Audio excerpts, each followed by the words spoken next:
original Hawk Tua girl, though? Probably so. Probably so. All right. That is 4 down. Yeah. Yes, it is brought to you by our friends at Slice. Get in for a slice and a salad today. Local pizza, local ingredients from the hot mama to the soul pie, the Bajagi special. You're going to love it. 5 locations. Tell the Bajagi brothers the next round sent you. For more information, slicebirmingham.com. Okay, is that a live look you're showing me there, Tyler? Was that a live look? The EA Sports College Football game is out. It's downloaded. And our friends at mybookie.ag, who's bringing us this live coverage, we can get a live look maybe back in our studio that I saw in a screenshot there that the game is down. It looked like we had an Alabama-Tennessee game. Tell me what's happening there, Rockstar, behind you right now. We're selecting teams. Tim is Georgia, and Lunceford is shocking. Is it Alabama? Yeah, shocker. Is it Alabama? Yeah. So they're about to play their first game. Melton's Georgia. That they're playing at least until midnight tonight on the Meltdown stream, and their show's live at 6 tonight. So there you go. All the people that have been waiting for years since 2013. Damn, crowd's going. I hadn't seen Athens like that in a long time. Look at that. EA Sports College Football. Georgia's coming out of the tunnel there, getting ready to go. Visiting Alabama is in town. Oh, black jerseys, too. Last time that worked. For Georgia, yeah. Mm-hmm. Way to go, Melton. Yeah. Waking up the echoes there. Mm-hmm. All right, to all of you that's been waiting on the game, EA Sports College Football is officially out, downloaded, and they're playing it back there, and you can see it on the Meltdown all the way till midnight. They'll be telling you all about what's in the game. Tell us about our friends at Wayne's as well, Brownie. They're bringing you part of our coverage out here. So many great sponsors. Our friends at Wayne's is one of them. Yeah, the Wayne's, they do a tremendous job. They're excited to be with us for SEC Media Days and can be with you as well there at Wayne's. They handle so much in my home. They can handle it in your home as well. Everything from my lawn care to my pest control, my termite bond, everything right there at Wayne's. Call Wayne's is to get involved and get started today at this number, 866-WAYNES1, or call waynes.com to schedule that appointment, 866-WAYNES1 or call waynes.com. Okay, when we come back, Chip Brown. A lot of pressure on Chip because he's been a smack talker about Texas for years and years. Smack talk. And now he's got to sit down in this seat as a member of the Southeastern Conference and tell us Texas is going to do what makes Texas so good. Chip Brown, now an SEC analyst, joins the show, brought to you by our friends at MyBookie, mybookie.ag. All of our coverage all week from the Omni and Big T, brought to you by MyBookie. TNR's back after this. The next round's coverage of SEC Media Days is presented by MyBookie. Use promo code NEXTROUND at mybookie.ag. Coverage is also presented by Tommy James Law, Precision Sports Medicine, Wayne's Pest Control, Campy's Chicken, and Vulcan Tire and Automotive. Start your day online with our website, nextroundlive.com, for the latest videos, podcasts, and college football stories. It's also a great way to stream the show or shop in the Next Round store. Stay connected by visiting nextroundlive.com. Golf season is here, and if you're looking for a great golf course with affordable rates, you need to check out the newly renovated Woodward Golf Club. Woodward Golf Club is a semi-private club with membership opportunities available, but is also open to the public. You can book tee times online at this hidden gem by going to golfwoodward.com. For only $195 per month, you can enjoy unlimited golf 7 days a week. Membership includes discounted cart fees, unlimited range balls, and the use of our practice facilities. For more information on memberships and the course, check us out online at golfwoodward.com. Jim Dunaway, Lance Taylor, Ryan Brown, and Rockstar. Live from the Birmingham Racecourse Casino Studios, the next round, presented by Bud Light, is on now. Day 2 live show now over in the Big D, Dallas, Texas, now part of the SEC family. We'll get to more of what's happening here at SEC Media Days as Georgia's in town. They'll be the national #1 team in about a month when the AP poll comes out. Oklahoma, the new team in the league, they're here today. So too is Missouri. And then a little team we like to call Tennessee, who's trying to play the role of a dark horse this year. 4 really good teams here today, including Missouri. It's a pretty good little roster today. Yeah, you look at these 4 teams. For Georgia, we know now with Kirby, it is national championship or bust. Yep. But I really believe when you look at Oklahoma, Tennessee, and Missouri, their fan bases, where they are right now, Venables year 3, Heupel into year, 5 now? 4? I always Year lose. 4. Why do I always lose track Yeah. of him? It's so weird. And then Drinkwitz now in year 5. Yeah. And coming off 11 wins, and Heupel 11 wins 2 years ago. All these fan bases expect to be in a 12-team playoff. Yeah, I think all of them is playoff. Not playoff is a disappointment. Oklahoma being interesting, Dusty Dvoracek will be with us late in the show, and maybe we can ask him about this. Their first trip through the SEC, I wonder if there's enough Venables could do and not make the playoffs. With that schedule, I think he could. Good year. Yeah, but I think he could. If Oklahoma had Missouri's schedule or Ole Miss's, then the expectation 100%. would be. Yeah, so I think this first lap through the Oklahoma through the SEC, it's going to be complicated by the fact that Texas is going to be really good. You always got to factor that in. I think maybe there is a path for happiness without them making the playoffs. But I'm with Lance. If I'm a Missouri fan, 100% expected, right? If I'm a Tennessee fan, 100% expected. If I'm a Georgia fan, it's a national championship is what I expect now. A little T out earlier with some social media content for you at Next Round Live on Twitter, Instagram, TikTok, and, of course, on YouTube for everything. Forrester's sending out some interviews we've done pre and post after the show yesterday. Make sure you're liking, subscribing, and following us. I think one of the things Little T sent out earlier is media guys trying to pronounce the Tennessee quarterback, and some people are going just straight like Tua. He's going to be a one-name guy all year, Nico. I think I can deal with that. I'm good with that. I'm good with that, too. We eventually just called Uwe Ungale DJ or DJU. We do it with soccer all the time. And I still, Uwe Ungale, I still get the name wrong, but I don't know. I think you start off with Ia. I thought it was Ama now. I thought it was or Yama. Yama Aleva. Yeah, I feel like I'm doing a religious chant when I started. Yeah, I'm good with Nico. Yeah. Nico, maybe the way to go. Check that out on social media and see how some of the media guys, some nail it, some do not. Moving forward, let's do this. If you guys are up to it, we will give the opportunity to make the bucket, or if they can spell Nico's last name, then they get an envelope. I think that's fair, right? That'll be fun. You can either play the bucket game or spell his last name. We'll do that Tennessee Day only. They get that opportunity, that sales opportunity today. That's right. All brought to you by our friends at mybookie.ag. They're our primary sponsor, our presenting sponsor all week long from Dallas. Yeah, we appreciate mybookie.ag. You can as well. Code Next Round when you sign on at mybookie.ag. Get that sign-on bonus. You can use it right away. And as always, they make it super easy for you to bet anything, anytime, anywhere. Revamp customer loyalty program, revamp VIP program, all of that right there at mybookie.ag, code Next Round. Mybookie.ag, do not forget code Next Round when you sign on. They bring you all the coverage from here in Dallas. I will tell you, we will pull Lunceford on a little bit later in the show to break down the EA Sports College football release. Forrester is working on sending out a Kirby Smart I'm old comment from his podium earlier today. Not that I'm old. Kirby is now admitting he's the old coach in the SEC. That's going up as we speak right there on our platform. You can catch it out. Chris Lowe will join us here momentarily as we roll into day 2. The biggest story that is in college football right now actually was a tweet from Brett McMurphy right before he joined us here on our mybookie.ag set. That whole interview with a full explanation of what Brett is reporting in that interview that you can go see with us here in Dallas. But the big takeaway from that conversation and the tweet he sent out is, if the ACC doesn't fall apart, Florida State doesn't have a home they're going to be happy with in a new conference if they do win their lawsuit and get out of the ACC. Yeah, basically the wording is whoever is advising Florida State right now is giving them terrible advice. That's what a lot of people, according to Brett, in college athletics are telling him, is that they don't have the options they think they have. Be careful breaking up with your current girlfriend. You don't have the options you think you've got in the open market. Yeah, and look, in us being SEC-based, I just don't see a place for Florida State. You know, it is interesting. We brought up Bobby Bowden and the decision back in, was it 92, when he decided? Somewhere back in there, yeah. Yeah, we want to do ACC instead of SEC, and how different the world of college football and how different Florida State might be. But now there's just no appeal. You've got that state already. If you're the Big Ten, that would be the one thing if you really wanted to lock in something geographically with Florida.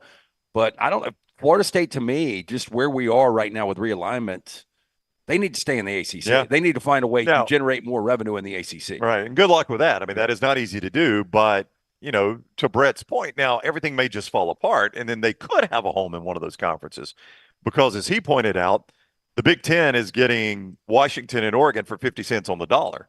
So it wouldn't be crazy that the SEC or the Big 12 or the Big 10 could do that with Florida State and whoever else is in that conference when it eventually falls And by apart. the way, Oregon's a better product than Florida State, I think. I mean, we know they're a better team right now, probably. Yeah. I'm just saying the brand.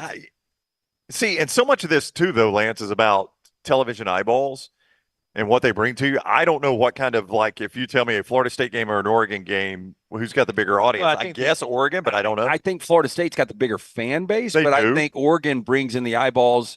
This is going to sound crazy, but because of the style of play and because of the uniforms. I don't think that's crazy at all.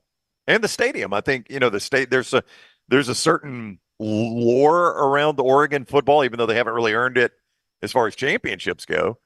I think it's probably a bigger TV draw than Florida State. But 80s and 90s, Florida State brought the eyeballs in. Zeroed out. And we'll see what Florida State becomes as this transition. It's realignment that has brought us to Dallas and SEC Media Days, and realignment still continues to be the conversation in college football as we move forward. LT is going to tell you about lanceslock.com. I don't know who he picked in the home run derby last night, but it's brought to you by our friends at Hemp Hill. And for the first time ever, a Dodger won the thing.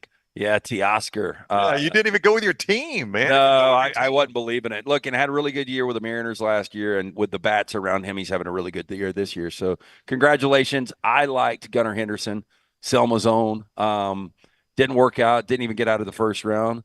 But we do have a free play tonight. We are backing Paul Skeens in the National League. He does get the start. One inning. Yep, we get him for one inning. That's right. I fully expect it to be 1, 2, 3. I really think he will strike out the side. He'll leave with a no-hitter. Yeah, he probably will. Yet again. But lanceslog.com and check out the YouTube channel. We had some content go out this weekend. We'll continue to do that when at lanceslog.com. Yeah, and it's brought to you by our friends at Hemp Yeah, Hill. 205-229-2090. Hemp Hill Services. Trusted name. Birmingham has trusted since 1954. For all of your plumbing, heating, and cooling issues, call Adam, Chad, Andrew, the guys there. Hard to stop a train. For more information, hemphillservices.com. Chris Lowe in the next segment.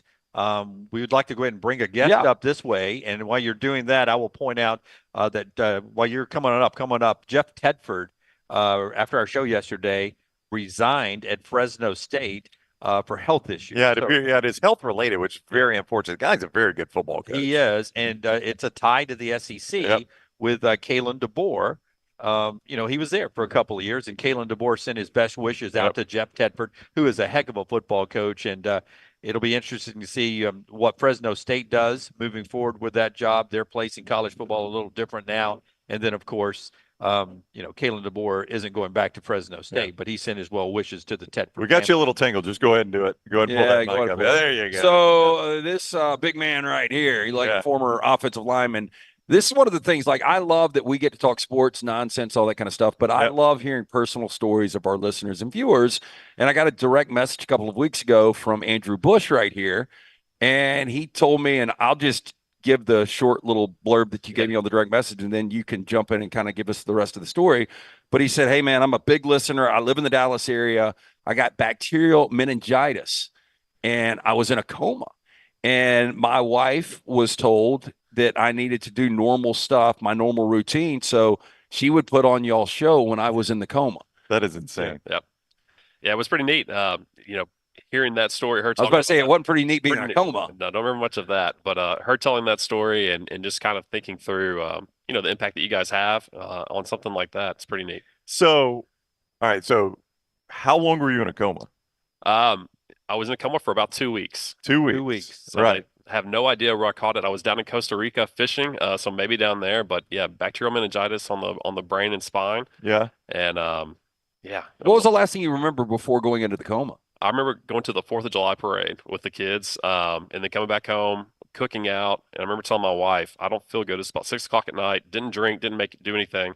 Went down to go to sleep and didn't wake up. Are you kidding me? 2 weeks. All right, so this was not medically induced. This was you going to sleep, and then your wife can't wake you up. Yeah, and then waking up in the hospital and being like, where am I? Having no idea where I was at, what was going on. So when you go into a coma, is it like those moments just butt together? Like you remember going to sleep downstairs and then waking up, and then there's really nothing in between? I remember flashes of it. I remember looking at pictures on my cell phone of frying fish that day and going to the parade.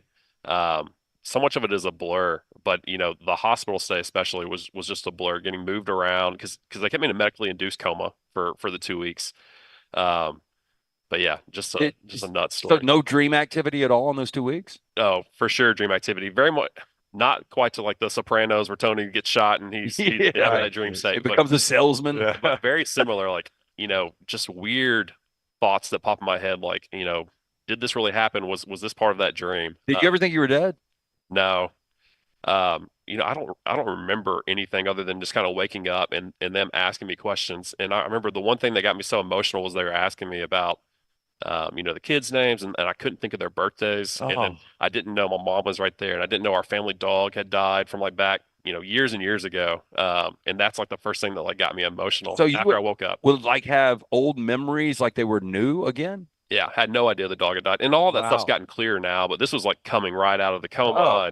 I recognized my wife. I recognized the kids, their names, but couldn't tell you their birthdays. Couldn't tell you my birthday. But all that's slowly. And how long ago was this? This was last 4th of July. Last 4th of July. So your wife, is she from Alabama as well? She's from Texas. She's from Fort Worth. She's from Fort Worth. So she didn't know who these idiots were that you watch every day. Well, she's part of the family too now. So we played it on the house. The kids actually, I sent in a video a couple of years ago where they're, Jim Dunaway, Lance Brown, right? That was it. That was your kids. Mike Carter. Yeah. Carter too. So I remember that. Mike Carter. Yeah. Okay. And Rockstar. And Rockstar. Yeah, he was really good at that. So the doctors say, look, maybe you gave him some familiarity, some things that are familiar. And she's like, well, there's this show in Birmingham. He played it every day, apparently. So I don't remember that obviously being in the coma. Oh, those were our best shows, too. Completely missed them. Yeah. Rockstar killed 2 songs in the lounge during that time. It was I really need to go good. back and listen. Did they ever talk about last rites with you? I mean, did your wife think you were going to die? I think they said it was pretty close. Yeah. I mean, really? My fever was like 106. They had to put me in some kind of ice bath machine. I mean, it was quite an experience. Obviously, I don't remember all of that, but just the blur of being in the hospital. I do want to give a huge shout out to my wife because I'm sure she's probably going to listen to this at some point. But the one thing I learned through this whole experience is if you don't have someone to advocate on your behalf when you're down medically, right, man, it is tough. There's so many people that get trapped in that. So yeah, huge shout out to my wife for just making sure I made it through. Well, you and I talked before you jumped on, and I was like, the older you get, because you're 36. Yep. The older you get, you will realize that health, physically and mentally, are the most important things. For sure. Yeah. For sure. Yeah. I mean, that's just It is so amazing. wild. It is an amazing story.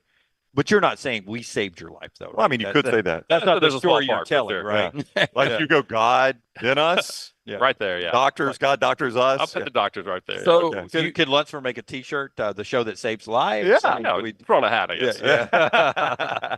So I forgot. I lost my train of thought.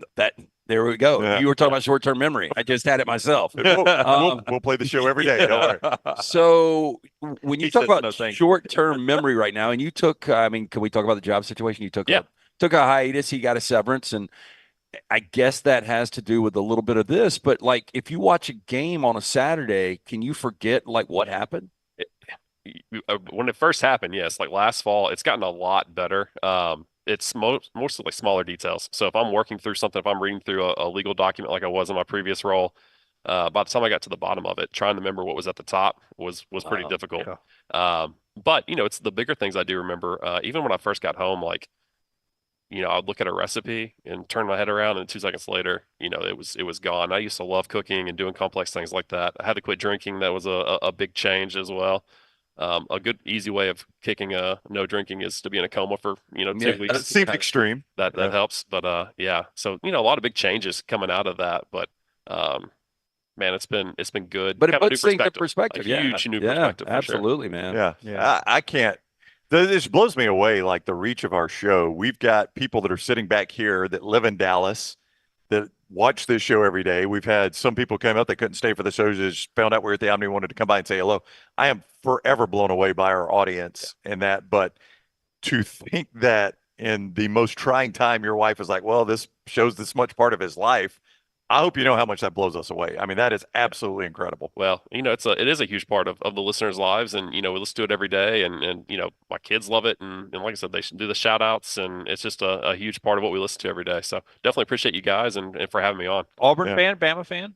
Grew up a Tennessee fan, went to both Auburn and Alabama, strangely. Wow.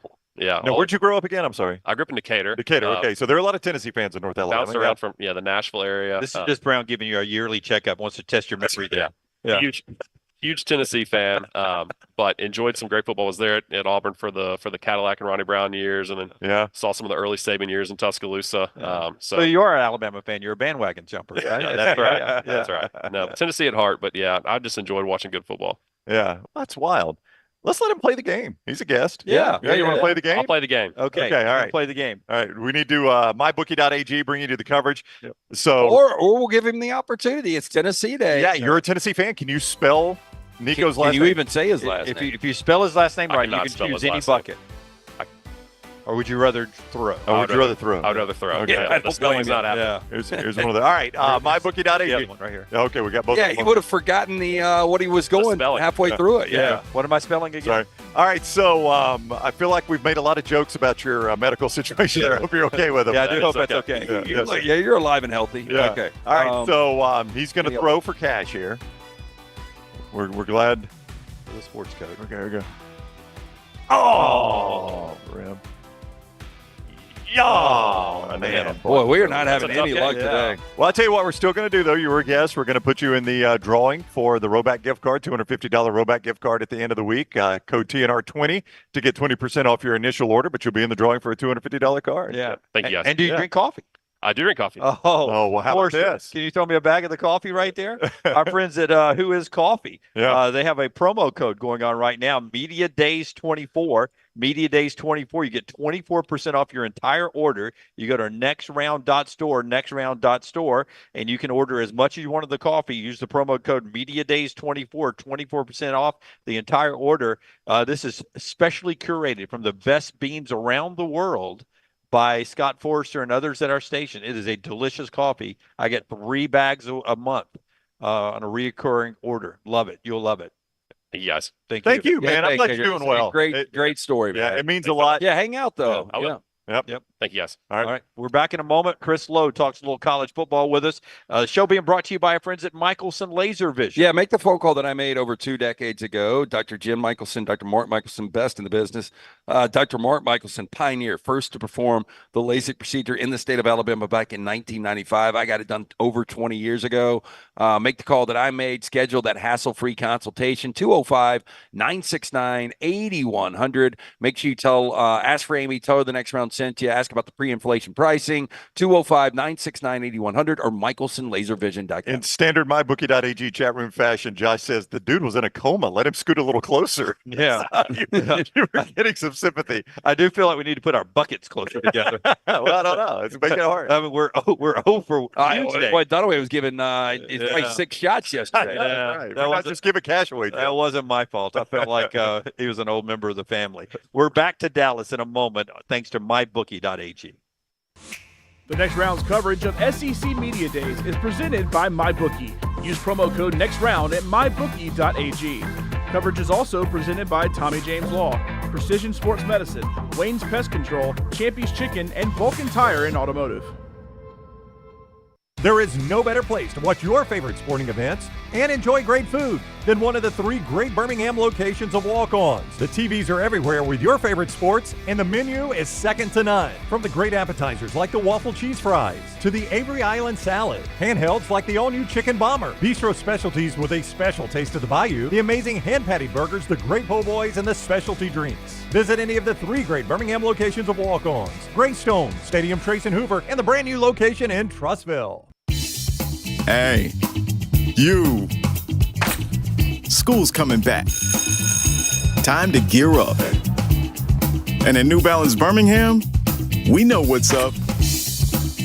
Before hitting the books, check out the looks.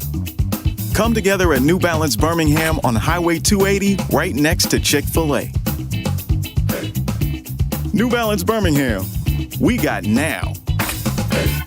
Hey, let me tell you about our friends at Urology Centers of Alabama. Compassionate and comprehensive urological care with 35 physicians, 17 locations across Alabama. Their patient-centered approach to all of your urological needs. Remember, they've got that new men's health center. It is beautiful, helping men with a wide range of sensitive male issues in a comfortable environment. You can always go online, visit urologycentersalabama.com, schedule an appointment with one of their many urologists today.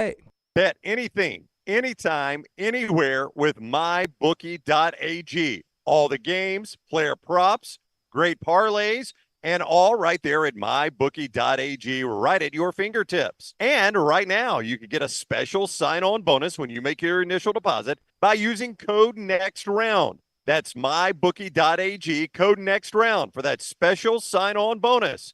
mybookie.ag, code NEXTROUND. Bet anything, anytime, anywhere with mybookie.ag. Storm season is here. Make sure you have a plan of action in place right now. Greg from Pell City and Storm Restoration Roofing should be your first call when storms hit. Insurance companies love working with Storm Restoration Roofing because of Greg Nelson's name and reputation in the industry. When storms hit, call Greg Nelson. He's local, 205-542-3531. He's the home of the free no-cost roof inspection. Greg from Pell City on Facebook, 205-542-3531. It's Storm Restoration Roofing. Buying that perfect home is one of the most important financial decisions you'll ever make, so it's crucial that you have the right partner to help you through the process. Hi, I'm Lisa Zeig, Vice President Mortgage Loan Officer for Bryant Bank, and I'm here to tell you that we are that partner, making it easy to buy with confidence.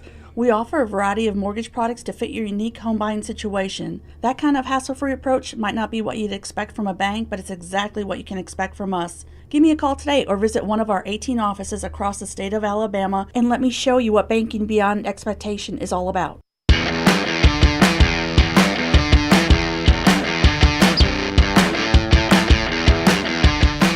Back with you on the next round from the Omni in Dallas as we continue on with SEC Media Day coverage brought to you by our friends at mybookie.ag. Chris Lowe coming up momentarily here, and a lot of other guests who will slide in with us today. Don't forget, Alabama's Day is tomorrow, along with Texas and Sark.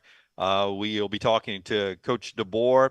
Chance will catch up with Coach Saban as well, and others tomorrow, Hugh Freeze and company coming up on Thursday's show. And then we'll get back to normal next week back in Birmingham. But thanks for being with us on the live show here.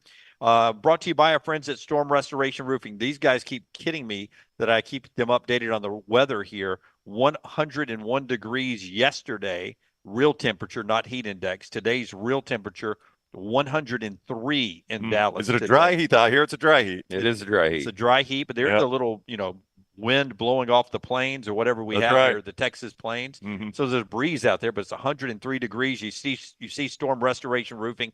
I don't know if Greg will get on your roof if it's ever 103. That'd be tough. He may tap out on that day or do it around the sunrise, sunset. But Storm Restoration Roofing, owned by our friend Greg from Pell City, 20 years locally owned, A+ rated with the Better Business Bureau, and trusted by insurance agents. Free no-cost roof inspection. He can handle storm repairs, roof replacements, and everything in between. It is Storm Restoration Roofing. Greg from Pell City, 205-542-3531. That's his cell number. Call and get that free no-cost roof inspection.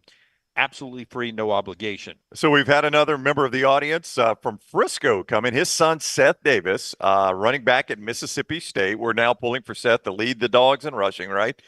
Now that we know we've got a connection to him, so we welcome in. We continue to be blown away by how many people consume the show in Dallas and or the Dallas area and are willing to come by and say hello. So we're glad to see him. So Seth Davis, keep an eye on him in the SEC. You say Woody Marks going to USA. It's going to open up some running. Yeah. But Woody Marks will be the starting running back for the Trojans this year. So I would think that would good for everybody. Pull for Seth Davis at State. Forster and Lunceford and Tyler back row as we await Chris Lowe. The EA Sports College football game debuted yesterday. In the first hour of its download and its release, at one point in the first hour, 500,000 people were playing online at one time.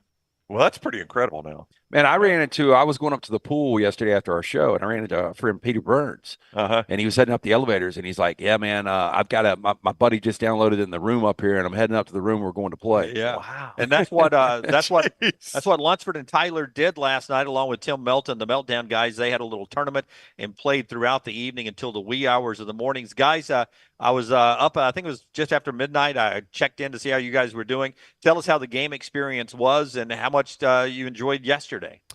The game is all right. It is nostalgic to have all the college stuff in there, something we haven't seen since NCAA 14. But there's some good, there's some bad with the game, as I guess there is with any game. But it was fun to play. It was fun to have some of the rivalry, see the atmosphere. The very first game we played during the show yesterday was Alabama-Georgia. At Georgia, it was cool to see everything very true to form, going into Bryant-Denny Stadium every week. I know that place inside and out, as I know a lot of people do, and they got it completely right. I don't know what we didn't play with Auburn last night because it just never came up. We just spun the wheel and played random teams, but the atmospheres were good, the teams were good, the game has its issues, but they'll fix some of that. Lunceford did not sell me on college football 25. Sure Dang, Lance. You can go see that on the Meltdown platform. They're back live with you again tonight at 6 o'clock. And we are joined now by ESPN's Chris Lowe. Straight from upstairs where he's been listening to the head coaches and then talking to them with his ESPN colleagues. Welcome in, Chris. Always good to see you. It's good to be with you guys. Yeah, we appreciate you coming down. What have you learned today? Is there anything you've learned? Everybody's unbeaten. Everybody likes their team. They don't care about outside influences or expectations. The new season starts over here in a couple of weeks when we start practice. But obviously, the biggest off-season story, you broke it, and it was the retirement of Nick Saban, and now he's part of. We were 90 seconds behind you. Though. We were so close, Chris. We were like, can we beat Chris? Can we beat? Oh, he's got it. He's got it. Dunaway only had one source. You'll be proud of us, Chris. Dunaway had one source. Turned out to be a really good source, by the way. He was spot on the coaching staff. And he's like, can we go one source? I said, no, it's got to be two sources. And then boom, there's Chris Lowe. I said, well, there's. We waited on Chris Lowe to be the second source. But now he is part of the media. And we talked about that. Brown brought it up, and I don't even remember. We were talking to Feinbaum and how candid Nick Saban was day one of SEC Media Days, saying Alabama's not going to be in the SEC championship game. I remember when Chipper Jones, as much as he's loved by Braves fans, when he came out in a playoff game against the Dodgers and he's like, I like the Dodgers today, and Braves fans went nuts. And I haven't really seen feedback from Alabama fans. Nick Saban is the most beloved figure in Alabama sports history. But were you a little surprised at how candid he is? No, because he knows, I think going into that role, that people want to hear from him and his expertise. I mean, he knows Alabama's roster. He knows Georgia. He played Georgia last year in the championship game, the SEC championship game. So he's going to say, I think, what's on his mind. And that's a big reason the ESPN wanted him, is not only because he's Nick Saban and he's a guy that's going to work relentlessly being prepared and do his homework, is I think he's going to say, just like when he sat in those meetings, those league meetings, and they talk about, rules and directions they wanted to go, he really didn't care whose toes he stepped on. He said what he felt like was best for the sport, best for the league, and I think he'll be the same way on television. How many times over the course of his time at Alabama do you think he started to think about that? He actually sat down with Terry and said, let's think about this. Did it ever happen one time before this, or was this the only time? Do you think he thought about it after a couple of seasons before this? No, yeah, I think the last couple of seasons he started doing more of what he said, reevaluating year to year. At the end of the season, when he and Terry would go to their place in Lake Burton or Florida, whichever one, I think they would talk about it, what made sense, where he was.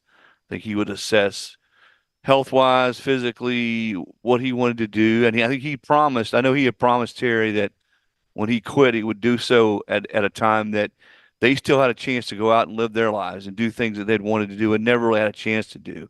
And I think that was a big factor in his deciding to step away now. But no, I think that's a conversation they'd had a couple times over, the last few years. I think if I remember this correctly, you joined us the day after the national championship game. We were out in LA. Right. And you did the part of the show with us. And I remember us discussing Nick Saban's future. And at that time, I think you thought it was unclear. I don't think you had any indication. No, I didn't know. I knew that it was something he was going to talk to her about. But and this was before the game we talked, right? Yeah, I can't remember if it was the day of the game or the day after, but it was right around the game. Before they lost to Michigan. Yeah. And not that one game's ever going to – he's the kind of person one game's not going to make the decision for him, but I didn't know how that game would go. As it turns out, there were some things that happened after that game that helped him make his decision. He wasn't real happy with the way his team reacted in the locker room. He wasn't real happy that as he came back from their 3 days away, that kids were hitting him up already with – they wanted new NIL deals. They wanted this. They wanted guarantees on this, that, and the other. And I think that sort of helped him say, you know what?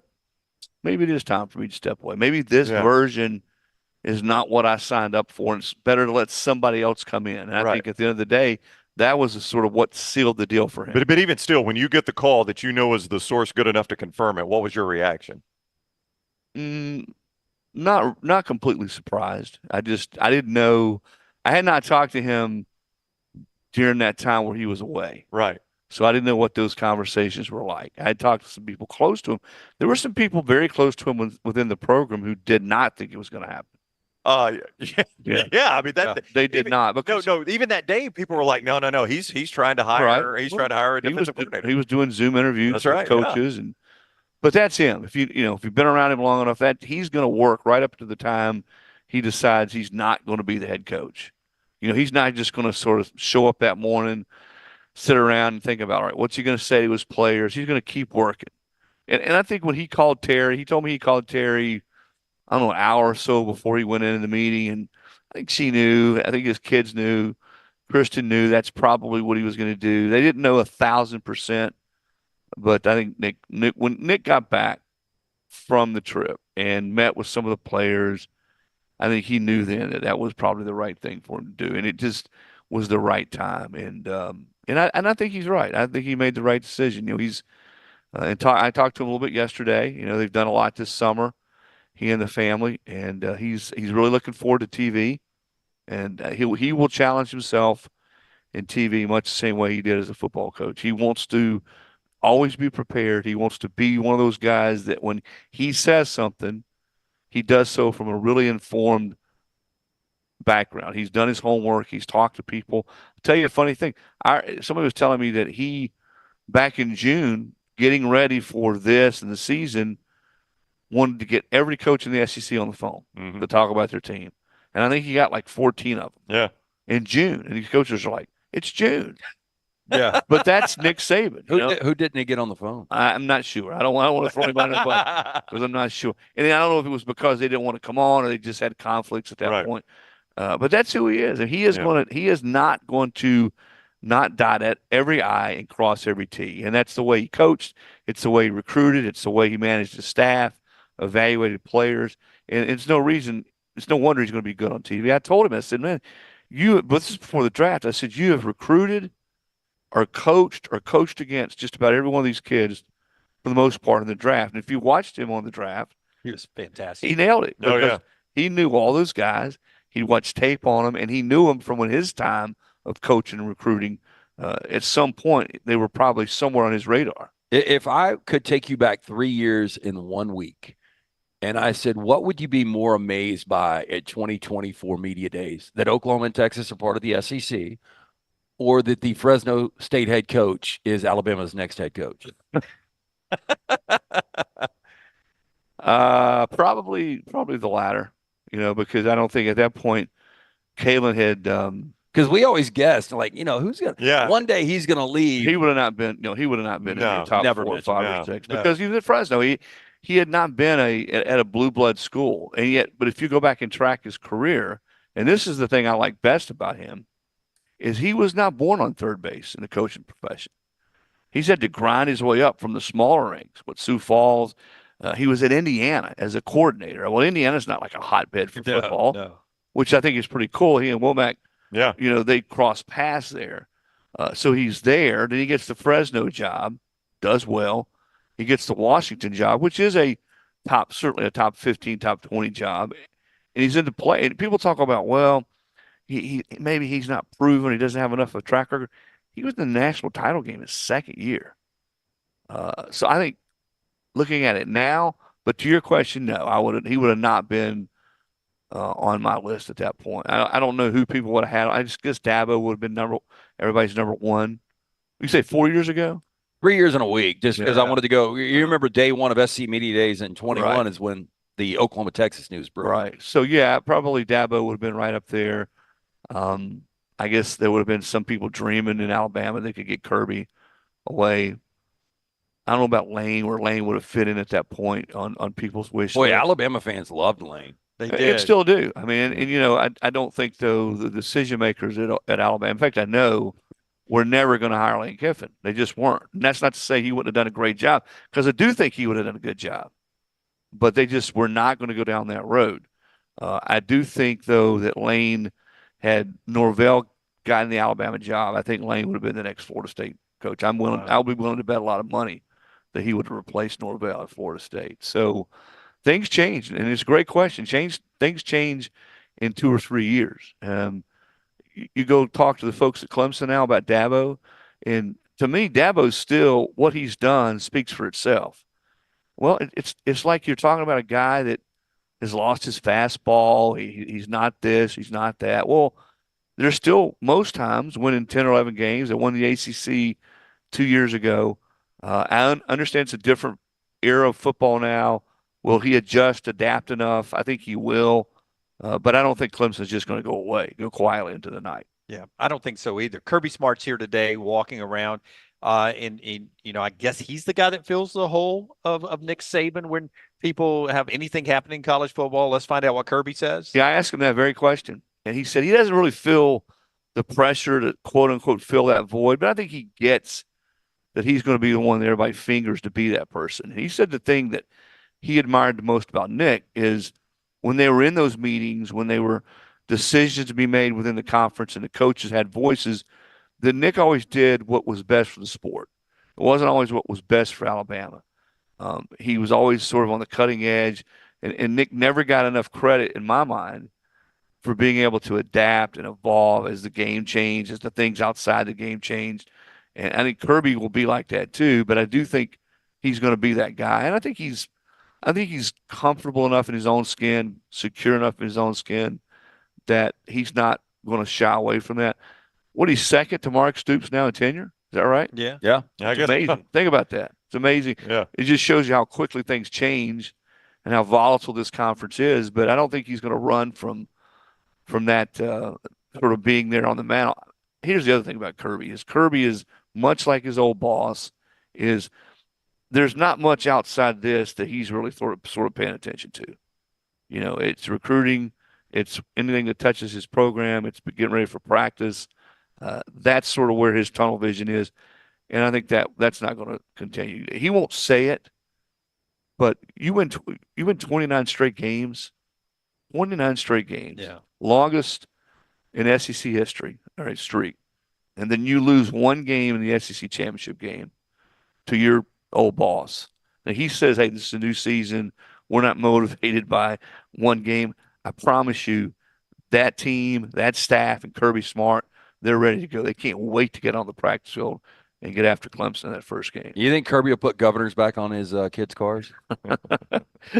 He was telling me that both his kids he made them go through driving classes. And I tell you what, that is something that has been a huge burden on him, that university, because we think about all the things that have happened, all the racing incidents, but we should never lose sight of the fact that two people lost their lives. Yeah, about a year and a half ago for racing, and I know alcohol was involved, and I think that's context. And I asked Kirby a minute ago. I said, I know you feel like, he says, well, listen, I understand why you guys are asking the questions. He said, I'm going to defend my program through all of it. He said, but I don't want to come across as defensive. He said, we got to do better, but I'm still going to defend my program because I don't think we have 100 kids that aren't listening or hearing the message. It's typically younger kids that are just coming into the program, not all of them, that are making these mistakes. He said, but we still got to figure out a way, whether it's bringing more people, whether it's being more penal and what they do with their discipline. It's interesting now that we're in an age where you can actually find kids. That's right. I mean, think about your question. Think about if you told us that 5 years ago. To try to keep kids in line and discipline, we're going to hit them in their pocketbook. Now, the problem is they transfer out, though. Well, that's true. Yeah. And until we get all that fixed. But if you're at Georgia, it's probably easier to do that because those kids want to stay and play in that environment and have a chance to win championships. And, and the real skin on the wall for Kirby is all the guys he's put in the NFL. That's of all the recruiting tools. You go and look at the last 2 or 3 years, how many guys have left his program and been first or second or third round picks? Because every one of these kids that Georgia recruits, I can promise you, Ohio State, Bama, Georgia, Texas, every one of those kids, 9 of 10 kids, will swear to you that they're going to play in the NFL. So all right, what's your track record, coach? How many guys have you put in the NFL? And that probably is as much of a recruiting tool for Kirby as anybody. But I could tell in talking with him, he's bothered. He understands that what's happened over the last year and a half off the field is in a lot of ways overshadowed what they've done on the field, or off the field, what they've done on the field. I think he's still searching for ways to get across. There are going to be some suspensions. There already have been some suspensions. He's not the kind who's going to come out now and say, we're going to suspend this kid for these games. But I do feel confident there's going to be some suspensions. We'll see if Carson Beck said, he said, we'll see if the point finally gets across. He said, but at some point, you got to say enough's enough. He is Chris Lowe. Nobody covers it better than he does. At CLO ESPN on Twitter. Always read him at ESPN.com. We were making certain none of our guests leave empty-handed, though. Lance has a gift for you here. Participation prize right there. Just open it up, you tear the envelope, and then we're going to play a game real quick. Yeah. Sounds good. Yeah. So as long as you don't ask me to draw up any plays, how about that? We're not going to do that. Well, we can. You are a writer at That's heart, right. so you have an opportunity to win cash by making a bucket shot. What you got What there? do we have here? That's a gift. Oh, Cracker Barrel. Oh, Chris is a good Now, Southern my boy. wife will love this. there you go.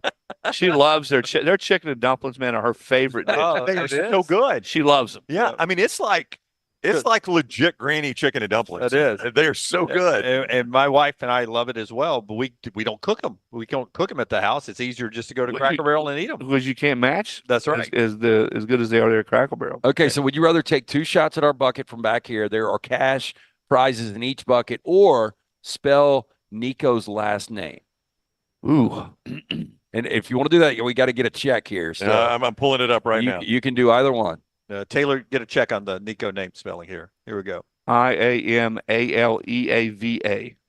Wait a minute. Yeah. Did he get it right, Scott? Yeah, Scott got it right. Yeah. Hey, pick a bucket. Any bucket. Yeah, so there's 20s, 50s, and 100s. All right, any bucket, right? Any bucket. Just Pick a grab bucket. an envelope. Any bucket. Yep. We have no idea what's in one. Okay. Okay. All right. What you got? Pull out that and open Yeah, that So I'm up. opening again? Yep. Yeah. I cannot believe he spelled that I quickly. really can't either. He's How a many times writer. have you guys. written his name? He's a writer. Well, guys. you know, we What's the do. pronunciation, by the way? Io Maliava. Oh, Maliava. I don't think Nico. we- Yeah. Nico. Nobody has said that Let's correctly. see. Chris, You 20 get bucks. 20. 20 20 in a Cracker Barrel. Yeah. Not a bad day. That's a good day. Yeah. walks out with $45. Good day. And do you drink coffee? No, but I have A my wife that brother, drinks my coffee. dad are massive coffee drinkers. Take them some coffee, give it to them as well. In the bucket as well as our neck. Pull it out. It's a next round blend coffee. Look at that.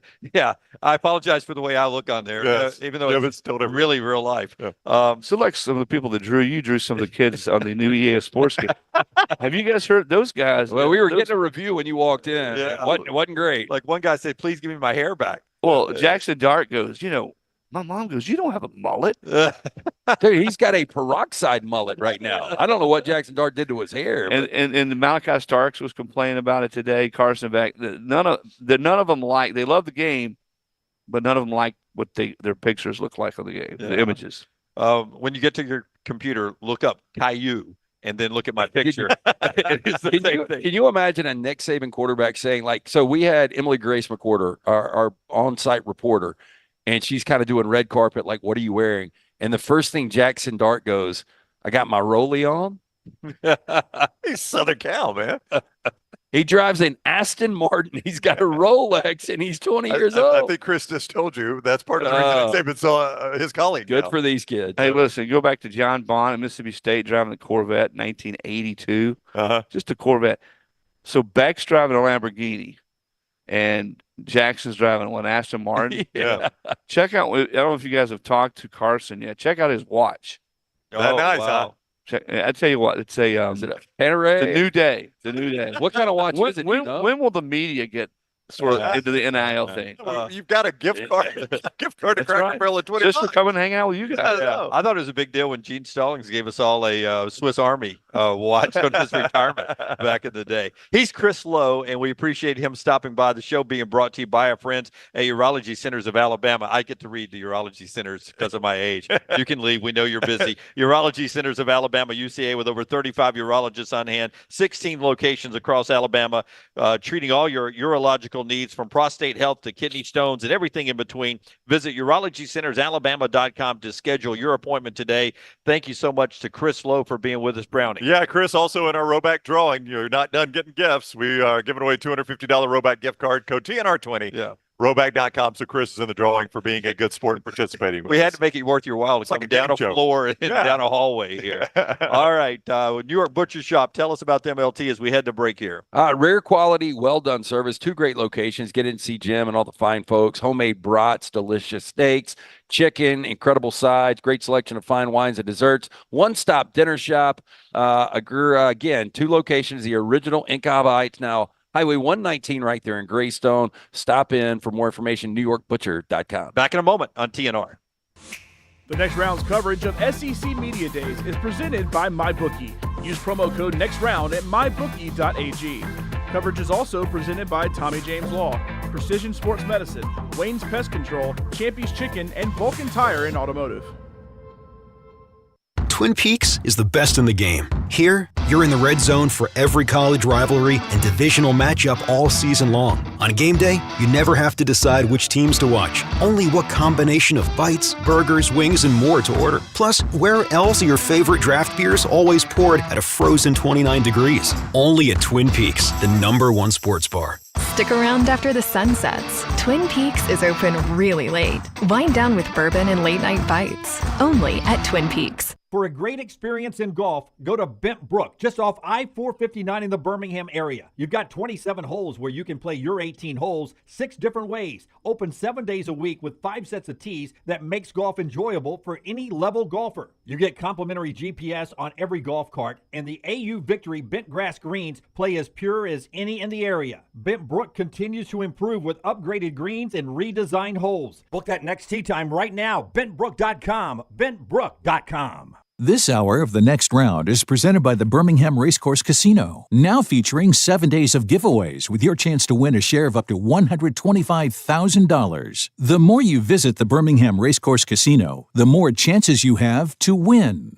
Our coverage of SEC Media Days is brought to you in part by Tommy James Law. TommyJamesLaw.com is here for you and your loved ones. Get a free case evaluation today at TommyJamesLaw.com. No representation is made that the quality of the legal services to be performed is greater than the quality of legal services performed by other lawyers. Bet anything, anytime, anywhere with mybookie.ag. All the games, player props, great parlays, and all right there at mybookie.ag, right at your fingertips. And right now, you can get a special sign-on bonus when you make your initial deposit by using code NEXTROUND. That's mybookie.ag, code NEXTROUND for that special sign-on bonus. mybookie.ag, code NEXTROUND. Bet anything, anytime, anywhere with mybookie.ag. Remember the name Way to Wellness if you're battling weight loss in your life. I'm Jim Dunaway from The Next Round. There was a time I was over 216 pounds until Way to Wellness helped me lose 45 pounds, and now for over 2 years, they've helped me keep that weight off. Here's their website, aplanforme.com, aplanforme.com. That's a great name for a website because there's no cookie cutter plan. Everything is designed specifically for you. No contract, no sign-up fees, and your first consultation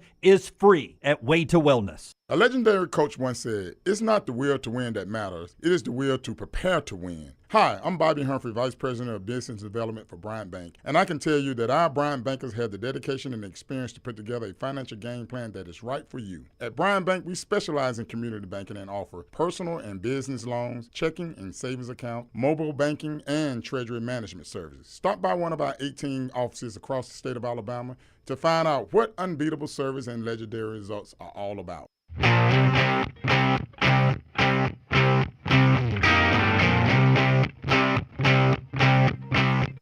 Hey, we're back with you in Dallas. The show today being brought to you in part always by our friends at mybookie.ag. We'll tell you more about Dr. B in just a second with LT. But Kirby Smart is here today, rolling around, saying a lot of interesting things.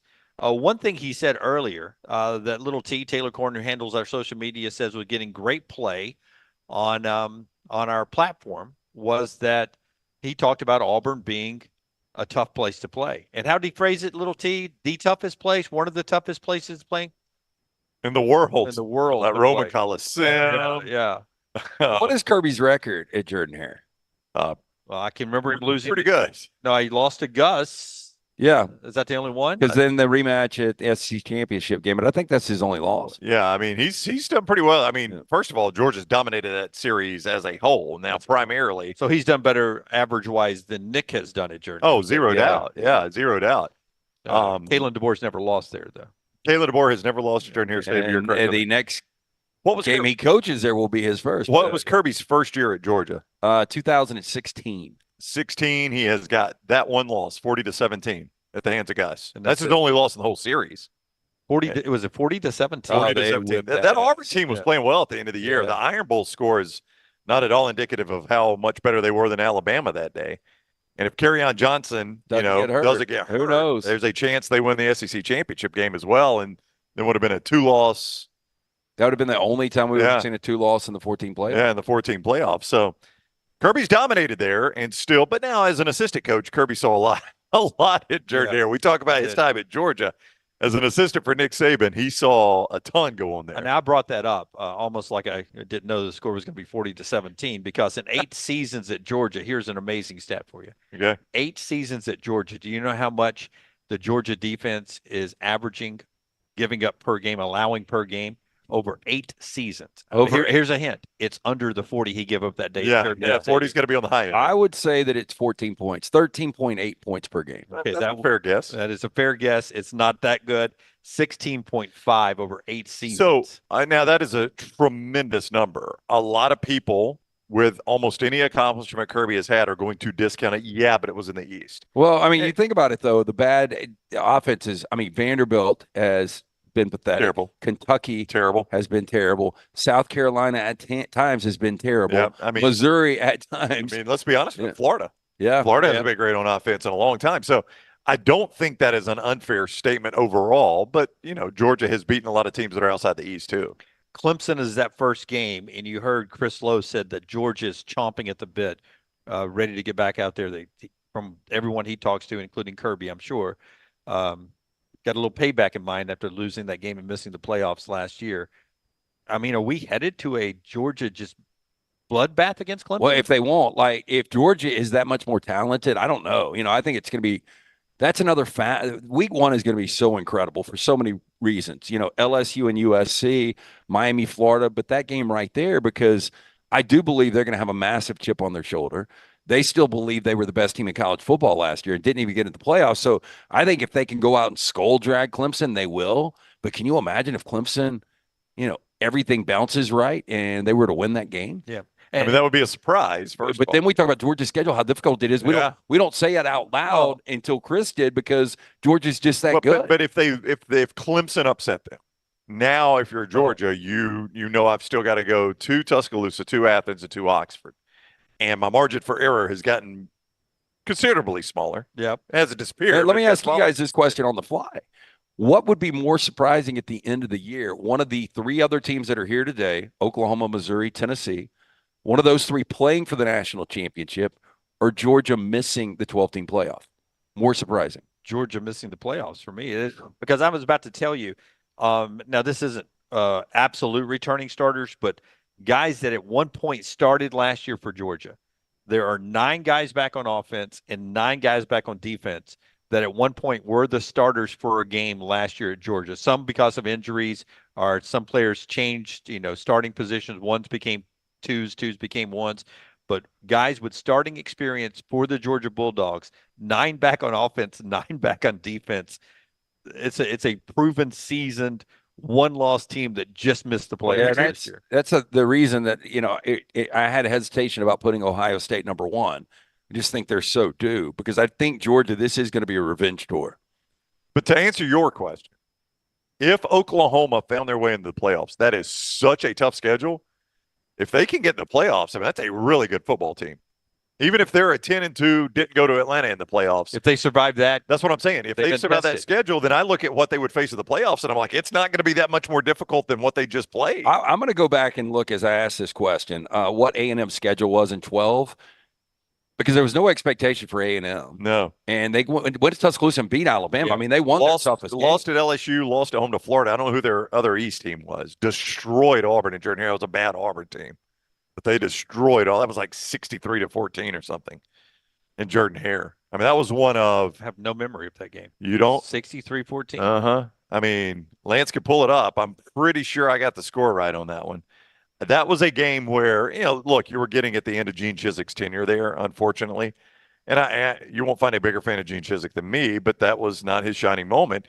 And Auburn laid down in the second half. I mean, rarely do you see an Auburn team just lay down, but they laid down in the second half. And Johnny Manziel ran up and down the field. So, yeah, they opened with Florida.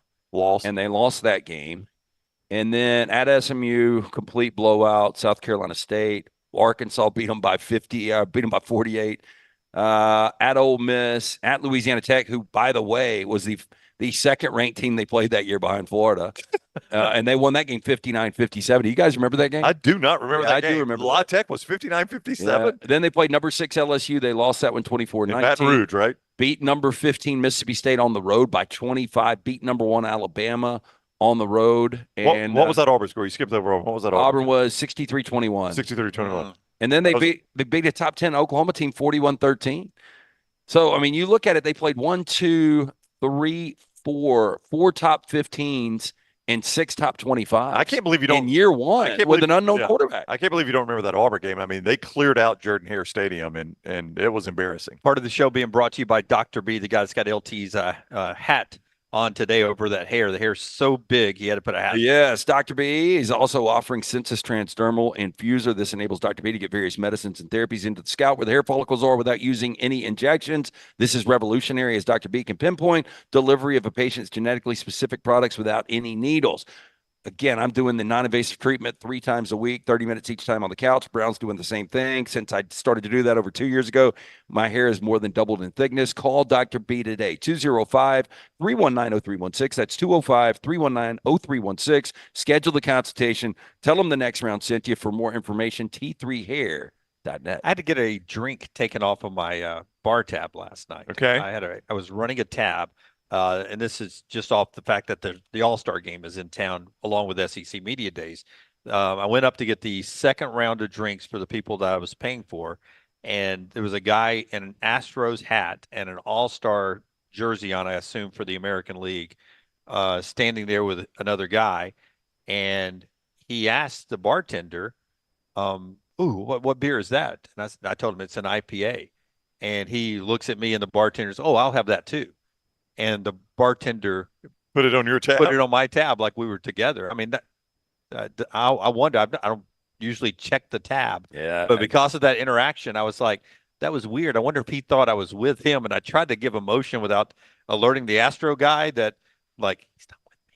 I tried to do that, but it never got to the bartender there. But I had to check because I knew I only had 2 IPAs. I don't know what they're charging for IPAs, but I told you I went to the pool for about 45 minutes yesterday. A lemonade and 1 margarita was $30. So there's no alcohol in the lemonade. There's no alcohol in the lemonade. $30. So really, it was a $30 drink, and the Omni is proud of their pricing. I marvel though, at, like, if you go to a bar and you start a tab, how they can keep up with what is your tab. Well, I mean, that's pretty crazy. I tell them my name. Well, I know, but a lot of times they don't ask for your name again. It's starting to dawn on me that if I say, Dunaway, put it on the Dunaway tab, that Astros guy could go, yeah, I need another IPA on the Dunaway. Yeah, no doubt.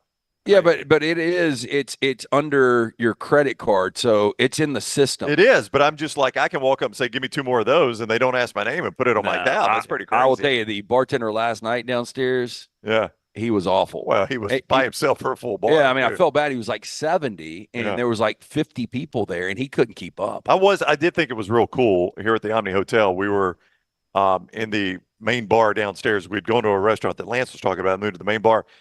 And about 11 o'clock or so, I noticed, I don't know if you guys saw this, but moms and dads with little kids that had been to the Home Run Derby had made their way back to the hotel. I thought that was pretty cool, just seeing some of the kids that probably had the night of their life being at the Home Run Derby. All right, that's hour 1. 3 more live to go here. Don't forget the Meltdown, guys. If you want to go watch their marathon yesterday, that is up there on their platform. They're back live again 6 o'clock tonight. That's part of their new time this week only. They'll be back to their original time 2 o'clock next week. We'll be back to our original time 9 to 12 next week. We're looking forward not only to the rest of the week here in Dallas, thanks to our friends at mybookie.ag, but also being back in Birmingham because we're that much closer to all the games we're talking about. Little T's got our food items out on social media from last night. We'll talk about that a little bit later in the show. There's must-see pictures from Brown and Forster sandwich last night.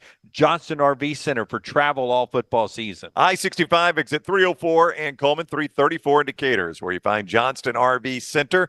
And they have repriced both those lots that I just mentioned, and they are so confident in their pricing, they will beat any price nationwide. That is their guarantee. Just bring them a price on a comparable RV, and they will beat it at Johnston RV Center. They appreciate the military the way we do on this show. You are what makes America the greatest country in the universe. No questions asked about it. We can't say thank you enough, but it's a very small way of saying thank you. They give you a great discount to veterans and active duty. I-65, exit 304 in Coleman, 334 in Decatur, JohnstonRVCenter.com. Just how good will Tennessee be as part of the conversation in the next hour right here on TNR from Dallas and SEC Media Days. The next round's coverage of SEC Media Days is presented by MyBookie. Use promo code NEXTROUND at mybookie.ag. Coverage is also presented by Tommy James Law, Precision Sports Medicine, Wayne's Pest Control, Champy's Chicken, and Vulcan Tire and Automotive. Stop by the New York Butcher Shop and pick up the finest in certified Angus prime beef steaks and burgers, premium pork chops, ribs, and all-natural chicken cut to order just for you. Their chef-prepared entrees and side dishes are the perfect dinner-to-go choice for your family and are ready to heat at home. With a great selection of fine wines and desserts, the New York Butcher Shop is your one-stop dinner shop. 2 locations to serve you, Cahaba Heights and on Highway 119 in Greystone. The New York Butcher Shop, rare quality, well-done service.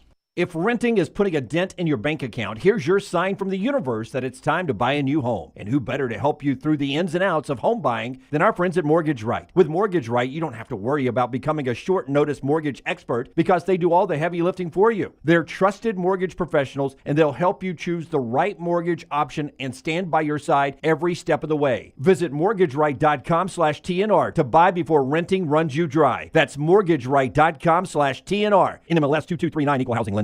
Remember the name Way to Wellness if you're battling weight loss in your life. I'm Jim Dunaway from The Next Round. There was a time I was over 216 pounds until Way to Wellness helped me lose 45 pounds, and now for over 2 years, they've helped me keep that weight off. Here's their website, aplanforme.com, aplanforme.com. That's a great name for a website because there's no cookie-cutter plan. Everything is designed specifically for you. No contract, no sign-up fees, and your first consultation is free at Way to Wellness. Hey, Lance Taylor from The Next Round. Unfortunately, over the past year, I've noticed significant hair loss. I asked around, and everyone said call Dr. Beckenstein. He is the absolute best. Dr. B pioneered the use of NeoGraft hair restoration right here in Alabama, and he remains at the forefront of hair preservation in the Southeast. He takes pride in treating each patient personally, applying his expertise to produce quality results. For more than 20 years, women and men have turned to Dr. Beckenstein for a range of hair restoration and cosmetic procedures.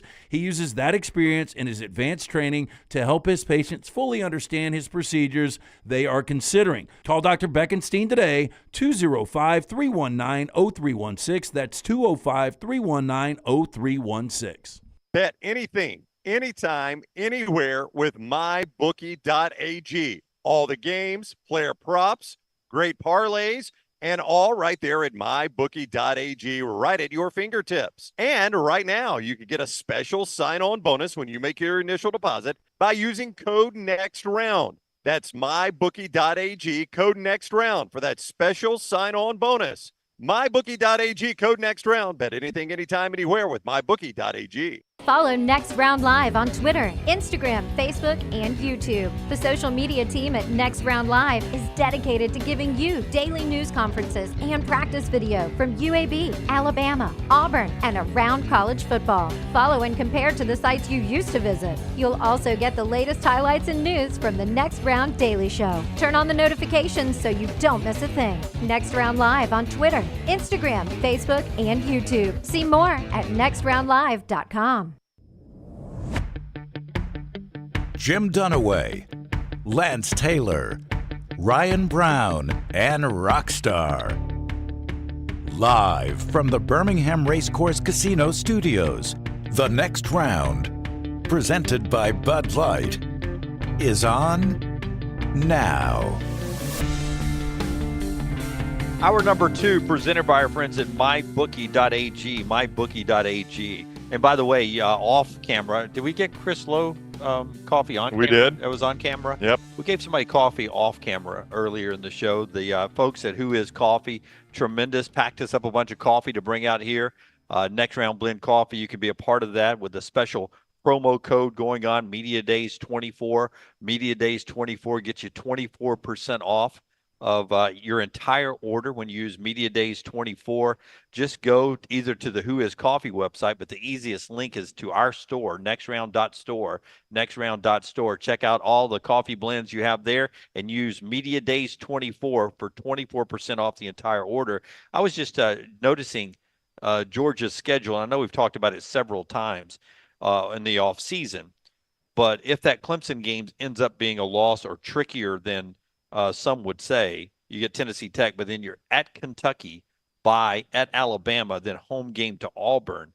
If somehow you do look like you have a crack in the armor against Clemson, that's not the easiest starting schedule Georgia's ever had. Well, it's not. And I mean, there's so much made about what Georgia was able to or not to do in the East. It's not an East schedule anymore. I mean, it is a more difficult SEC schedule for them. So if they do drop a game they're not supposed to, I guess it more magnifies the trips to Tuscaloosa, and Oxford and Austin. It's so hard for me to see. I mean, I can't believe we're talking like this about Clemson. But I mean, Georgia, the fact of the matter, they are the Alabama that was, in Nick Saban's prime years. I say prime years. I mean, last year they lost to 15-0 Michigan. Right. Georgia's just going to win every year. I mean, they're just going to win. I mean, you're going to win games. They're going to lose a game every other year. I say that. They've done it in 4 years, but in the regular season. I just fully expect. I mean, they're just a machine right now. The show being brought to you by our friends at Hemp Hill. They don't have Hemp Hill in Dallas, but if they did today, I would imagine the phone would be ringing off the hook. Today is the fourth straight day, triple-digit temperatures out here. We know it's hot back home as well. You got to keep the AC running, plumbing flowing, and that's what happens with our friends at Hemp Hill. 205-229-2090. Trust the name Birmingham is trusted for all of your plumbing, heating, and cooling issues since 1954. Whether you experience any of these issues in your home or business, call Adam, Chad, Andrew, the guys today, 205-229-2090 or hemphillservices.com. I don't know about you guys. I am not a fan of Dallas. These restaurants. Way too hot. The entire city smells like piss. It really does. But I mean, we are in a just furnace blaster. Yeah. I like Fort Worth much better than Dallas. I don't know if either of you have heard that from everyone. I've never spent any time there. So here's what I think Fort Worth is what most people think Dallas is. Fort Worth is still a big city like Dallas, and it is a very Western town. They've got the stockyards there. You'll see bolos and boots and cowboy hats. And I think Fort Worth is what everybody thinks Dallas is. Fort Worth's a tremendous town. Like if you made me move out here and gave me the choice, I'd 100% live in Fort Worth over Dallas. I would without seeing it. You'd take my word on it. Yeah, but you can't hold Dallas responsible for the fact that it's 103 degrees. I mean, it's the summertime.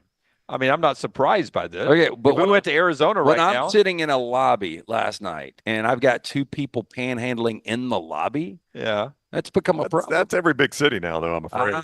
That's the first time I've ever been in the lobby of a hotel this nice and had people panhandling. Well, they were just trying to catch a train, Lance. Yeah, well, they got helped out. Yeah, they did. I hope they caught their train. It's time for Four Downs. Four Downs is brought to you by our friends at Slice every day here on the show. Great place to go by and enjoy a nice, tasty lunch and a dinner as well. Slice is it's a destination place. If people are in our town visiting, no matter what the smells are or the heat is, you're gonna recommend them going to Slice, right? Yeah, we were talking yesterday on Trash on the Table on. If you could only have one food, and pizza was the number one choice for everyone. That's and we right. were like, if you so versatile. The Slice menu with those incredible wings, great salads, of course, the specialty pizzas, second to none. 5 locations for you: Lakeview, Vestavia, Montevallo, Crestline Park, and now Edgewood, right there at the corner of Oxmoor Broadway. Get into the Bajagia Brothers for more information. SliceBirmingham.com. First down. Corey Feldman, 53. You guys remember the Coreys? I do. Corey Haim, unfortunately, has passed away. But Corey Feldman, if I asked you better movie, and Rockstar, feel free to chime in here, The Goonies or Stand By Me? Goonies for me, Stand By Me. Goonies is a fun movie. Stand By Me is more of a It's a great movie, but it's sad, and it's about friendship, and Goonies is more goofy, I would say. Coming of age, right? Is that the one they Stand found? by Me is more of a coming of age. Written by Dead Stephen body, King. the dead body by the train track. Yeah, Kiefer Sutherland, one of the bad guys. Great cast, though. Yeah. And a really good movie, but I would say the Goonies is one of those, as a kid, remember watching, it was almost like one of those epic summer movies. Right. That seemed like it lasted for hours and hours and hours, but I still will every now and then throw on the Goonies. Yeah, I think I would go Goonies over Stand By Me. The guy that had the disfigured face in Goonies, who played that role? John Matuszak. John Matuszak, Sloth. yeah. Yeah. It was a little scary as a kid. Takeaway by Stand By Me is the leeches. That scene haunted me for years. Yeah. Second down. Phoebe Cates, 61. If I asked you better scene in a movie, Phoebe Cates getting out of the pool, red bikini in Fast Times at Ridgemont High, moving in stereo from the cars, playing in the background, or the whipped cream bikini scene in Varsity Blues. Best thing about movies, side note, is that you just said Phoebe Cates is 61. She's forever 20 or whatever old she was. She's immortalized that iconic scene getting out of the pool. She's frozen in time. She is frozen in time. And that image is frozen in my head. So I'm going to go, not the bikini, I'm going to go Phoebe Cates. That was an amazing moment in cinematic history. Was it Moxon? What was Vanderbeek's name in Varsity Blues? John Moxon. Yeah. Or is it Moxley? What was it, Rockstar? John Moxon. Moxon, yeah. But I mean, Moxon was pretty surprised when she came walking. He was with the bikini, whipped cream bikini. He didn't participate though. He went to the house, right? I don't know. I think Did he? so. I think he left Oh, he turned her down. because he liked the old girl. Amy. Was he concussed? He was Amy. He liked the old girl that was going to the Ivy League school. His I girlfriend think. was Amy I haven't Smart. seen that movie in so long. What, Rocky? His girlfriend was Amy Smart. Remember, he was dating her at the time. Yeah. I think I'll go whipped cream bikini. Third down. I'm going Fast Times. Will Ferrell, 57. Will Ferrell, Will Smith. Better career? Yeah. I mean, Will Smith here lately is takes some water, but I mean, pretty good music career. We were playing the music game on the way down. Got a little Will Smith in the 90s. I would definitely go Will Smith. He's been nominated for Grammys. He's won an Oscar. Yeah. The night he popped Chris Rock. He, for a minute, you could make an argument, was maybe the most powerful leading man in Hollywood. Yep. Men in Black was so good. Will Ferrell's extremely talented, and he's produced a lot of things, including Succession. What was the serious movie Will Ferrell broke with a son? Not Will Ferrell. Will Smith. Wasn't that a Pursuit of Happiness? Yeah. And I've said this about that movie. It's like an hour and 58 minutes for the first hour and 57. They never found it. They find it in the final minute, but boy, it is a depressing movie. Yeah. Pursuit of Happiness in 30 seconds of finding it. It is a bad movie. Will Smith for me. Yeah, I'll go with him. Dunaway always hates this scene in the bathroom, sleeping in the bathroom, holding the door closed. No, the worst is when he drops his Captain America. I know. Oh, stop. His only toy in the world. Well, you gotta get to the shelter. You got no place to sleep. Stop. Kid learned an important lesson in life. Hold Captain America. Fourth down. You're gonna cry. Oh, by the way, so I'm just a reference and just popped in my head from that movie. Do you guys know the iPhone is the second most purchased item in the history of mankind? Do you know what the number one purchased item is? And I'm not talking about like toothbrushes. Bible. No. Rubik's Cube. No Are you way. serious? Yep. They sell more Rubik's Cubes than iPhones? Yep. I'm surprised by that. Me too. I hated the Rubik's Cube. Anyway, fourth down. Barry Sanders, 56 today. Not coming back. If I asked you, I would agree. Better career, Barry Sanders, Barry Bonds. Barry Bonds. I think so too. I'm just talking about because of the, and I know Sanders was abbreviated, but Barry Bonds, because of all the controversy. Both are good, but Barry Bonds. Both are great. But Bonds was good before he even left Pittsburgh. Yeah, best player I've ever seen. Yeah. Him and I will say Bonds, even with the allegations and the cloud around him, we saw the finished product. We did not see the finished product with Barry Sanders. Yeah. Which is still so weird. You didn't wonder if Barry Sanders was playing for better teams if he would have hung around a little longer. Would he have kept playing? Yeah. I understand that. 4 downs brought to you by our friends at Slice right there. Yeah, from the soul pie to the Bajaya special, the hot mama, the wing and a prairie. You're going to love the specialty pizzas. 5 locations. For more information, slicebirmingham.com. All right. Don't forget trash time and our changed afternoon schedule will roll at you around 2:30 today. We'll get to some trash coming up then. We will catch up, I think, with our buddy Grant Frerking coming up here. He's not going to make it. We're not going. We're not going to. Got called to Arlington, Texas. Oh, wow. He's going to the All-Star game. All-Star game Yeah. tonight. Good for Grant. He got called up. All-Star game happening a little bit later tonight. SEC Media Days going on here at the Omni Hotel, and it has been another interesting day here. We started the show off with the Florida State news where Brett McMurphy, who is now out on our platform at YouTube interview, there you can go see our whole interview with Brett McMurphy talking about Florida State not having a home in the Big Ten or the SEC if they do leave the ACC, as long as the ACC stays together. If they end up folding, then everyone will be scrambling for spots, and Florida State, Clemson, North Carolina, and all those schools would have a place. The biggest storyline, though, as we get ready going into this season, it seems like we're transitioning away from Nick Saban's retirement into now the on-the-field product. You know, Nick Saban's retirement, not being a part of the SEC, has been a big part of this offseason. Now we're getting to the games on the field.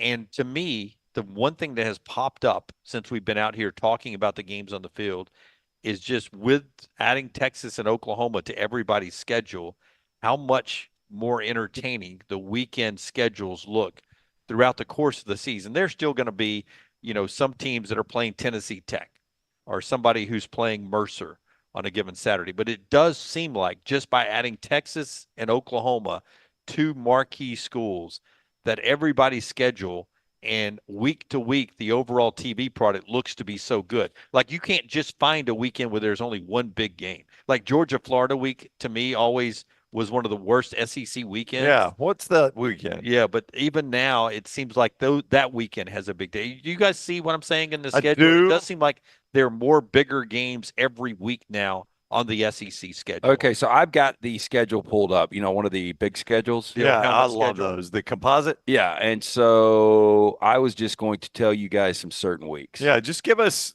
I mean, you got to get past the preseason. So let's get into September 14th. All right. We have Alabama, Wisconsin. I know That's that's a big game. Yep. Florida, Texas A&M, and Gainesville, Huge. which makes it big. Yeah. Georgia, Kentucky in Lexington. I mean, Yep. there's years that has mattered. If Kentucky's ever going to beat Georgia, it's going to be in Lexington. Yeah. Wouldn't it be just Kentucky's like to do it once the East is over and it doesn't even get them a trip to Atlanta? Yep. Yeah, let's get a little deeper, though. Okay. Okay, let's go week 5. We've got Georgia in Tuscaloosa. Correct. We have got Texas A&M in Arkansas, Arlington. Yeah. Oklahoma in Auburn. Yep. Kentucky's in Oxford. Mississippi State's in Austin. But don't you worry about Ole Miss in a game like that? Yeah, I worry about Ole Miss in any quality opponent. Yeah, I do. I mean, as soon as you say this, Dunaway, I mean, there are good games. Good week. That's a good week. Yeah, Oklahoma, Auburn, Alabama, Georgia, and you know, you only need 2 big games every week in the SEC for one conference, and there are some you're going to have 3 or 4. Okay, here's a good one. October 19th, Alabama in Knoxville. Okay, huge. You've got LSU going to Fayetteville to take on Arkansas.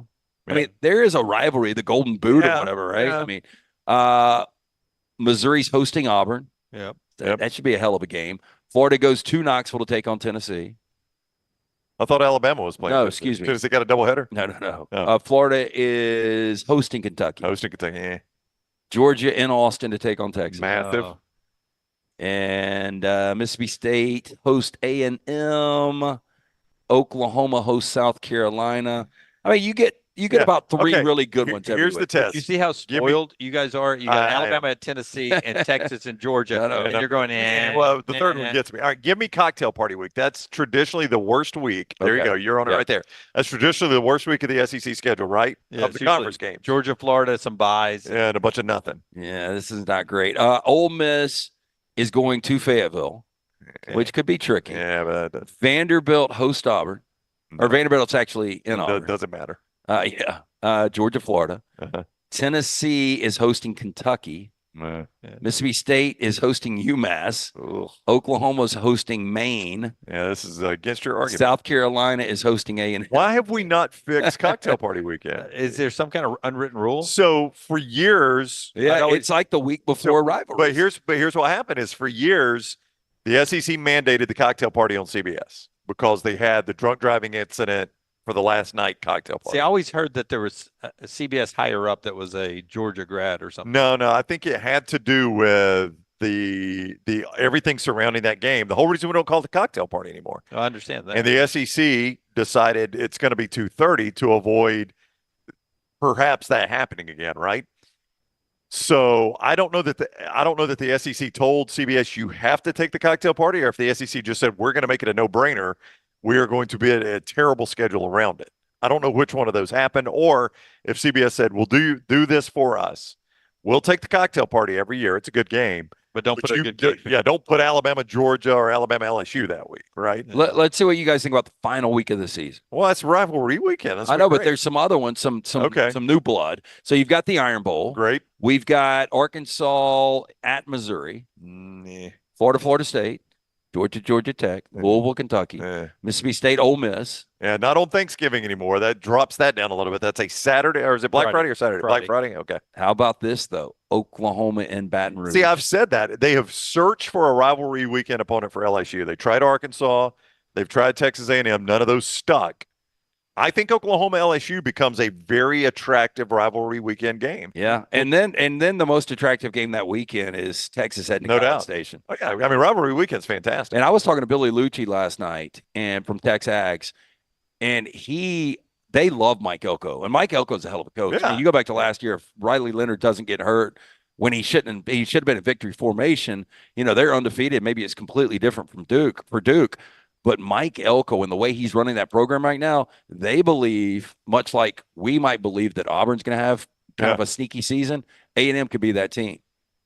Good roster there that Jimbo and them built in his time there. Some of them did not leave and go to Oregon or to Ole Miss. So we'll see what Elko, defensive-minded guy who knows what it's like in College Station, former defensive coordinator who's back there and has the Aggie fans pumped up. Our show fired up as well for our friends at Precision Sports Medicine and Orthopedics. They're bringing you part of the show today. They're the provider that will help you get your life back on track after you've tweaked something, pulled something, have a pain, or broke something. 205-512-3885, 512-3885.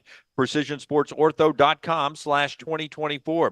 They diagnose it, they treat it, they rehab it with locations in Jasper to Alabaster and all around the Birmingham area. Orthopedic care, better together. Find your provider today. Again, call 205-512-3885 or visit PrecisionSportsOrtho.com/2024. We continue on. Here from SEC Media Days in Dallas, brought to you by our friends at mybookie.ag. 4 coaches here today, 4 of them. Kirby's here, Josh is here, Brent's here, and Eli is here. The 4 of these coaches that are here today, LT will ask a question about their tenure when we come back on the next round. The next round's coverage of SEC Media Days is presented by MyBookie. Use promo code NEXTROUND at mybookie.ag. Coverage is also presented by Tommy James Law, Precision Sports Medicine, Wayne's Pest Control, Champy's Chicken, and Vulcan Tire and Automotive. There is no better place to watch your favorite sporting events and enjoy great food than one of the 3 great Birmingham locations of Walk-Ons. The TVs are everywhere with your favorite sports, and the menu is second to none. From the great appetizers like the waffle cheese fries to the Avery Island salad, handhelds like the all-new Chicken Bomber, bistro specialties with a special taste of the Bayou, the amazing hand-patty burgers, the great po' boys, and the specialty drinks. Visit any of the 3 great Birmingham locations of Walk-Ons: Greystone, Stadium Trace and Hoover, and the brand new location in Trussville. Golf season is here, and if you're looking for a great golf course with affordable rates, you need to check out the newly renovated Woodward Golf Club. Woodward Golf Club is a semi-private club with membership opportunities available, but is also open to the public. You can book tee times online at this hidden gem by going to golfwoodward.com. For only $195 per month, you can enjoy unlimited golf 7 days a week. Membership includes discounted cart fees, unlimited range balls, and the use of our practice facilities. For more information on memberships and the course, check us out online at golfwoodward.com. The wait is over. Tonali has arrived. Beautifully distinctive Italian styling and performance. Come test drive the all-new 2024 Alfa Romeo Tonali plug-in hybrid at Alfa Romeo of Birmingham. The all-new Tonali offers best-in-class horsepower and torque, fastest 0 to 60 times in its class, plus best-in-class range with full electric charge. And best of all, qualified Tonali leasees are eligible for up to $7,500 EV tax credit factored into your lease. Hurry down to Alfa Romeo of Birmingham and experience the all-new Tonali. Bryant Bank, member FDIC, equal housing lender. Hey, for all of your IT and printing needs, reach out to our friends at Xerox Business Solutions. Look, I'm still one of those old school guys. I print my notes every single day for the show. If you watch the show here on the Next Round, you see all the notes in front of me. From day one, Xerox Business Solutions, they've been with us here at the Next Round. Local for over 45 years. For all of your IT and printing needs, visit XeroxBusinessSolutions.com or call 205-969-3000. That's 205-969-3000. Bet anything, anytime, anywhere with mybookie.ag. All the games, player props, great parlays, and all right there at mybookie.ag, right at your fingertips. And right now, you can get a special sign-on bonus when you make your initial deposit by using code NEXTROUND. That's mybookie.ag, code NEXTROUND for that special sign-on bonus. Mybookie.ag, code NEXTROUND. Bet anything, anytime, anywhere with mybookie.ag.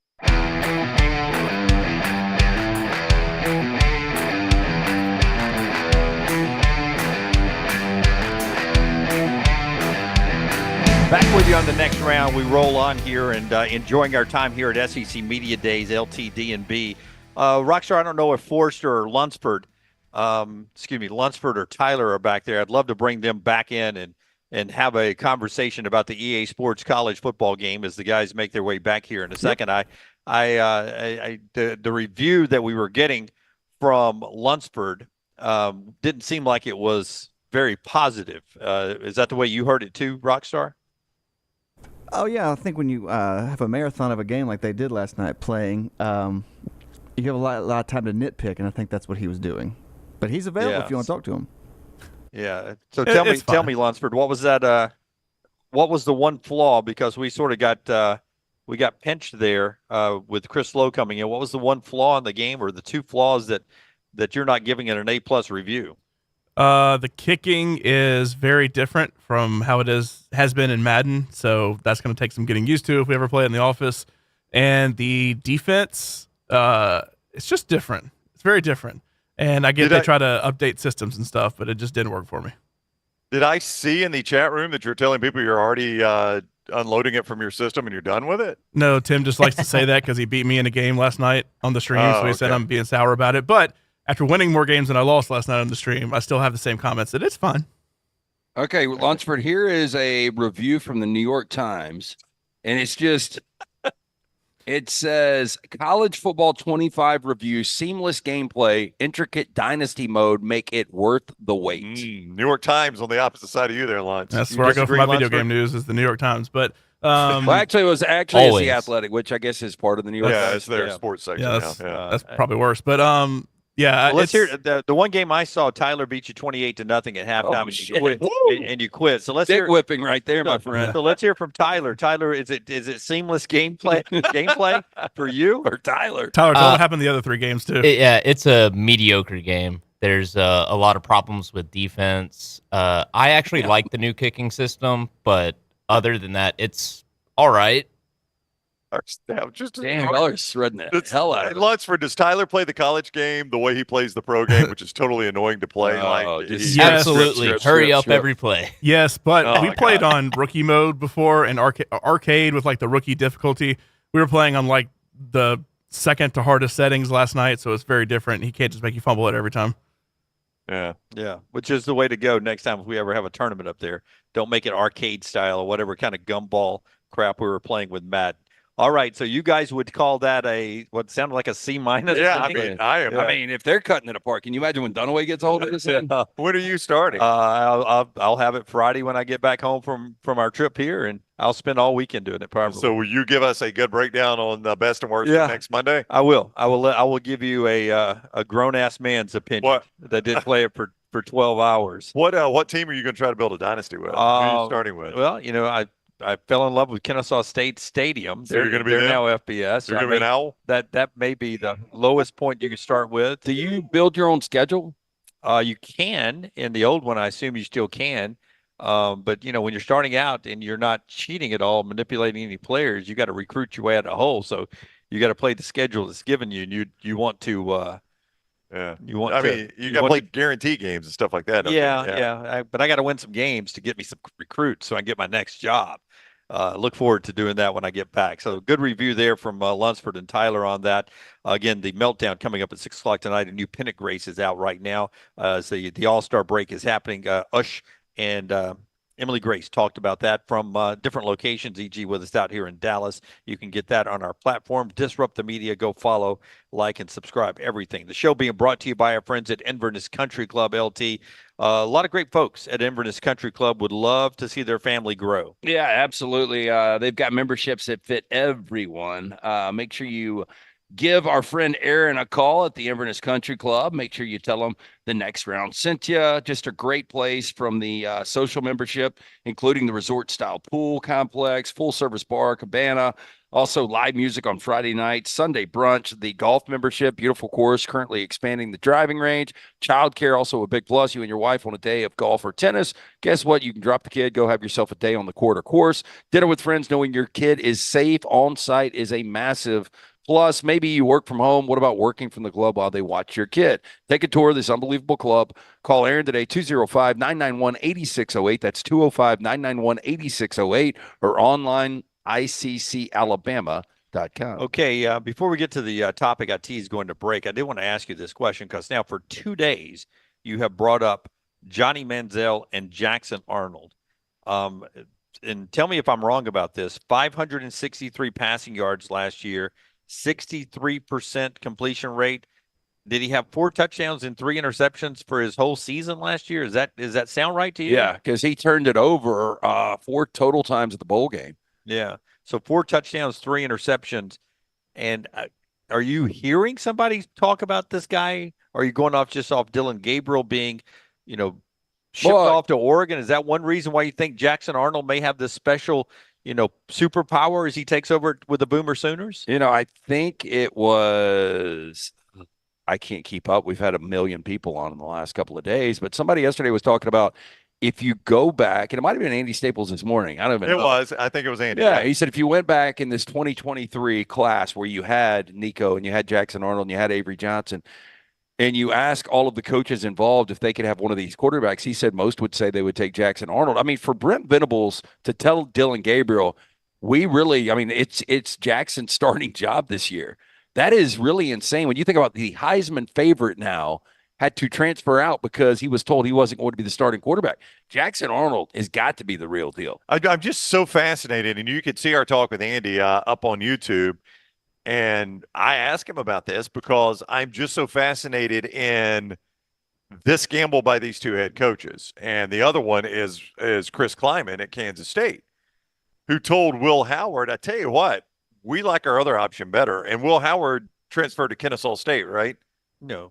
Ohio State. Yes. I mean, he went to the #1 team in the country. The coach at Kansas State told the team that is going to be #1 or #2 in the country, I don't think you're our starter. We're going to go with a different guy. That's Lance. Let me say it again. The coach at Kansas State told the guy that's going to be starting at Ohio State, "You're not good enough for our team." Yeah, and that guy has a lot of experience, much like Dylan Gabriel. And that's another thing. Like, we really just don't know what a full grind of a season will do to either one of these guys. But when Chris Kleiman signed Avery Johnson, they said it was the most significant high school signee in the history of Kansas State football. That may well be true. But there again, the coach at Oklahoma told the guy that's going to be starting and is the Heisman favorite at Oregon, the other favorite to win the Big Ten, "You're not good enough for us. We're going to go with the other guy. We're going to go with the backup."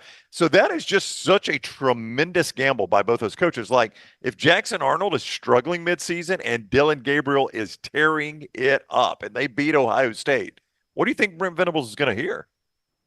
Maybe less for Chris Kleiman. I think Chris Kleiman has earned more trust of the Kansas State fan base, and their schedule is forgiving. Like, I don't know that it's going to be exposed to the level that Oklahoma might get exposed. Well, 16-10 is Brent Venables. To Brown's point, is how much cachet, how much money does he have stored in his bank with Oklahoma fans, that if he does throw up a 6-6 this year, that they're going to leave, be really pumped up about going to the Texas Bowl. Well, I mean, I do think that there is a great shot that Oregon has an unbelievable season. They get back to a college football playoff, and based on the numbers and supporting cast, that Dylan Gabriel wins a Heisman. And if that happens with this difficult schedule for Oklahoma and Jackson Arnold struggles in year one, that Oklahoma fan base is going to be like, we were 6-6 in year one in the SEC. Dylan Gabriel was 11-1, putting up these numbers. If we would have had Dylan Gabriel, how different are these one possession? That's right. I mean, worst case, we're 9-3. That gets me to LT's question, brought to you by our friends at Odie's. A great place for lunch today or dinner tonight, all week long, your neighborhood bar. I probably need to reach out to Will Haver and tell him I was that just wondering if you had. you and I are both out of town, so it might just be Rocky and Will this week. That is tomorrow night, the original location in Crestline. The newest location right there in Edgewood, the corner of Broadway and Oxmoor. Great food at both locations from Rodney Davis.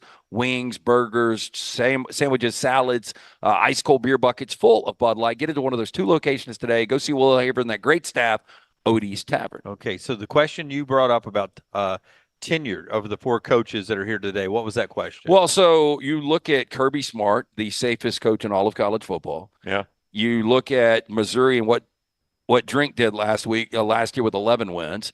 Heupel, 2 years ago, 11 wins. And then you've got, who am I missing? Brent Venables coming off 10 wins last year. So all those coaches seem really, really secure at their jobs. If I asked you who will be at their job the longest from this point on. Because you brought up, Venables is 6-6. He just got a contract extension, so really it's not going to matter. Almost $10 million a year. Yeah. Kirby, to me, is the first that's going to be gone out of these 4. The first that's going to be gone because of retirement. Are you serious? Yeah, I think retirement. I mean, we just talked about it. He's the second longest tenured coach in the SEC behind Mark Stoops. I think he will be the first of these 4 gone. I don't do a couple of times. Yeah, in the summer that we think Kirby's going to get so much money and will go off to play pickleball. Yeah, but I'm not. I mean, who was it that was with us? Oh, it was Mike Griffith the other day that said he could see like a 4 to 6 year window. Yeah, I think 5 years is the number. I don't think all 3 of those other coaches will make it 5 years. I'm going to advise you here, right? Florida State's getting bad advice. I'm going to be a good friend and give you good advice. If I did a stake bet, I would propose this one. I think you ought to take those 3 versus Kirby. Yeah. No, I see what you're saying. That one of those 3 will get fired before Kirby just in the SEC. retires. Yeah. I mean, there was a stat we talked about on the show last week that in the SEC, other than Kirby and Stoops, nobody has 5 years of experience at any of the other schools. Yeah, I would do this. I would do the stake that they won't get fired. Now, Drink is, and I did want to get to this at some point today, and we could do it now or we can wait. Do it now. He is one of those coaches I don't think we know enough about. I agree. And I don't know if people are going to absolutely love him or absolutely hate him if he has a successful year again and he's in a college football playoff. Do you see what I mean? I do. He's got good sound bites, but he seems like he could be a little condescending. Yeah, a little cocky. A little cocky. Little Dan Mullen in him. There's a little bit of Dan Mullen in him. I don't disagree. I don't know. Is it this great? He's like an everybody's guy, like the poster boy for, if you go and you look at one of the pictures in Walgreens, the little placeholder, Drinkwitz sitting there with his family. Yeah, he just looks like there is nothing remarkable about Eli there's not. I mean, he looks more like the guy that you dread seeing on April 15th because he's got your tax return ready. So I'm just fascinated to see if they continue to have success, what people are going to think of Drink. I think he's the funniest guy on the microphone in the SEC now. If you like his sense of humor, like that's kind of subjective, like comedians. Like there are some comedians that you would say, or Rockstar or Lance would say is funny, and I just don't think they're funny, and vice versa for me too, that y'all don't like. You're going to have to like his sense of humor. I'm not the biggest Drinkwitz fan, and I've had a tough time wrapping my arms around that guy being successful at Missouri. But I am flat telling you, the stake bet to make is you'll take one of those 3 getting fired before Kirby retires. Yeah, I will take one of those 3 not getting fired before Kirby retires. I'm not trying to I could see Drinkwitz back to that. I could see him maybe take another job, maybe, if he has success. Venables, I think they're locked in on Venables for a while. As we discussed when he got that new deal, it's almost the new Jimbo deal. And right? I think Tennessee is going to be wise with Heupel. I mean, just answer this question though. There are, other than Kirby Smart, there are 15 other schools now in the Southeastern Conference. 15 other. How many more do you think will keep a coach for 5 years? Of the 15? Of the 15. For 5 years? For 5 years. They're How many? I think the 3 I just said. I'd say 8.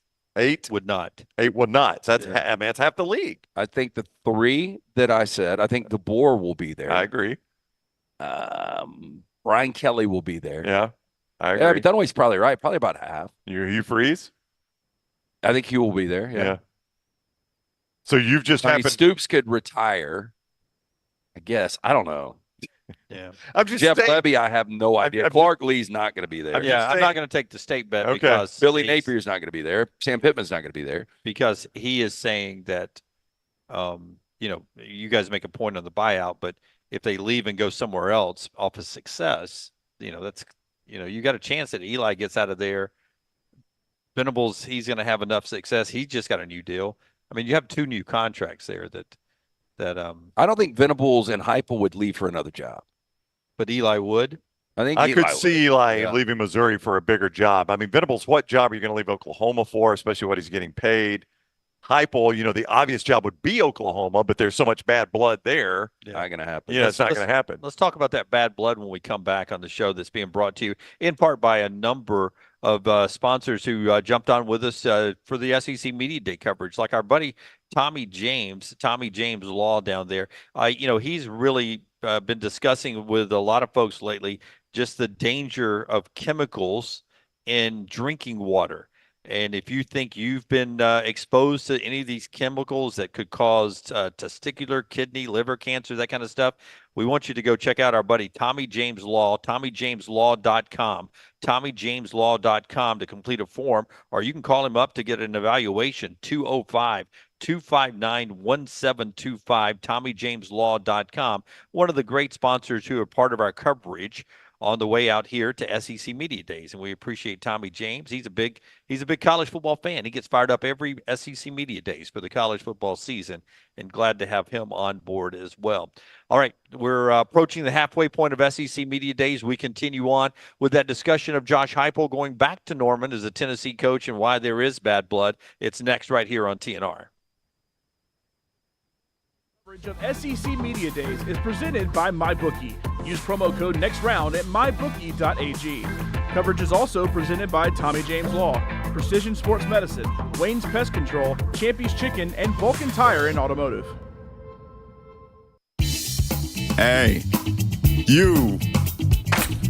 School's coming back. Time to gear up. And at New Balance Birmingham, we know what's up.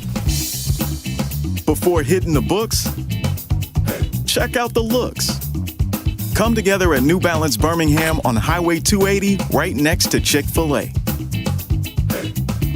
New Balance Birmingham, we got now. This hour of The Next Round is presented by the Birmingham Racecourse Casino, now featuring 7 days of giveaways with your chance to win a share of up to $125,000. The more you visit the Birmingham Racecourse Casino, the more chances you have to win. Every day, someone is ridiculed and mocked for the clothing they chose to wear. It's a harsh reality we all must face. But you have the chance to change all of that with one visit to nextround.store. For just a few minutes of browsing, you will observe so many clothing options, from hats to hoodies to t-shirts. Please, for yourself or someone you love, go to nextround.store and embrace the warmth of true attire. Bet anything, anytime, anywhere with mybookie.ag. All the games, player props, great parlays, and all right there at mybookie.ag, right at your fingertips. And right now, you can get a special sign-on bonus when you make your initial deposit by using code NEXTROUND. That's mybookie.ag, code NEXTROUND for that special sign-on bonus. mybookie.ag, code NEXTROUND. Bet anything, anytime, anywhere with mybookie.ag. Hey, there's nothing worse than waking up to a plumbing problem. Don't get caught in a flooded house. Call the guys at Hemp Hill Services. Adam, Chad, and the team at Hemp Hill are the only ones I trust to fix it and fix it right the first time. Hemp Hill Services does it right and always at a fair price. For all of your plumbing, cooling, and heating needs, trust the name that Birmingham has trusted since 1954. That is Hemp Hill Services. Call now, 205-229-2090. That's 205-229-2090. Our friends at Longest Furniture believe in getting more style for less. Longest offers a great selection of furniture for your living room, bedroom, dining room, home office, and entertainment room, helping you elevate your home design and decor. Longest offers everything from vibrant outdoor furniture to breezy home accents. Everything you need to create your own sunshine sanctuary. Right now, you can save up to 10% store-wide, receive $300 in Longest sleep credits with select mattress purchases, and access special financing on tons of hot buys. Take exit 280 off the I-65 Hallmark Farms exit today to see what Longest has to offer you. Our coverage of SEC Media Days is brought to you in part by Tommy James Law. TommyJamesLaw.com is here for you and your loved ones. Get a free case evaluation today at TommyJamesLaw.com. No representation is made that the quality of the legal services to be performed is greater than the quality of legal services performed by other lawyers.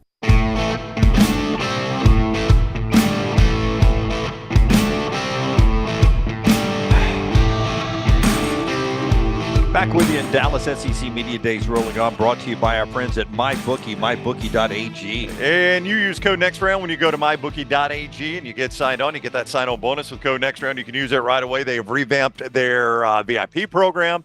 They have revamped their MVPs and their customer loyalty. You've got all of that right there at mybookie.ag. And code NEXTROUND gets you that great sign-on bonus. Listen, we constantly talk games on this show. You know, this team against this team. Lance will frequently tell you, I think they'll be about a 7-point favorite. Listen, you can play those games right there at mybookie.ag. Tonight's All-Star game, who's favored? National League. National League. I mean, it's right around a pick. National League right now, minus 120. Paul Skeen's getting the start. You can play that right there at mybookie.ag. Code NEXTROUND. mybookie.ag. Code NEXTROUND. Bet anything, anytime, anywhere with mybookie.ag. Hey, real quick, Dunaway, I know you're getting to something, but I just read another review of USA Today's, and the final sentence on his Madden or his EA 24 college football. I don't have a full rating for this one yet because it's so early, but this game seems as awesome as I thought it would be. Wow. Yeah. So you're saying that our meltdown guys, maybe lack of sleep, stuck in a small area, playing online all night long, maybe woke up on the wrong side of the bed? Well, one of two things. They're filling in for you back in Birmingham of hating everything, being so critical, or they aren't as good at this one as they've been at others. Interesting. So lack of talent, making them dislike the game. Yeah, I used to be really good at Madden and EA way back in the day when I was in college and fresh out of college, and I stopped playing, and so I don't like to play anymore because I'm no good anymore. I have seen some online criticism of the kicking to Lunceford's defense. Now, Tyler said it wasn't an issue. Don't dress a kicker. I'm surprised. Go for 2 every time. Why would you not? I'm surprised Tyler kicked. I thought Tyler was 4th down go every time. If we get into this league, I am going for it. 4th down every time, and I'm going for 2 every time. You'll never punt. You'll never kick. I will only punt if I'm more than a fourth and double digits. Okay. 4th and double digits. Yep. It's 4th and 9, we go. 4th and 10, we punt. Your analytic guy's going to be like, I got my sheet right here. Yeah. It's 4th and 10. What are we going to do? 4th and 6 for my 13. Go. 3 minutes into the game. Go. We are going. We're going to go for it there. Tennessee's Josh Heupel is the last quarterback to win a national championship at Oklahoma. That was 2000, right? Yeah. 24 years ago. Crazy. So he has not been back to Norman since then. What happened? Do y'all know the story? Since he got fired as the coordinator. Is that what it was? Since he got fired as a coordinator. Yeah. But he hasn't been back since he got fired as a I coordinator. wish Grant was going to join us because Grant Frerking Well, knows the exact story. And Dusty can tell the story too, I would imagine, for the Oklahoma side Yeah. coming up Dusty later on. can. Yeah. Yeah. I mean, I just always heard that the firing just led to bad blood between he and Stoops. Yeah. And Stoops still has such a presence around that program. Well, the belief was Stoops should have fired his brother. Like you know, Stoops' brother was the defensive coordinator. You look for that scapegoat before the head coach takes heat. We know one of the moves is you get rid of a coordinator or two, and Heupel was the guy that he got rid of, and he just hadn't gotten over it. It was the old fire the coordinator by some time, and instead of firing the guy that was the obvious issue, who just so happens to be your brother, you fire the guy that probably should have been fired, and that it has always been bad blood with Heupel. Yeah, and that's one of those sneaky games that, if you're a college football fan, you look at Tennessee, Oklahoma, it looks awesome.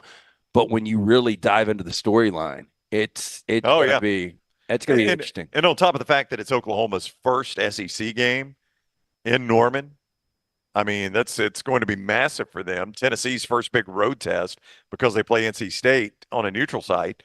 And And I mean, a sneaky, like, I don't know that Oklahoma, you would consider them a playoff contender. I guess you can, but Tennessee is a playoff contender. You lose that game early, boy, that is an uphill battle. If you're Tennessee, you still got to play Alabama and Georgia. So, the rest of the SEC games. Man, I'm looking at Texas A&M's schedule. I just wanted to go back to them real quick, and I don't know what you guys think about this.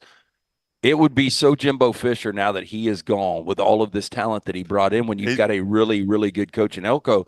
This schedule, that Notre Dame A&M game is so massive because week one, if Notre Dame wins, they're going to be undefeated going into November against Florida State. There's no doubt. If A&M wins, they get McNeese next. They've got Florida, Bowling Green, Arkansas, Missouri at home, at Mississippi State, LSU at home, at South Carolina, New Mexico State. I mean, A&M could actually be a college football contender if they get by week one. I mean, I think if they win week one, the scenario you've brought up where Texas A&M has playoff implications on both sides on rivalry Saturday probably is. But it getting better if both going into that game are 9-2. I want them both to be 9-2. I do, and it be make or break for both of them. Winners in the playoff, losers out. Yep, that's what I want out of that game. Yeah, we already have Georgia and Alabama locked in for the SEC or whoever it is. Yeah. But I want that game to be. It's obvious the winner goes and the loser stays home. And that's what I want for my revival of Texas A&M. Who was it we were talking to yesterday that said that A&M fans will not sell their tickets to Texas fans? Chip Brown. Yeah. I tell you what, I am, for the first time in my life, second time in my life, now tempted to bypass Iron Bowls because we've made Rivalry Saturday so good in the conference. I don't want to do that. I love the Iron Bowl. I go to the Iron Bowl every year.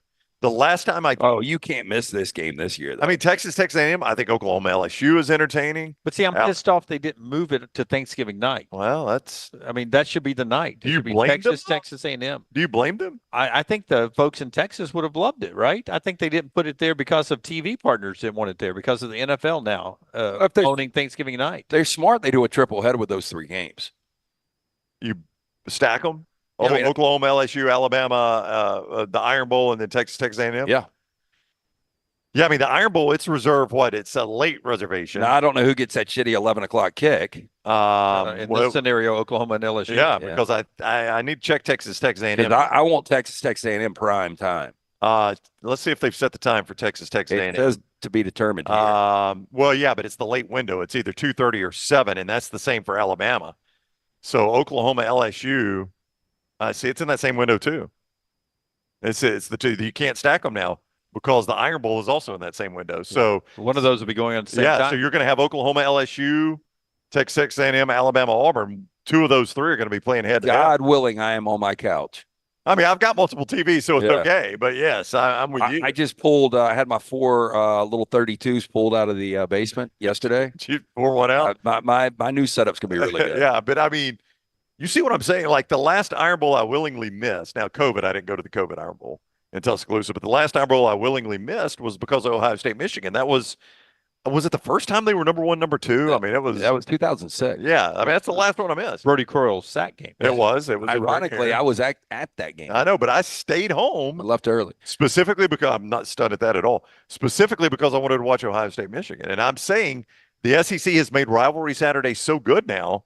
I mean, that's a tough decision for me. And I love the Iron Bowl, and I love going to the Iron Bowl. It's just so much fun every year. It's in Tuscaloosa. It's a worse game in Tuscaloosa, or it has been. We'll see if that continues into the freeze and the war eras. That would be a fascinating game in Auburn this year. Oh, I would agree 100%. Yeah, because I think Alabama just wins the game because it's some Bryant-Denny, but I mean, it would be coin flip. But I mean, we haven't tested the Bryant-Denny Iron Bowls in the DeBoer and Freeze era yet. Right. Freeze has coached, he's coached one. And it was in Jordan-Hare. DeBoer's never coached an Iron Bowl, so we'll see if that continues. CPAP Plus bringing you this part of the show here today. CPAP Plus, that CPAP technology has changed so much over the last decade, and LT has found the perfect place for you to get your equipment and get you a lot more stuff with our friends at CPAP Plus. Yeah, get into the O'Neill brothers. Buy local. We always love that. I mean, there's a couple of reasons. You love to support local, but you don't want to buy your CPAP mask or supplies from Amazon or online. Come see the folks at CPAP Plus and see what you're buying.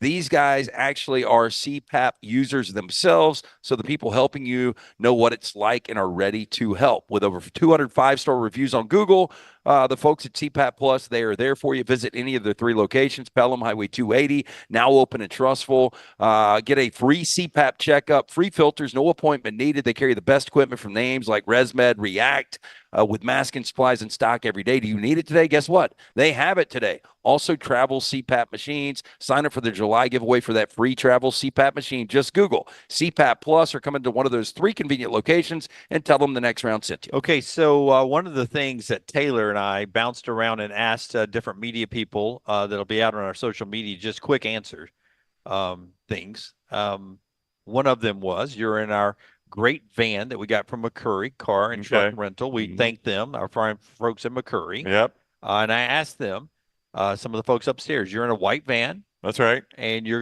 got to drive with one SEC coach back to their campus.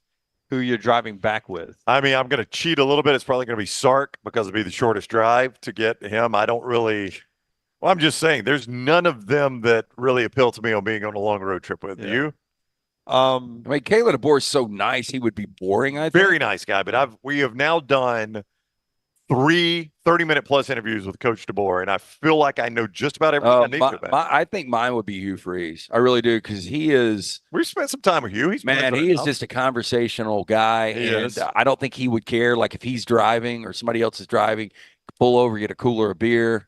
I think Pittman would be 7, 8 people we asked. Nobody went the way you did on just the shortest, so I can get out of the car the fastest. Yes, Brown's the only person that was like, I just got to get out of the car the fastest. Cheat the system. I'm just, it's not necessarily cheating the system. It's just that, and I know most of our fans and the fans of teams that watch and listen to this show, most of our audience would disagree with this. I don't long to spend extended period of time with college football coaches. That's just not in me. I mean, it's tough enough when you're riding with people you know for That's that right. long. Yeah, but I mean, that's just, those guys are generally bred a little differently, and I don't have a ton in common with them. So I wouldn't cherish a 8-hour ride with Hugh Freeze or Nick Saban. I like them fine, or Kayla DeBoer. I like all them fine, and we've had great times with them, but that's a lot of time to Yeah, I spend would with think anybody. like Napier doesn't seem like fun. Kirby's no fun anymore. I would think that the answer would be Hugh Freeze. Hugh Freeze for him. Did you get any Hugh Freezes? Taylor, no Hugh Freezes. No Hugh Freezes. Okay. Is there a name that was shout out more than? I don't want to give it away because it's going to pop up on our platform at some point. I don't think it's out yet. That one is not out yet, so I don't want to give any away. But no Hugh Freezes. Okay. Do you want to give me your answer though? You're going to stick with Sark? I think I would stick with Sark, and I don't dislike Steve Sarkisian. It's not that, but that's the shortest drive. I think I could make. I can make 2. It's about a 2.5-hour drive from here, maybe 3-hour drive for Austin. I think. I can make 3 hours of conversation with most anybody in a car. And I think if I did 3 hours with Sark, drop him off at the Texas building in Austin, I would have probably exhausted all the conversation I need to have with him. DJ Shockley's part of the next hour with us, the Georgia great. Hydro Live bringing you the show. 103 here today, no matter what the temperature is where you are, Hydro Live can keep the fluids where they need to be. Yeah, make sure you are hydrated. IV therapy, B12 injections, cryotherapy, it's all under one roof. Very important.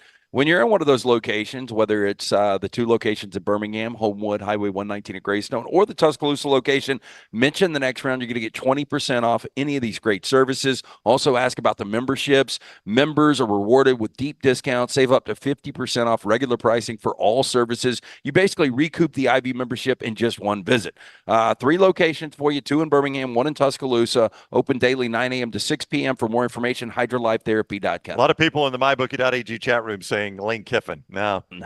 Been around Lane. Lane's a little socially awkward. He is very socially awkward. You and Lane driving him back to Oxford would be something. We'd probably have a great time. We'd be playing the music game just like we did on the way out here. We had Jared Ivey on for a question yesterday. Yeah, the SEC and Ole Miss, they were nice enough to bring him by for a question. But I tried to play word association, and he didn't understand Joey Freshwater. No, what did he say, cold beer? Yeah. Well, maybe that's what he thinks of when Joey Freshwater. Maybe so. There was cold beer I think present. he knows what it was. Yeah. No, he knew what word association because he was like, what's my word association? Leave?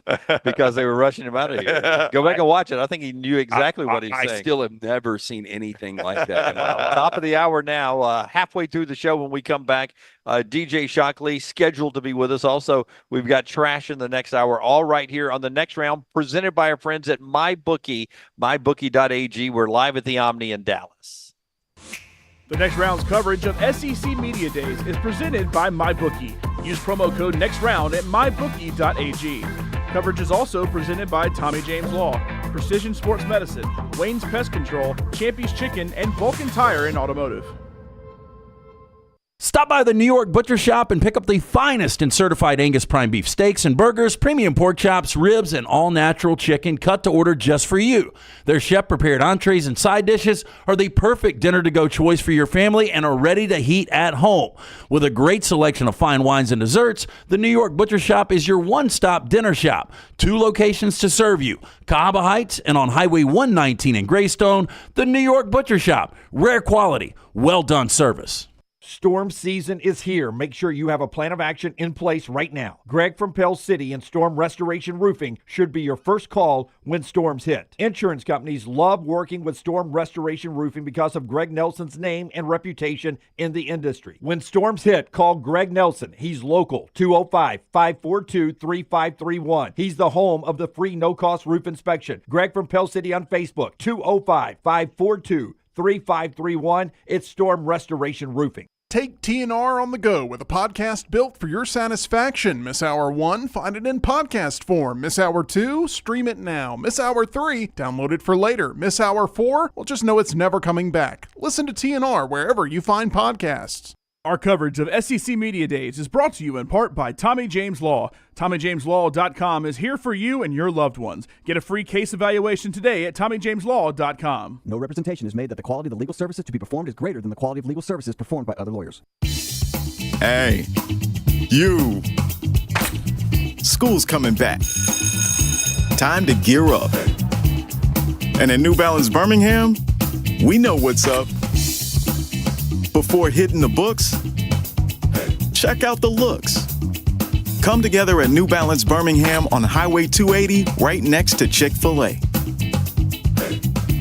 New Balance Birmingham, we got now. Remember the name Way to Wellness if you're battling weight loss in your life. I'm Jim Dunaway from The Next Round. There was a time I was over 216 pounds until Way to Wellness helped me lose 45 pounds, and now for over 2 years, they've helped me keep that weight off. Here's their website, aplanforme.com, aplanforme.com. That's a great name for a website because there's no cookie cutter plan. Everything is designed specifically for you. No contract, no sign-up fees, and your first consultation is free at Way to Wellness. Golf season is here, and if you're looking for a great golf course with affordable rates, you need to check out the newly renovated Woodward Golf Club. Woodward Golf Club is a semi-private club with membership opportunities available, but is also open to the public. You can book tee times online at this hidden gem by going to golfwoodward.com. For only $195 per month, you can enjoy unlimited golf 7 days a week. Membership includes discounted cart fees, unlimited range balls, and the use of our practice facilities. For more information on memberships and the course, check us out online at golfwoodward.com. Jim Dunaway, Lance Taylor, Ryan Brown, and Rockstar. Live from the Birmingham Racecourse Casino Studios, the next round, presented by Bud Light, is on now.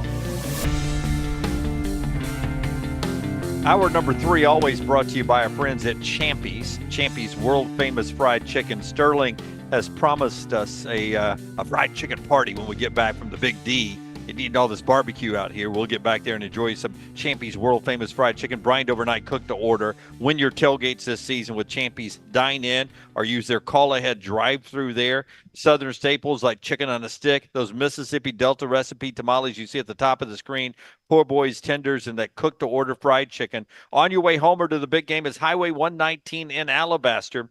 It's our friends at Champy's Chicken. Hadn't said this in a while. For blues, brews, and bird, champyschicken.com, their original slogan right there. Like that. Old school. DJ Shockley with us momentarily. We'll talk to the former Georgia quarterback, who's now part of the media. He's here today, and we'll chat to him about Carson Beck taking over. Beck's up there rolling around. Carson, I don't know who's asking the question.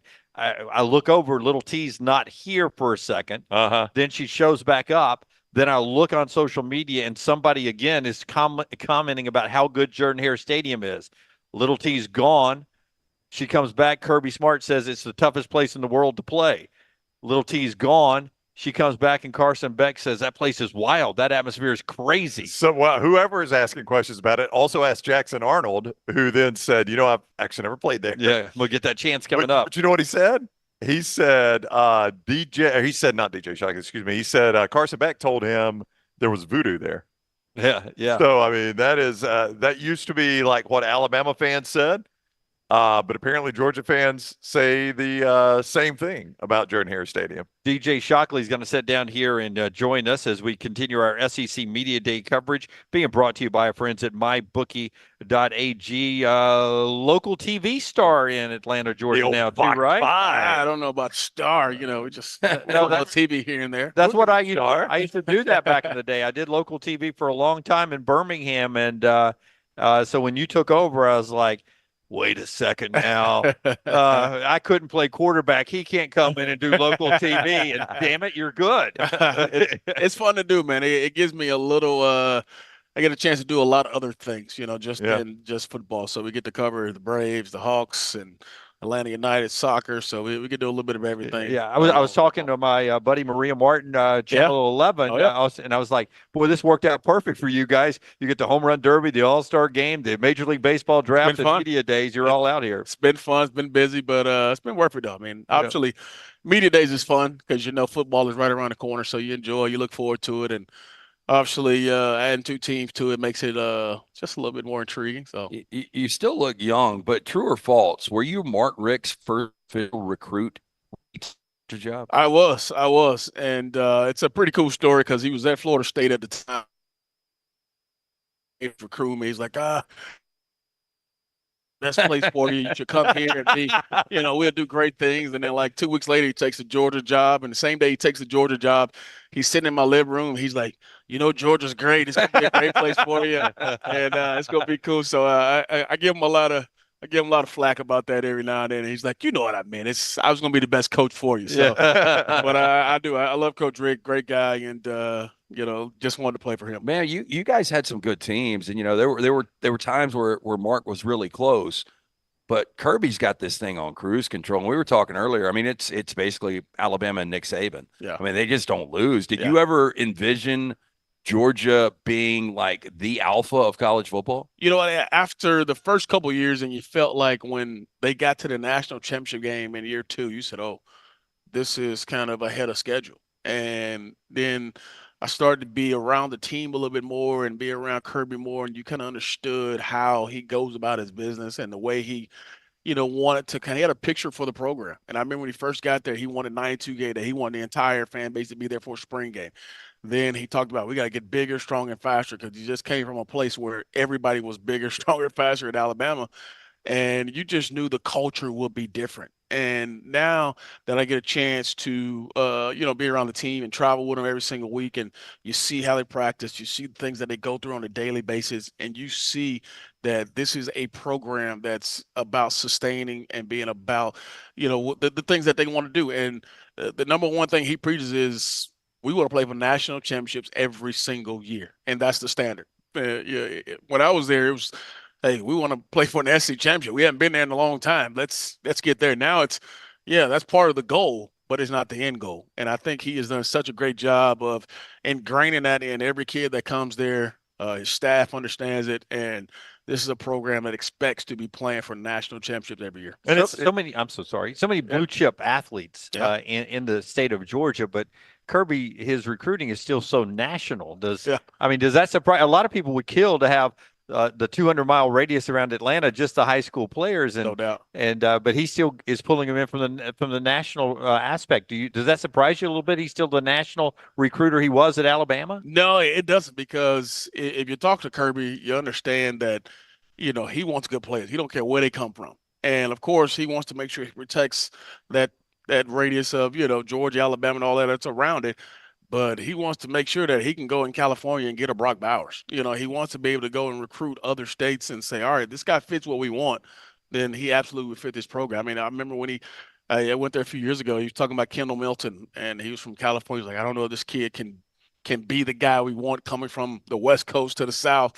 I don't know if his demeanor is made, but he knew he had what he took on the field to get it done. And I think the great thing about Kirby is it doesn't matter where they come from. Once they get there, he develops these kids. We've seen a lot of 4 or 5 star kids go to all these different programs and not pan out.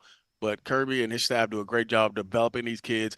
And Georgia has become a national brand. I mean, I know he goes into these houses and tells these parents and kids that, hey, you know, last year we played in 3 of the 4 most watched games in college football, you know, when he plays for the national championship. And that's what kids want. They want to be on the big stage. So he has that to tell them, you know, I don't care where you're from, you're going to be on the biggest stage at Georgia. Former Georgia quarterback DJ Shockley, our guest, Fox 5 Atlanta now, also is roaming the sidelines there on the Georgia radio broadcast, and he's with us here in Dallas.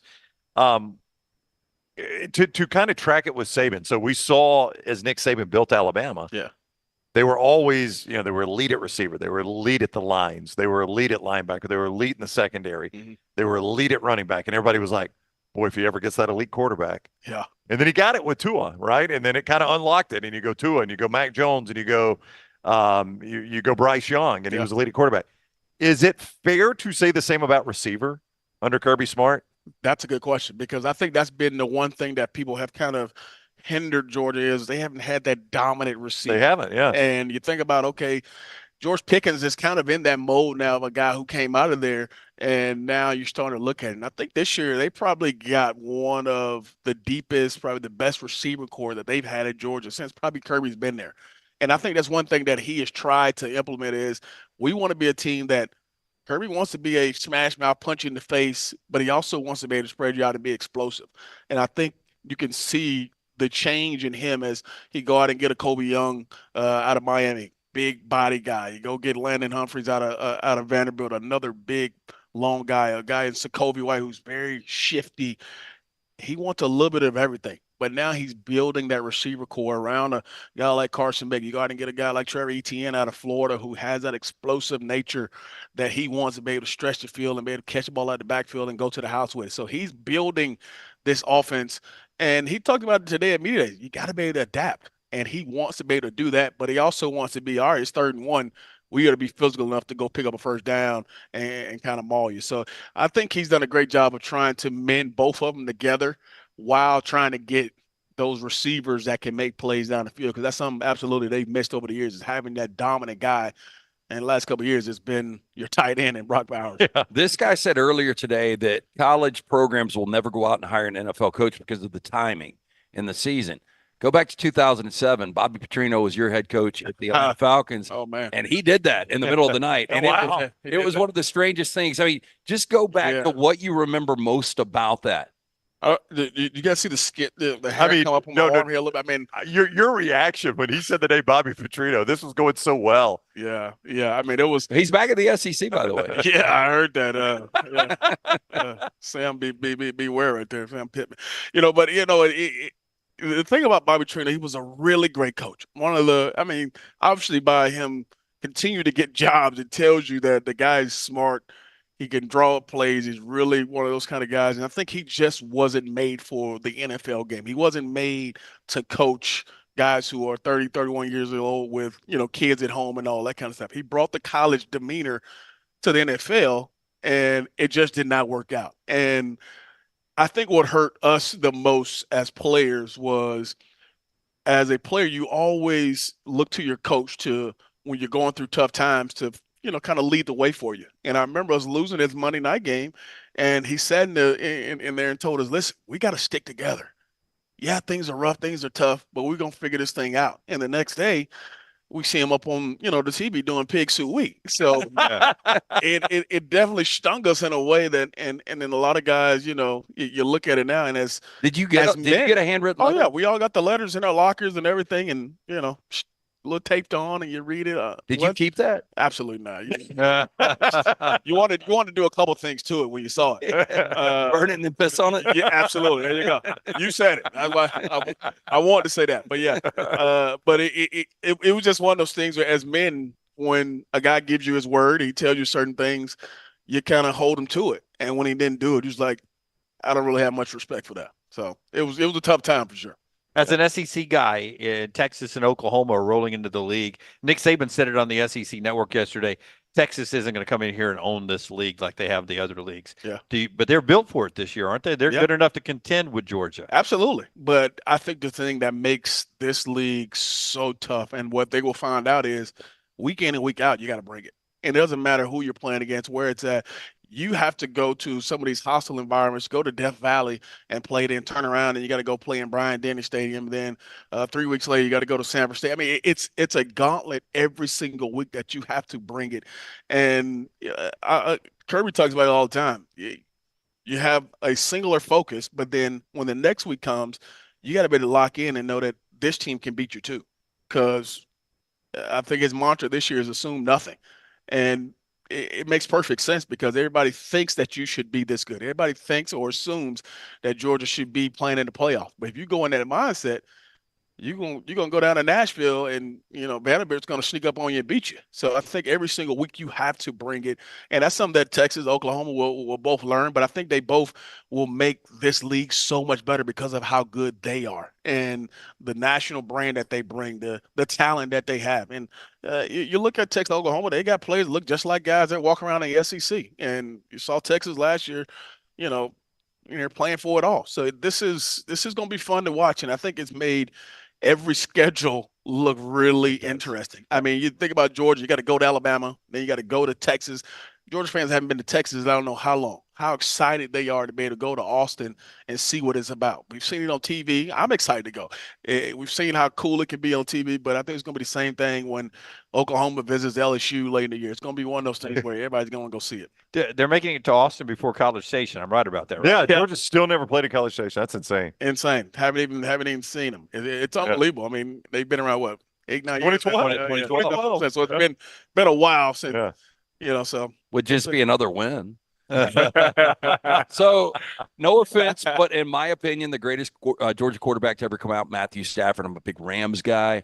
No offense to Fran Tarkenton and other great quarterbacks. Stafford's proven. I mean, AJ Shockley for sure. But I mean, Carson Beck to me has potential to be outstanding for sure. And I do believe he's going to be the number 1 overall pick in next year's draft if he stays healthy and it goes as it should. But just talent-wise, like Stetson Bennett, he had those intangibles, and he got really good as the days went. I hope he becomes the best Georgia quarterback ever because he's on that Rams roster. But does Carson Beck have the opportunity to become that great? I think he does. And I think the one thing that works into his favor is he has been wanting this moment for so long. The unique part about being on the sideline is I hang around with the quarterbacks and the quarterback coach on the sideline. So I'm listening to them talk through stuff that goes on in game. And for the last couple of years, when Stetson was the guy, I was standing there next to Carson. I was like, all right, what's going on here? And he's explaining, he's talking through it. And the other thing that I think motivates him is there 2 years ago when he thought he was going to be the guy and Stetson ended up beating him out. And that was a tough moment for him. And I think now he's in a position where he was on those national championship teams and it felt good to win it. But I've talked to him on numerous occasions. He says, I want mine. And that motivation in him tells me that this guy has been relishing the moment to be able to lead this team, lead this university. He stayed around when he could have left. High-profile kid came into Georgia. And the one thing that really sticks out to me about Carson is everybody talks about all the hype around him. And I asked him about it today. Everybody's talking about Heisman hopeful and national championship and what you can do. And the first thing he talks about is his team. And I understand from just hearing him say that he understands the big picture of what it takes to get to that level. And if his team is playing good, probably means 15 is playing good too. So I like the fact that Carson has that mindset of team first and everything else comes with it. But this guy has everything you need on the field. He has the leadership of his team. He has the moxie about him. And he's got a guy who I play for, Mike Bobo, as offensive coordinator. And I knew every ball game walking in, I was the most prepared person on that field. So I know going into any game, he's going to be that same way. And then the other part about it is every single day, he gets to go against Kirby Smart in that defense. So he sees the most exotic and crazy things.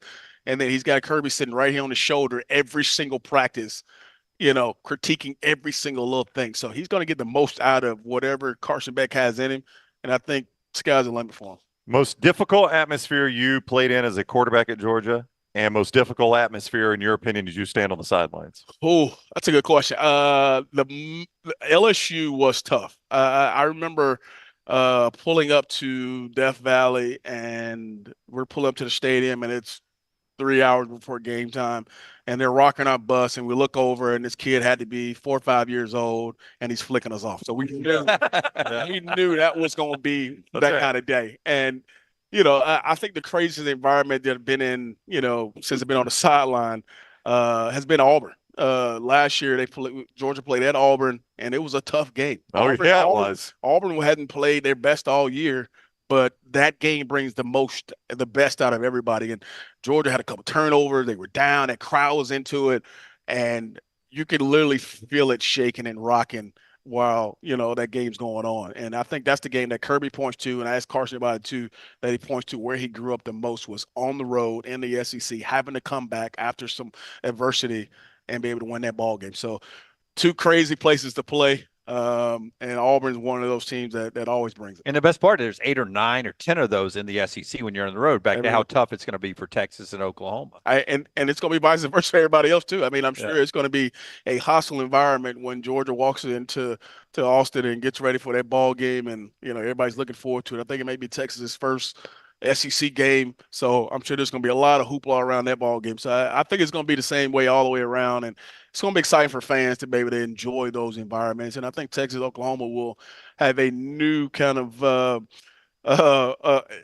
enjoyment for what the SEC is all about when they get to a chance to go and play in these different places. I had a dinner last night with a couple of guys from game day, and they were saying one of the guys' favorite campuses is Blacksburg, Virginia. Yes. And I wanted to ask you, it is a cool place. What was it like playing with Michael Vick? It was really cool. I tell you, I remember when I first got drafted to Atlanta, and I walk into the facility, and the first person I see is Michael Vick.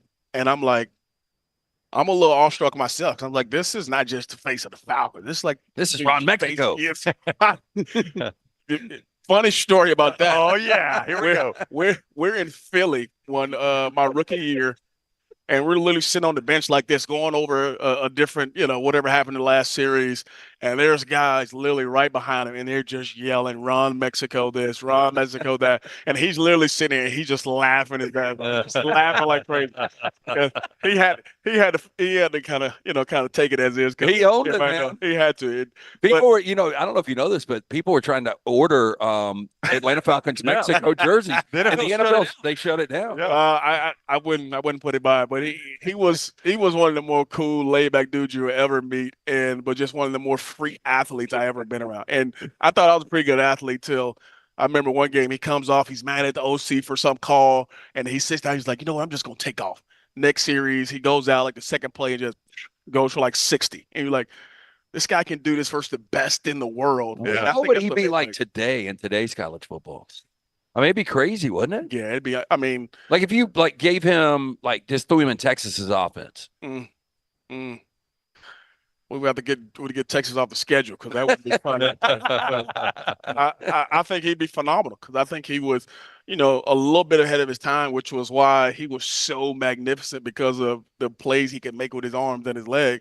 And now I think everybody in college football and NFL are looking for a guy like that because the dudes on the other side that are rushing the passer, they are just as big, just as fast. So they need some guy who can get away. Now, yeah, there's still a lot of prototypical, drop back QBs in this league, but there are a lot of guys who you need to be able to move around. I think that's what a lot of coaches want to be able to get away from those runs. We're about to see if you still have some sort of a skill set. Yep. This is for you for dropping by. Okay. Open it up. Go and open it up. Okay. See what you got. They're going to slap me or anything? Nope. No tricks here. No tricks. No tricks. Just us being nice guys from Alabama. Yeah. Oh, look at there. What we got here. Panda Express. Okay. Okay. There you go. I appreciate it. Okay. Panda Express. Oh, yeah, absolutely. Okay, now you're going to walk with me. That's All right. right. Panda Express gift card. Yep. Okay. You're going to get an opportunity to win cold hard cash here. Cold hard cash. Yeah, I know you. Everybody's like a little cash, that. right? I mean, I see the shoe game. I know you spend it. So Okay. tell them how much money we got in the bucket. So there's denominations of 20s, 50s, and 100s, and we really don't. We put them in envelopes. We put them in random buckets. So you can use the official. What is this called? The bucket ball. Yeah. Yeah. I would Bucket suggest ball? this. You can see which one you'd rather go. You get 2 shots. You make one. You get whatever's in the bucket. Hacky sack's less bouncy. Yeah. Hacky Shack is less bouncy. Yeah. So, I mean, This one's going to bounce off pretty good. I feel that. Yeah. Okay. All right. Okay. Former Georgia quarterback, Falcon quarterback, You DJ can step up Shockley. to the line right there. This That's is- everybody. this is Yeah, the wherever third you line get here. comfortable. Yeah. DJ Shockley going for cash here. Two to make one. 2 to make one. 2 to make 1. All right, this one. All right, here we go. Let's go deep. Oh, man, we've had a rough day. Good Buddy, stuff, get done. brother. Appreciate it, fellas. Thank you, DJ. Yeah, man. Hey, Awesome thank you. stuff. Thank you. Yeah, I wish you'd made one. I mean, we got all this cash left over. We have to have a. Can I give you my Panda Express back for another try? Hey, you want to trade it? Yeah, if you want to get Panda Express For back. one more try? Okay. Yeah, okay. I'll tell you what, we'll All give right. you 2 tries. Okay. Yeah, two All right. to make tries. one again. 2 tries for Panda Express. You can 2 tell tries. he's a big Panda Express fan. Yeah. I don't mind Panda Express too, but yeah. Yeah. If I win the money, I can buy more Panda That's Express. true. Right? Yeah. There's a man that understands sponsorship. I like it. Yep. That's terrible right there. 0 for 3. DJ. Oh, Yeah. terrible. Keep your Panda Terrible. Express. Yeah. Okay. Panda It Express. should be noted, DJ's on the sidelines with the Bulldogs, loves the Falcons, played football there, covers the Braves, apparently does not spend enough time with the Atlanta Hawks. At all. At all. Traded me like DeJounte Murray right there. Cool. DJ Shockley brought to you by our friends at MyBookie.ag. MyBookie.ag, code next round to get that sign-on bonus. Bet anything, anytime, anywhere. MyBookie.ag. Back in a moment to Dallas. The next round's coverage of SEC Media Days is presented by MyBookie. Use promo code NEXTROUND at mybookie.ag. Coverage is also presented by Tommy James Law, Precision Sports Medicine, Wayne's Pest Control, Champy's Chicken, and Vulcan Tire and Automotive. Stop by the New York Butcher Shop and pick up the finest in certified Angus prime beef steaks and burgers, premium pork chops, ribs, and all-natural chicken cut to order just for you. Their chef-prepared entrees and side dishes are the perfect dinner-to-go choice for your family and are ready to heat at home. With a great selection of fine wines and desserts, the New York Butcher Shop is your one-stop dinner shop. 2 locations to serve you, Cahaba Heights and on Highway 119 in Greystone. The New York Butcher Shop, rare quality, well-done service.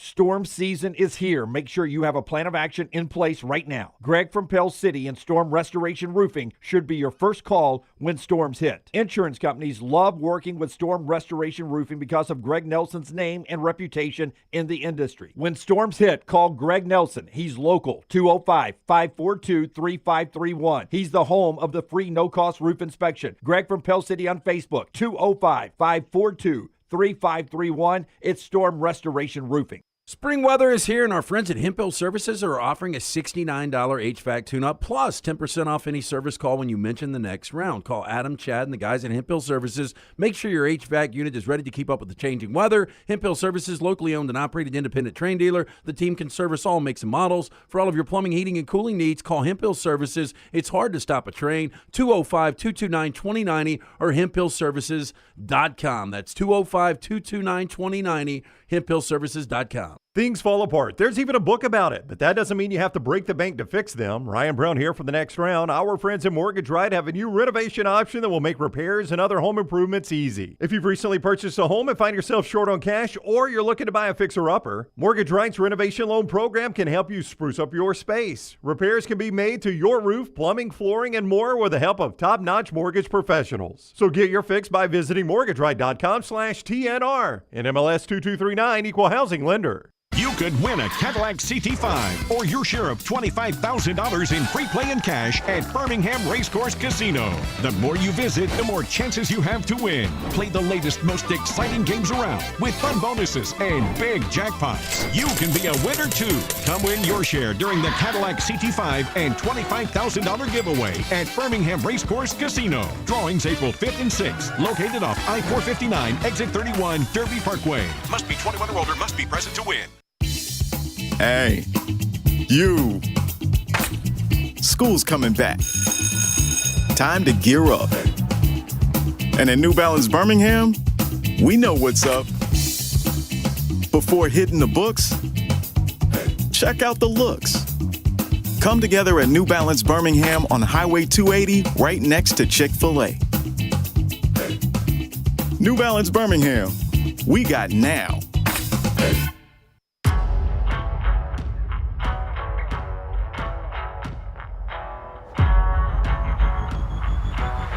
Back with you on the next round as we roll on here, brought to you by our friends at mybookie.ag. We're at the Omni in Dallas on a scorcher of a day 103.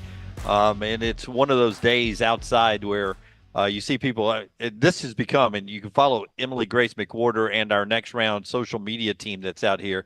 This is one of those events that a lot of people and the players, some coaches, but really the players get dressed to the nines. It becomes a walking the runway moment.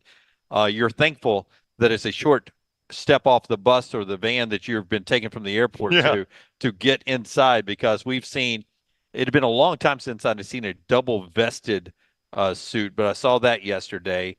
And Carson Beck just to the nines today. Was it blue velvet? His suit was made of. Really, blue velvet? I haven't seen it. Blue velvet. It was some unique I haven't material. seen it. Yeah, that's beautiful. What is that? He velvet? drives a Lamborghini. I mean, this kid's got more money than we'll ever see already. The old Lambo. I cannot believe yesterday when EG asked Jackson Dart, "So what are you wearing?" Well, let's start first with my Rolly. My Rolly. And he had like a little. Did you guys see his hair? It was like peroxide bleach just on the back mullet. I did not see that. No. Yeah. But I didn't think he had a mullet. Well, I mean, it's more of a. I don't know. It's like a bush back there of hair. Yeah, shrub, if you will. A shrub. Yeah, someone called it a shrub. It's not Alec Baum, what we saw last night. With that, yeah. All right, Vulcan Tire and Automotive. They were with LT in his car on the ride out here. Yeah, it seems like everybody getting amped up for travel season, which is right now. The summer could be tough on the vehicle. Bring it by Vulcan Tire and Automotive for a quick check. Make sure you're going to get where you're going. AC checks, fluids, tires, and more. The ASE certified mechanics at Vulcan Tire and Auto have you covered. 4 locations in the greater Birmingham area with Vulcan Tire and Auto. Where you go, we go together. For more information, vulcantireandauto.com. And please tell the guys the next round sent you. We'll get to trash in just a second, but last night in our text thread, there was a discussion about the national anthem at the Home Run Derby. And there's been a serious tweet, I assume she's serious about this, that has been sent out from Ingrid Andrus, who sang the national anthem last night, but she basically was apologizing for her rendition of the national anthem last night because she says she was intoxicated. Have you seen the anthem yet? So Have you seen it? No, I got a text from Bullet and Chili's vet. Okay. And randomly, he listens to our show. Let's just say Bullet and Chili. And he said, this might be the worst national anthem. He was like, I was pulling for her to be able to pull it out, but she flew it straight into the mouth. We were at dinner as it was going on, so we did not hear it. I saw it. And then we got back to the room, and little T texted the group that was at dinner and said, that anthem we were watching, y'all got to go back and listen to it. So we did. So today, Ingrid Andrus. How bad was it? Rockstar, did you happen to see it, or have you seen it on social media? Oh, it's awful. She starts with the second verse. She starts with wow. Or the Ramparts we watched. She starts there, and she just it's awful. Like, you feel bad for it. Like, it is atrocious. It's like they pulled somebody out. Thinking she's gonna recover, and she never does. It just gets worse. And so it's alcohol related. Well, she says, here's her formal from Instagram today. But as you listen to this, all the way till the very end, you tell me whether she's being serious about this or not, because little T pointed out she's got a concert scheduled for tomorrow night. Well, that'll be the telltale. That'll be a telltale sign. Go ahead. I'm not going to BS y'all. I was drunk last night. I'm checking myself into a facility today to get the help I need. That was not me last night. I apologize to MLB, all the fans. and this country I love so much for that rendition. I'll let y'all know how rehab is. I hear it's super fun. Now, the last sentence, I hear it's super fun. That's where I lost it a little bit, like she's playing about it. It sounded really serious until then. So XOXO is how she ends it. I heard it's super fun. XOXO. You really going to rehab or not? Yeah, and you hate to speculate on something this serious. Yeah. But this does sound like, I'm going to try to get, PR wise, I'm going to try to salvage to get ahead of this. Yeah. But whoever represents her needed to take a look at that, because that lost me too, because when you're at rock bottom is when you go to rehab. When you feel like, hey, really, this is the lowest point and the only thing I can do is go out and get help. That ain't fun. Admitting that you're in that spot to begin with. I hope if she's genuinely going to rehab, I hope that one day she gets out of rehab and somebody gives her the chance to sing the anthem again. Yeah, me too. Me too. And she goes and slays it. I mean, I think that'd be a pretty cool story. Yeah, I agree. On a big stage. I mean, like somebody on a big stage gives her a chance to sing the anthem. All right. Rockstar, it's time for trash. It's brought to you by Mortgage Right. Hit the big button, buddy. Obviously didn't get it done, but left my nuts out there on that mountain tonight. That's for damn sure. LT's Trash is presented by Mortgage Right. Mortgages done the right way. Was that Lunceford on the game last night? I don't know who that was there. We are proud to partner with the mortgage experts, our friends at Mortgage Right. Offices everywhere throughout our great country. Whether you're buying your first home or your final home, you can get more information. Go to mortgageright.com/TNR. We start first. This is not good for Gen Xers. I'm a Gen Xer. You're a Gen Xer. Am I? Yeah. What year does okay. Now, the first 401k generation is getting closer and closer to traditional retirement age of 65.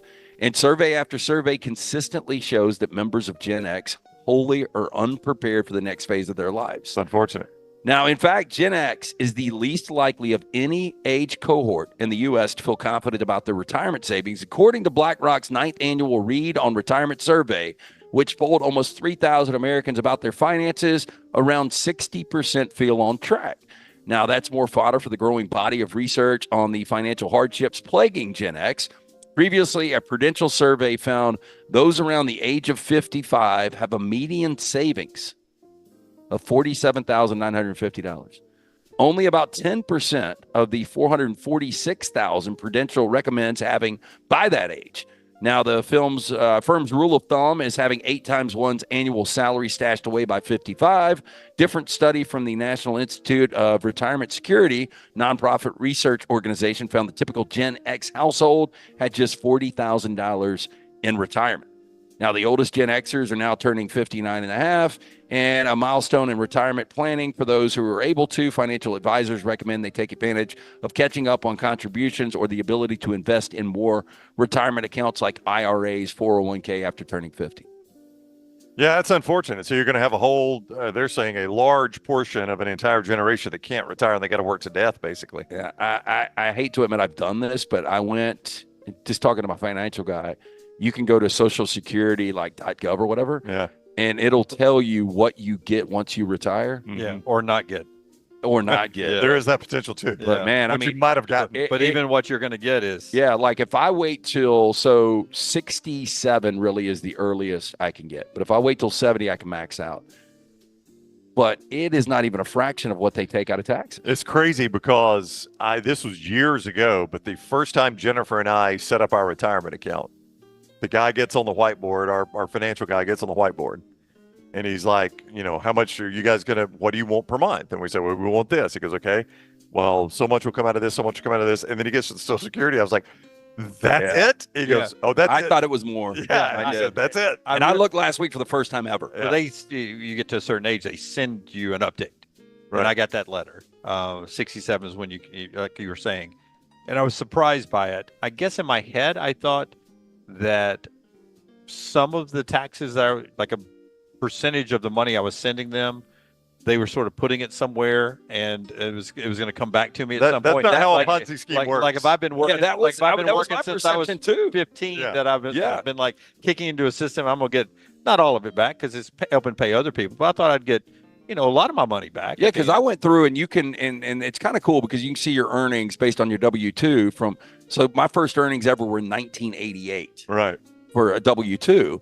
But based on all of that and how much has been taxed since 1988, to imagine maxing out at that at 70 and what our economy is doing right now, I mean, what are you going to be able to buy for that at 70? I mean, what would the system have been like if they'd have just taken all that Social Security money, put that into savings for us, and they just take the interest off of that, as the government would do over the years, into each individual's money, and spend that money on whatever they wanted they're to. They're doing that, but they're also keeping. Yeah, well, it's a Ponzi scheme. Yeah, it really it's a Ponzi scheme. Our kids are going to pay our Social Security. That's the way a Ponzi scheme. Speaking of working hard, grinding out a living for years, decades, and trying to be able to retire at a certain age, and then somebody just has one viral moment and they start printing money. Talk to a girl, Haley Welch, back in the news. Now, they have finally revealed, the Tennessee native, what she is making per appearance now. This is insane. This is like when she shows up, like I see now that she says, hey, social media, it came up on TikTok. Hey, Philadelphia, we're coming in, such and such bar, July 18th, come party with us. So the Penthouse is her management company now. Oh, okay. The Penthouse. Okay. We did have a story on this a couple of weeks ago. They're helping her book appearances, and according to the Hollywood Reporter, credible source, $20,000 per appearance. I mean, good for her. I mean, I'm not going to take shots at her. I've seen some of her additional stuff on social media. She seems like a genuinely nice person, as much as you can gather from social media. Yeah, now I think her firm goes a little far here. You guys are going to love this. Now, according to Johnny Forster, the founder of the Penthouse, the management team, they have been working, quote, around the clock to align Haley with the right projects. Quote, we've been offered millions of dollars in deals that would be for adult-themed appearances, sponsorships, obviously OnlyFans. That's not who she is, according to Johnny. She was just featured on Rolling Stone's website, and they basically call her Gen Z's Dolly Parton. I'm not going to go that far. Well, you got to have a talent. Dolly's a legendary star. This girl. I mean, you can say that Haktua's got a talent, this girl, I guess. But one drunk interview on Broadway. She ain't Dolly Parton. But $20,000 to show up at, say, a bar in Philly. What does she do when she gets there? Well, I'm sure she does photos and I guess signs autographs. I mean, this day and age, just the selfie with her is probably more valuable than the autograph, right? I mean, I don't think most people actually know her name. No. So if you just get a photo with her, that's probably better. So the famed Tennessee woman has been asked to appear on American Idol after singing at the Zach Bryan show. I mean, she didn't sing well. Well, the Johnny Forster, the guy that runs this place, said, quote, they saw her sing on Zach Bryan. In the email, they said, we saw her sing at the Zach Bryan show, and she had such an amazing voice. We'd love to see if we could get her on the show. He said, I emailed back and said, she can't sing at all. Did you even watch the performance? Because she couldn't carry a tune in a bag. It was terrible. He's right. That's her representation. Yeah. I'd be like, let's cash in on this. Maybe get a little. Yeah, See, I don't think she's making obviously on the appearances, and I don't know how many she's getting, but the video was shot by somebody else, so they're getting all the likes and the money you make from that, the views. Yeah, the person that shot the original video got all the TikToks. And I wonder, I think she seemed to be slow in jumping on the train to make money. Other people were making money before she got out. I would have told her, and I said this, and I was being in all seriousness, because the clip that went viral, I mean, if you're a parent, you're not necessarily proud of that moment for your daughter, right? No, I prefer to be known for something else. So if you're going to, she could make $1 million tonight if she really went on OnlyFans and just did tutorials on that. But I respect her for not doing that. That's what I'm saying. No, I mean, she can do it if she wants. Yeah, but if she wants to make, but don't you think for like $10, she could probably get 100,000 subscribers? I mean, there's enough weirdos out there, but the Rockstar is showing the photo with the gear. I mean, do you think she gets all the money from that gear, or at least a cut of it? Like, how much gear is out there with that phrase on it that she doesn't get anything out of? Yeah, I would imagine there's a lot of it that she gets nothing out of. Oh, yeah. Even if she sells a lot of the gear, somebody's getting a cut of it. The people that there's a cost in it. Just as we know from producing our own gear, we're blessed. You guys buy a ton of gear, but it's not a huge money making. We do it for promotion. Nextround.store. Yeah, I mean, like if we did shirts, and I did inquire about shirts the other day. I talked to Lunceford about this, but if we did Hawk Tua on Texas and had it like in burn or like in Oklahoma colors, Hawk Tua on Alabama and Auburn colors, I bet people would buy that stuff. They probably would. That's a great idea. Yeah. Great idea. Well, I think we're going to have some copyright issues. I don't know, though. I don't know, because I mean, we're talking about the city. The call I made about was, and they're everywhere now, so it doesn't matter, but the most iconic image that we've seen in forever with Trump pumping the fist. Oh, yeah. Yeah, I mean, those T-shirts flying off the Oh, shelves. people are getting tattoos. I Yeah. saw on social media today, people already getting that photo tattooed on their arm. Yeah, but I called Lunceford. I was like, let's get this thing out there. Finally, the creator of a dating app that predicts the size of a man's penis using images of his hands has opened up about how she created the risque program. I mean, it's just amazing. Trin Randu, 40 years old, has always been curious about whether the age-old theory that the size of a man's hands could determine the length of his junk. Curiosity that ultimately led her to launching a new dating site. The dating site is Size Him. Now, the handy tool works by scanning a photo of a woman's hand and matching it to a man who has similar proportions, with Trin explaining that experts suggest couples who have relative sizes will enjoy better sex together. Yeah. So there you go, man. Oh, the app uses fingers length and 20 other measurements to create a profile that will leave you feeling like you just took a peek in your potential lover's pants, according to this article. Rockstar, have you found it to be accurate? It's not. My friend that does it had to borrow my social security number, but yeah, it's fine. I mean, it's like the EA college sports game. You know, it's there's some pluses good. and Yeah, minuses. the kicking is very unrealistic, right? Well, that's what he Rockstar, says. I've never known you to play defense. So. Well, the defense is harder though for me. So. Hey, if you're looking for a new home, our friends at Mortgage Right here to help. Whether you're a first-time buyer or a seasoned home buying veteran, their great service and low rates make the process easy. So remember, if you're looking for your final home or first home, whether you have a big down payment or need 100% financing, Mortgage Right, one-stop shop for mortgages. Visit them online, mortgageright.com. Call that Birmingham office on Highway 280, 205-900-7200, NMLS 2239, Equal Housing Lender. Interviews from earlier before our show today. Help me out. Andy Staples. That's right. Of On3 Sports. Always love Andy. Very, very good. Brett McMurphy and Paul Feinbaum. Brett McMurphy was excellent. And then Paul Feinbaum. That's right. A short time with Paul. Hilarious. He was hilarious. Paul told a very funny story that was a little bit of a small urban legend, and he told the story behind it. And also something that might surprise you about Paul's past. Yeah.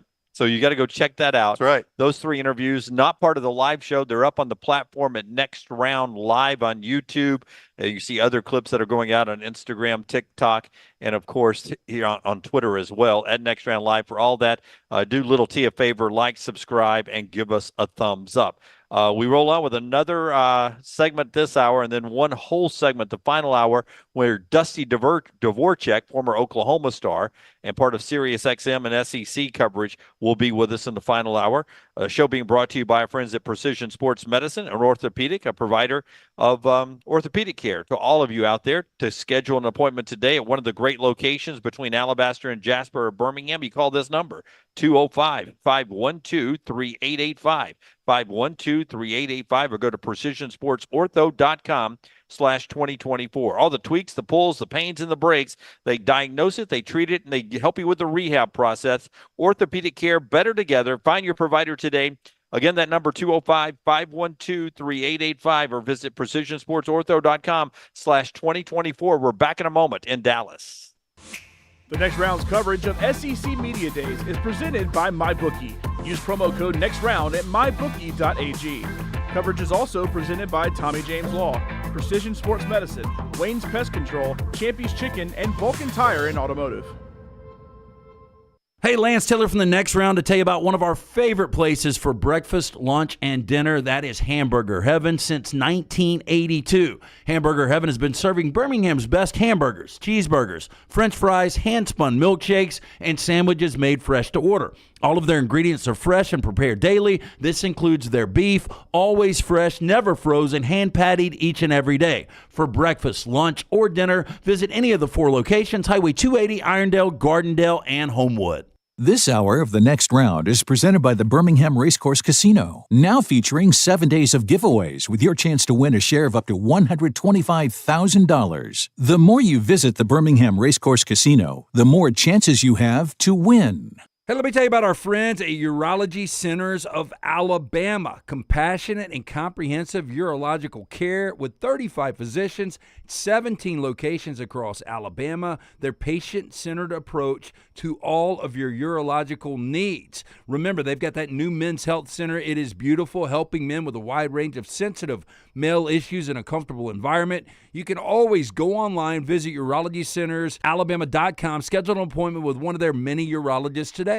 Our coverage of SEC Media Days is brought to you in part by Tommy James Law. TommyJamesLaw.com is here for you and your loved ones. Get a free case evaluation today at TommyJamesLaw.com. No representation is made that the quality of the legal services to be performed is greater than the quality of legal services performed by other lawyers. Our friends at Long Use Furniture believe in getting more style for less. Long Use offers a great selection of furniture for your living room, bedroom, dining room, home office, and entertainment room, helping you elevate your home design and decor. Long Use offers everything from vibrant outdoor furniture to breezy home accents. Everything you need to create your own sunshine sanctuary. Right now, you can save up to 10% store-wide, receive $300 in Long Use sleep credits with select mattress purchases, and access special financing on tons of hot buys. Take exit 280 off the I-65 Hallmark Farms exit today to see what Long Use has to offer you. Buying that perfect home is one of the most important financial decisions you'll ever make, so it's crucial that you have the right partner to help you through the process. Hi, I'm Lisa Zeig, Vice President Mortgage Loan Officer for Bryant Bank, and I'm here to tell you that we are that partner, making it easy to buy with confidence.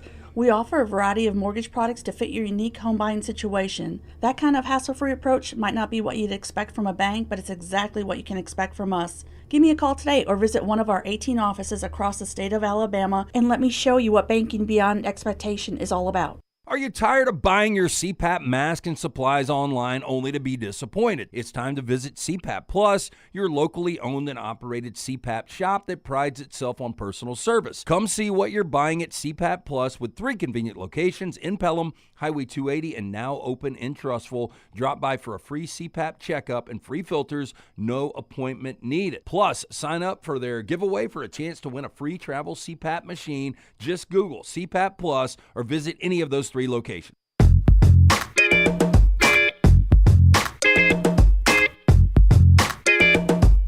Back with you here on the next round from Dallas and SEC Media Days. This hour of the show being brought to you by our friends at Champy's World Famous Fried Chicken right there on Highway 119 in Alabaster.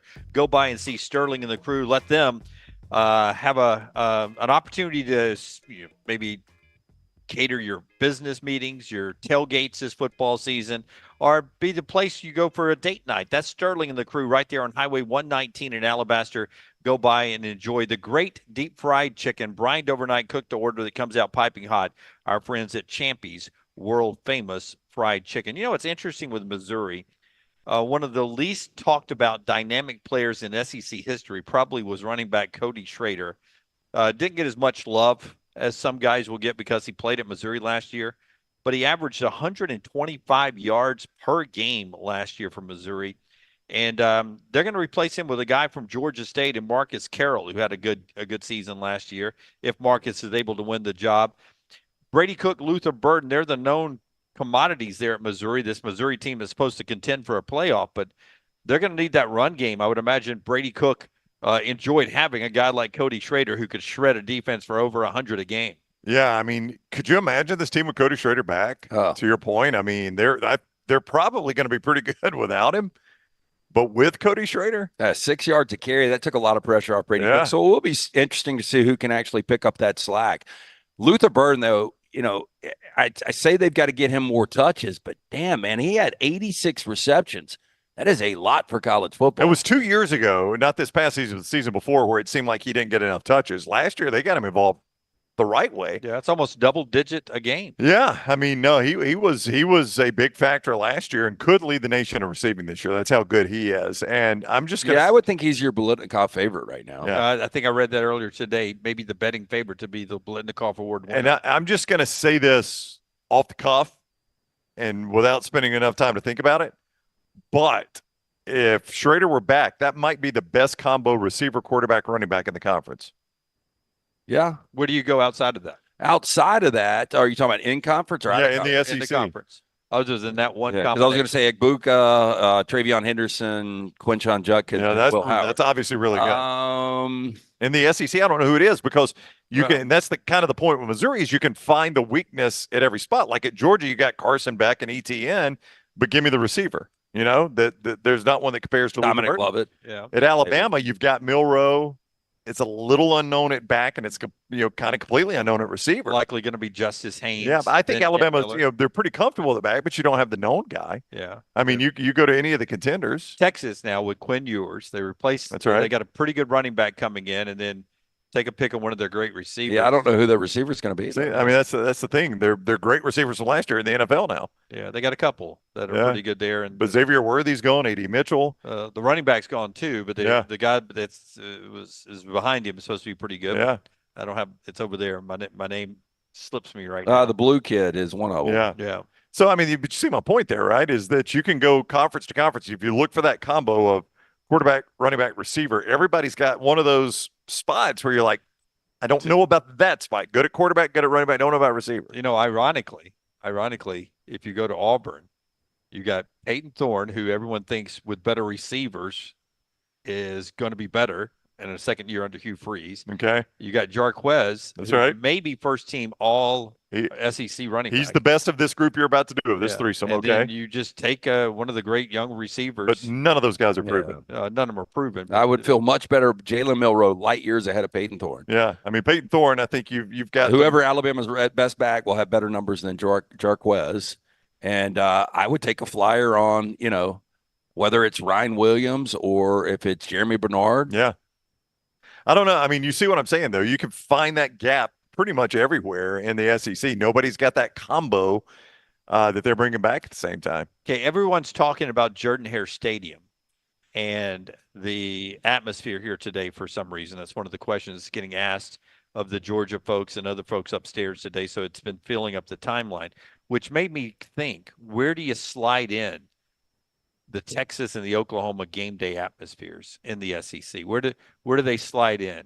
Just start naming the great ones in the SEC that you think are ahead of Texas and Oklahoma. Okay, so I've never been to A&M, but I'm going to say based on everybody, I'm going to say A&M. I would go Tennessee. Ole Miss to me is just so unique. Inside or outside? I'm going to say inside. Okay. LSU for sure. I'm going to say Georgia. I'm going to say Auburn. I'm going to say Alabama. You're going to say all those are better than Oklahoma or Texas? Better than Texas. Oklahoma, I went one game. I thought it was good. There was something a little off. So I would say all those. I've been to all those except A&M, and I felt like all were better than Oklahoma. Did you do Swamp? Well, I mean, used to. Yeah, I would put Swamp in front. It's been a long time since it's been intimidating simply because of the team that plays. But every time I went, it was crazy. Did you do Starkville? No. I mean, that's an intimidating place when it's a big game. It is. I'm telling you, it is. It's intimidating. Give me Starkville is way got to win games. Starkville is ahead of Ole Miss if it's a big game. If it's a big game, well, when do they have big games? Well, they were number one in the country for a while. But it can't be an intimidating place if you don't win. And maybe they have. I'd like to see Mississippi State's home schedule against top 25s. Okay. Just judge it, and I'm only judging this from TV. I've never been to Austin, never been to Norman for a game. Oklahoma seems like a much better crowd than Texas does. Texas seems like what Bryant Denny used to be before Saban, back when Bryant Denny was the sit on their hands, yell at people that are standing up in front of you crowd. That seems I feel like Texas is that. That seems fair to me. And for some reason, I don't even know if it's real because I've never been to a game at DRK, but I've been to Norman. It seems like in Norman, the seats are closer to the field. In Texas, on television anyway, it seems like there's a lot of space in the end and away from the field. Like it doesn't feel like it's right on top of you like it does. The stadium feels like it was built with a track in it. Yeah, they almost. removed the track, and Oklahoma feels like they built it just for football. Yeah, like same way Bryant Denny Stadium, because of the curvature. It's rounded. The 20 to 20s seem so far away. Yeah. And I guess that's the way you have to build a stadium. We went down on the state didn't. And I know you were probably there, Dunaway, but we went down on the field in the fourth quarter in Norman, and that was a loud crowd. Yeah, I've always thought, just watching on TV, I've always felt like that was a much better home field atmosphere. Whether it translates into wins or not, but a much better home field atmosphere. I just know this: the other 14 teams that have been around the SEC, when they roll into Austin or Norman, it's not going to affect. Yeah, I don't think they're going to be flustered at all. Right. It's going to be just a typical Saturday. SEC road game. Yep. Yeah. It's going to be impressive. It's going to be loud, but yeah. it's going to be. And I think the flip of that is when Texas and Oklahoma go on the road. Oh, it's going to be crazy. like, okay, this is a different league because their biggest game. We point to that all the time. Texas and Oklahoma's rivalry games always neutral sites, so 50-50 crowd. So their biggest atmospheres when they're on the road is not going to compare to what they're on the road in the SEC. I would bet you Texas and Oklahoma people tell you their toughest road trip is either Manhattan, Kansas, or Stillwater, Oklahoma. And I don't seem to, and Lubbock is one of those. Yeah, Lubbock weird is places. kind of a weird place to play. I don't think any of those stand up to the top half of the SEC. Nowhere close. Yeah, I don't think so either. One more thing in this segment, Way to Wellness. I want Brown to describe his and Forrester's sandwich last night when we were out for dinner. Way to Wellness, reminding me of that. A planforme.com, no cookie cutter plan. Everything is designed for you. The program is overseen by board certified professionals, Leslie and her board certified team. There are no contracts, no sign up fees, and your first consultation is free. You get that free consultation there, just like the Meltdown guys are doing. You can lose weight, you can control your blood pressure or your cholesterol with this. The website is a planforme.com, a planforme.com. Go check it out right there. Way to Wellness, your journey to healthy living. Your sandwich last night was a stack, man. We went to a place called the Operators Club, which is here in the downtown Dallas area. And I had seen this online and thought I might order it when I get there, but I want to look at the rest of the menu. And there were a couple of intriguing things to me on the menu, but I went ahead and went with the club. Scott did too. It was a stacked club. So the only way I can describe this is there's like a bowl of fries at the bottom, and then there's a thin rod that comes up from the bowl, and they stack the club. They cut it in half and they stack it on that rod. And it's a very impractical way to serve a meal and eat a meal. But the club itself is fantastic. And Scott agrees with me. He and I talked about it. It's like you pretty much have to either have a second plate to put the club on or eat your way to the fries, one of the two. You got your choices. But it was a very, very good club sandwich. Yeah, and Little T attacked the macaroni and cheese hamburger. Yeah, until the first bite. Yeah. And it blew up on her. And she took the first bite. It did. It went It all everywhere. came out the other Yes. side. Yeah, Yeah. right there. All right, that's 3 hours, one more hour to go. Brought to you by our friends at mybookie.ag. Dusty Dvoracek will be part of that conversation in the final hour of the show. Don't forget the Meltdown live tonight, 6 o'clock at their new time during this week. We all return to our normal times when we all are back in Birmingham next week. One more hour to go from Dallas, brought to you by mybookie.ag. Mybookie.ag, promo code next round. Hang around. The next round's coverage of SEC Media Days is presented by MyBookie. Use promo code NEXTROUND at mybookie.ag. Coverage is also presented by Tommy James Law, Precision Sports Medicine, Wayne's Pest Control, Champy's Chicken, and Vulcan Tire and Automotive. Bet anything, anytime, anywhere with mybookie.ag. All the games, player props, great parlays, and all right there at mybookie.ag, right at your fingertips. And right now, you can get a special sign-on bonus when you make your initial deposit by using code NEXTROUND. That's mybookie.ag, code NEXTROUND for that special sign-on bonus. mybookie.ag, code NEXTROUND. Bet anything, anytime, anywhere with mybookie.ag. Maybe you follow us on Instagram, Facebook, X, LinkedIn, or TikTok. While we're changing the game yet again, Tyler's Telegrams has been developed exclusively for you. Hi, this is the lovable boy you know as Tyler the Intern. I'm a businessman now. I will come directly to your door and tell you every time a new piece of TNR content drops. For the low, low price of $740,000, you can be notified by me, one of the biggest stars of the next round, about that thing you missed. Sure, the rest of those social media services are free, but so is radio, and we all know how well that's trending. Tyler's Telegrams is currently operating exclusively in Bibb County. Other social media platforms are available everywhere. Dangerous forever chemicals known as PFAS have contaminated water supplies, posing severe health risk. These toxic substances accumulate in your body, potentially causing ulcerative colitis and testicular, kidney, and liver cancers. You may be entitled to compensation if you or a loved one has been diagnosed with these conditions. Call Tommy James Law at 205-259-1725 or visit TommyJamesLaw.com for a free case evaluation. That's TommyJamesLaw.com. No representation is made that the quality of the legal services to be performed is greater than the quality of legal services performed by other lawyers. details. It's time to pull the trigger on the Next Round merch that you've been eyeing. We know there's a lot to choose from at nextround.store, so here's a few of our favorite picks. If you want to match LT and Brown, go with the TNR logo hoodie and throw in one of Dunaway's favorite hats. Any of them will do. The Backroom's go-to is the classic logo t-shirt, while my personal favorite is the light blue TNR crew neck. All of these items can be found at nextround.store and are EG approved. Rest assured, your order will be packed with lots of love from us here at the Next Round. Head over to nextround.store to start filling up your cart. Are pests invading your peaceful paradise? Say goodbye to unwanted guests with a proud supporter of our SEC Media Days coverage, Wayne's Pest Control. Wayne's team is ready 24/7, 365 to provide top-notch eco-friendly solutions that protect your family and property. Plus, as proud supporters of the Southeastern Conference, Wayne's knows a thing or two about strong defenses. Contact Wayne's now for a free no-obligation quote, 866-WAYNES1, or call Waynes.com to schedule your appointment today. Trust Wayne's Pest Control for quality service and peace of mind. Jim Dunaway, Lance Taylor, Ryan Brown, and Rockstar. Live from the Birmingham Racecourse Casino Studios, the Next Round, presented by Bud Light, is on now. Final hour of the show today. It was 24 hours ago today that EA Sports new college football game dropped. And I can't. So disappointing. Kirby Smart. I mean, Forster will tell you this. Forster was working with the sending out some sound bites from earlier. Kirby Smart. It's one of the sound bites on our platform. Talked about he was riding in, and he's always considered himself a younger coach. Right. And it dawned on him he wasn't young anymore. He was trying to jump into the conversation with his players. All they were talking about was the game. And he said, how, I mean, everyone's talking about this game. How are they keeping them in the store? And that's what I would have said. Yeah. And they were like, Coach.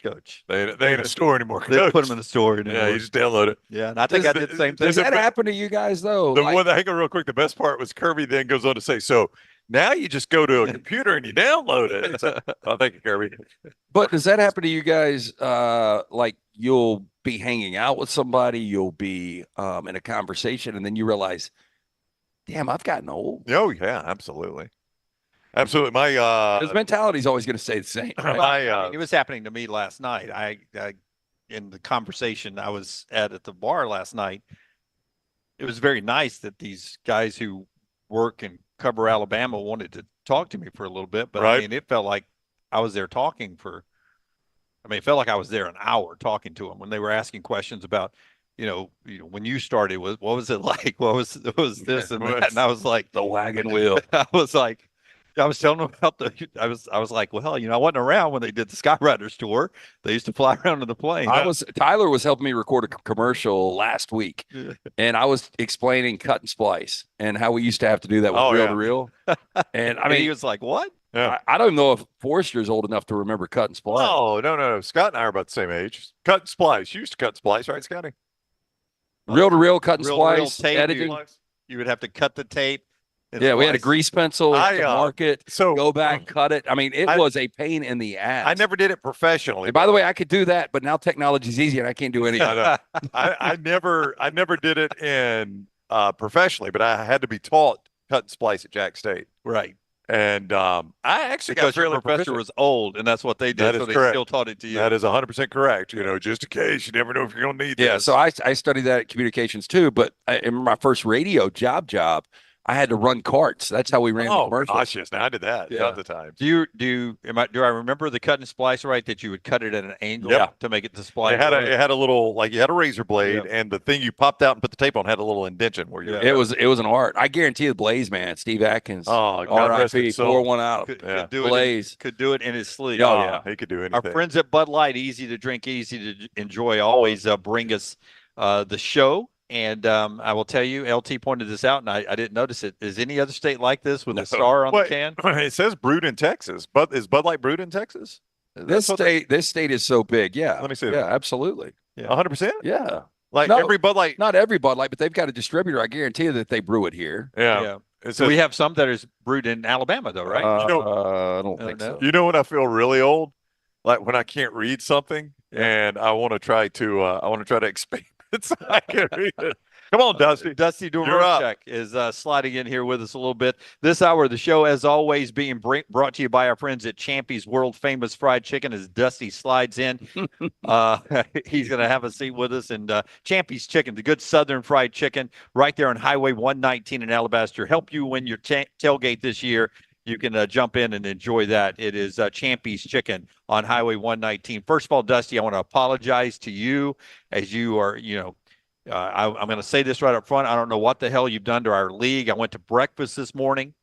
And in the old days of the SEC, I would go in, we'd have French toast, we'd have eggs, we'd have bacon, we'd have sausage, we'd have a biscuit, we'd have some gravy. I walk in now that you Oklahoma people and you Texas people are in the league, and there was yogurt and fruit and oatmeal Any granola too? There was granola. The Pac-12. We're trying to give you more longevity, boys. Come on, you should be thanking me. What the hell have you done to our league, Dusty? Hey man, we are here to revitalize a few things. So there was no pork, no. You would think steak, right? There was nothing. Something. Yeah, this is Texas. I can't speak to that. They didn't ask my opinion, but my apologies on the menu.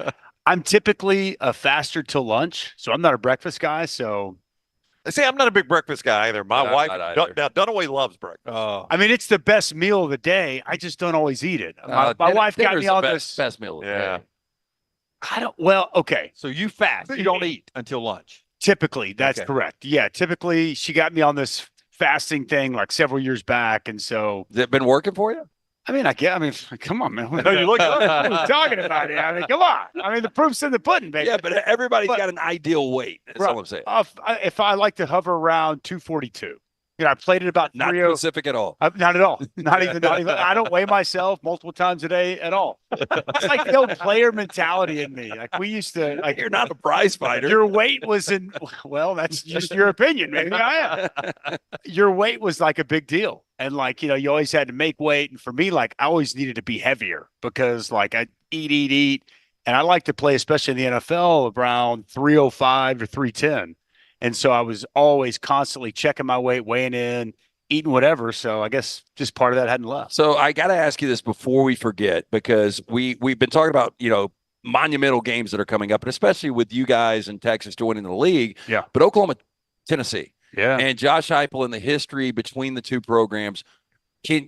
Are you comfortable? Is there a behind the scenes story that people don't want to talk about publicly?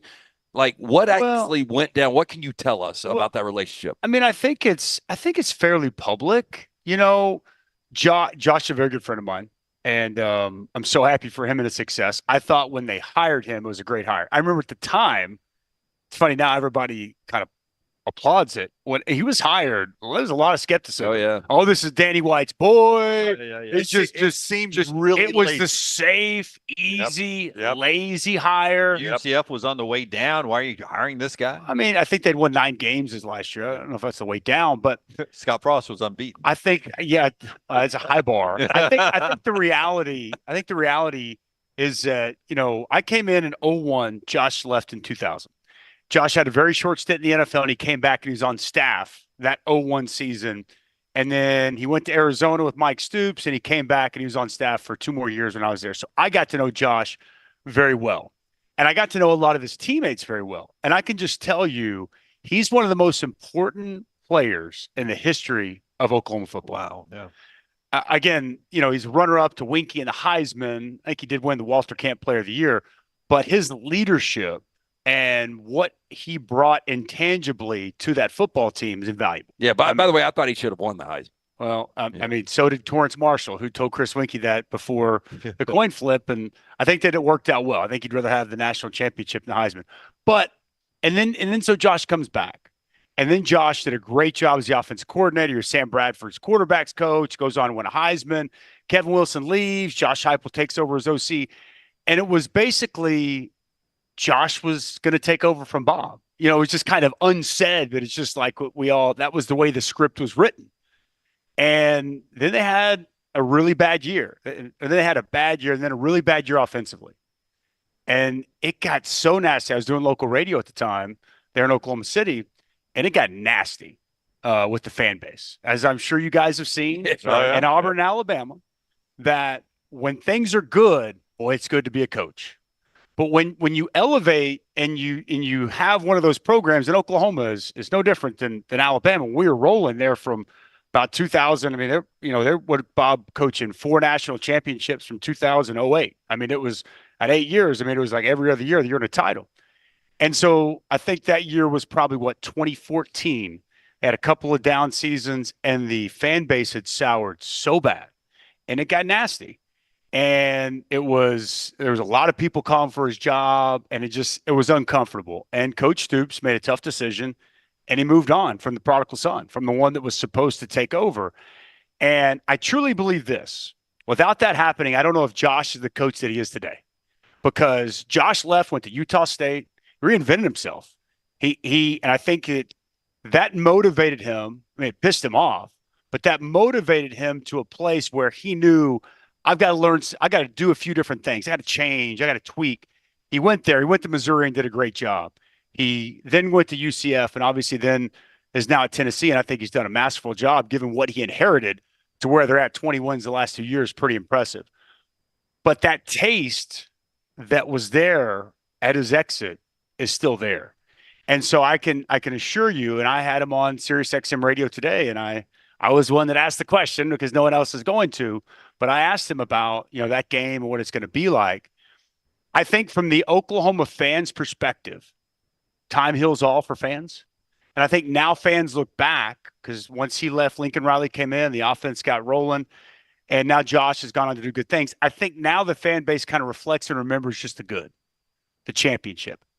But that's not the way it's settled with Josh. So I think for him, he still has a very bitter and bad taste in his mouth. He doesn't come back to Oklahoma very often, if at all. And I think that is going to be an unbelievably emotionally charged week for him. And the fact that is the first SEC football game with Oklahoma coming over, those are two teams that are very similar. They're going to have good defenses. They're going to have, first-year starting quarterbacks that both have a chance at a very high ceiling to be very good. Both is going to be expected a lot of both those programs. First SEC game, and all that backstory coming in, it's going to be one of the bigger and more important games in recent memory for Oklahoma football. And whether he's going to acknowledge it or talk about it that week, for him, emotionally inside, it's going to be absolutely massive. Yeah, pregame warm-ups, if Bob Stoops walked out and shook his hand, would he shake his hand? Would they hug? I don't know. Yeah.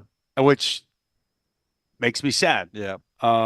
Because those are two guys that I love.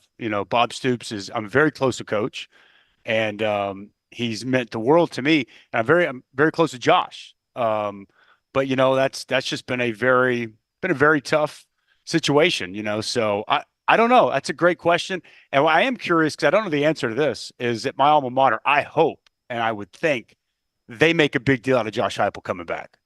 I don't know how he's going to want that received. Or I don't know how that works exactly. That's when right. somebody comes in and they're coming in to beat you, but he needs to be celebrated. Because I'm not saying he's better than Baker Mayfield, Sam Bradford, Jason White, who I played with, Kyler Murray, these other Heisman Trophy winners.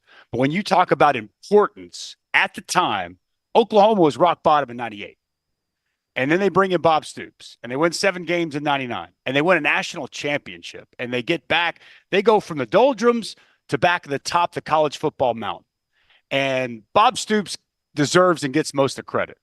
But the next person who deserves that next most is Josh Heupel. And he'll be coming back for the first time in a very long time. And it's going to be, I would imagine that's a night game. Just, if you look at the schedules, good chance both those teams should be undefeated as long as Tennessee takes care of NC State and Charlotte. And Oklahoma handles their business. I would imagine both teams ranked top 20, if not top 15. It's going to be a big one in Norman that night. Dusty Dvoracek is with us. You hear him with Dusty and Danny Dunaway, a frequent guest on that show.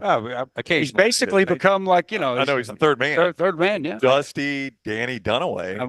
We like alliteration. Yeah. Three knees. I enjoy the heck out of their show. Oh, they do a great job. Because they're so much like us. I think they cut up as much as we do. Before you get out of here today, I will tell you, Lance has a game that you'll have a chance to walk out of here with cash. That's right. So you could leave with Can cash. I come back? Yeah. Is this the only pay? I mean, we already offered you beer. Yeah, you did. That's a kind offer. I got to go work out after this. Okay. We got 2 more days here. You can come back for more cash. Has it been announced? Are you with Lugs again this year?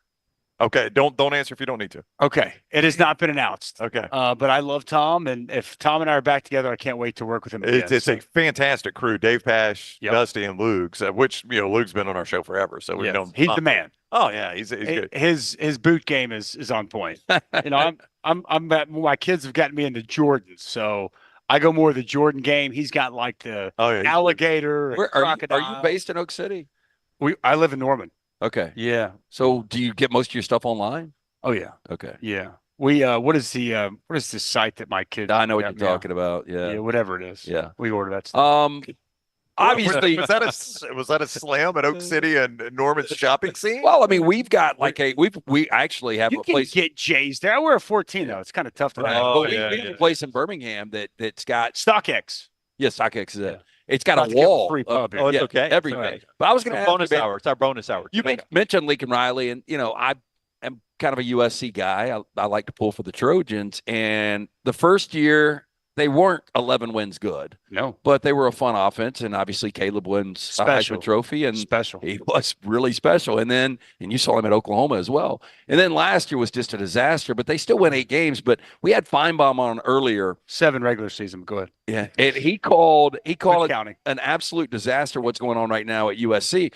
Knowing Lincoln Riley, I mean, it could click immediately, though. Like this year, they could have a special year, and nobody really expects it, right? I mean, the guy can coach. He can coach offense with anybody and quarterbacks. I give him he came in for Josh Heupel and he took that offense roaring back. I think this is fair. And he went to what was it? What did he go to 3 playoffs when he was at Oklahoma? Should have won the first one against Georgia as a head coach. Well, I mean, Bob did gift him one of his most talented teams. Just being honest, I mean, he gave him the keys to a Ferrari. And why do you squib kick before the half? I was going to ask you. You're the USC fan. I can't answer those.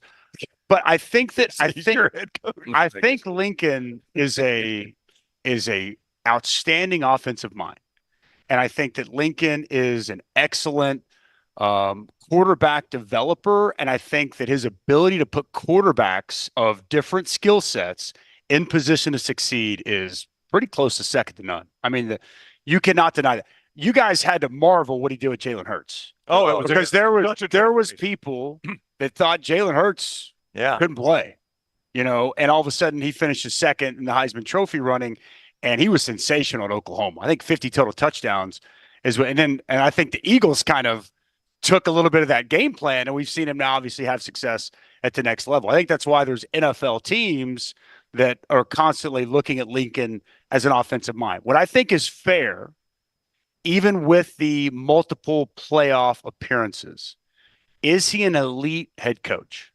And I think the jury's still out. I don't. That is fair. I'm not going to sit here and say it's what did Feinbaum call it? A disaster. I think that's overstated. But I think if he would have stated, I don't know if Lincoln Riley is an elite head coach that is ever going to get USC back to what the expectation was when he was hired, that's fair to me. Yeah. And I say that because if you really go back and study and look at Oklahoma, Bob Stoops had that thing. Bob Stoops did this. He got the job in 99, and they went like this. And then they kind of leveled, and they dipped, and then he ended back like this. And I think it's fair to say if you go back and study, not that I have or anything, but each year Lincoln Riley was the head coach, they took a step back. And where they really took a step back was defensively in their recruiting. And I would say, and just the overall accountability within the program. And to me, y'all have heard Coach Saban talk about a lot. I think Kirby does. I think the best coaches do. Accountability from the top all the way down is one of the most fundamental pieces of being an elite head coach and having an elite program. And it's got to permeate all throughout, where everyone's accountable every single day for everything they do. And to me, whenever I observed and I watched, I saw slippage every year. But the offenses were so good and the quarterback play was so good that it kind of masked a lot, kind of like that first year at USC. that Caleb was so good. Right. And his talent is so immense. And Lincoln Riley is so elite at putting him in position and dialing up plays and wide open receivers. You mask that. But I think if you really peel the curtains back, how many close games they won that first year. And then the moment maybe Caleb wasn't quite just incredibly good.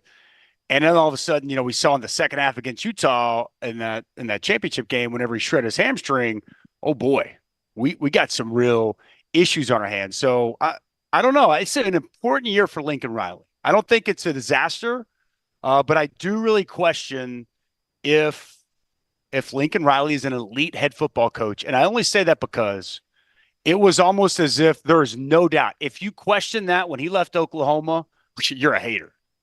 And I think that when he left, and there was a lot of anger from Oklahoma fans, and then Oklahoma fans became mocked by everybody in the country because they were pointing out some of the things that I just pointed out. Right. And some of the things that are now surfacing that are becoming a little bit more real for USC fans. They're going, uh-oh, were they right? Yeah. And I'm not saying definitively I am, but I am questioning, as I have for a while. I think it's a massive year.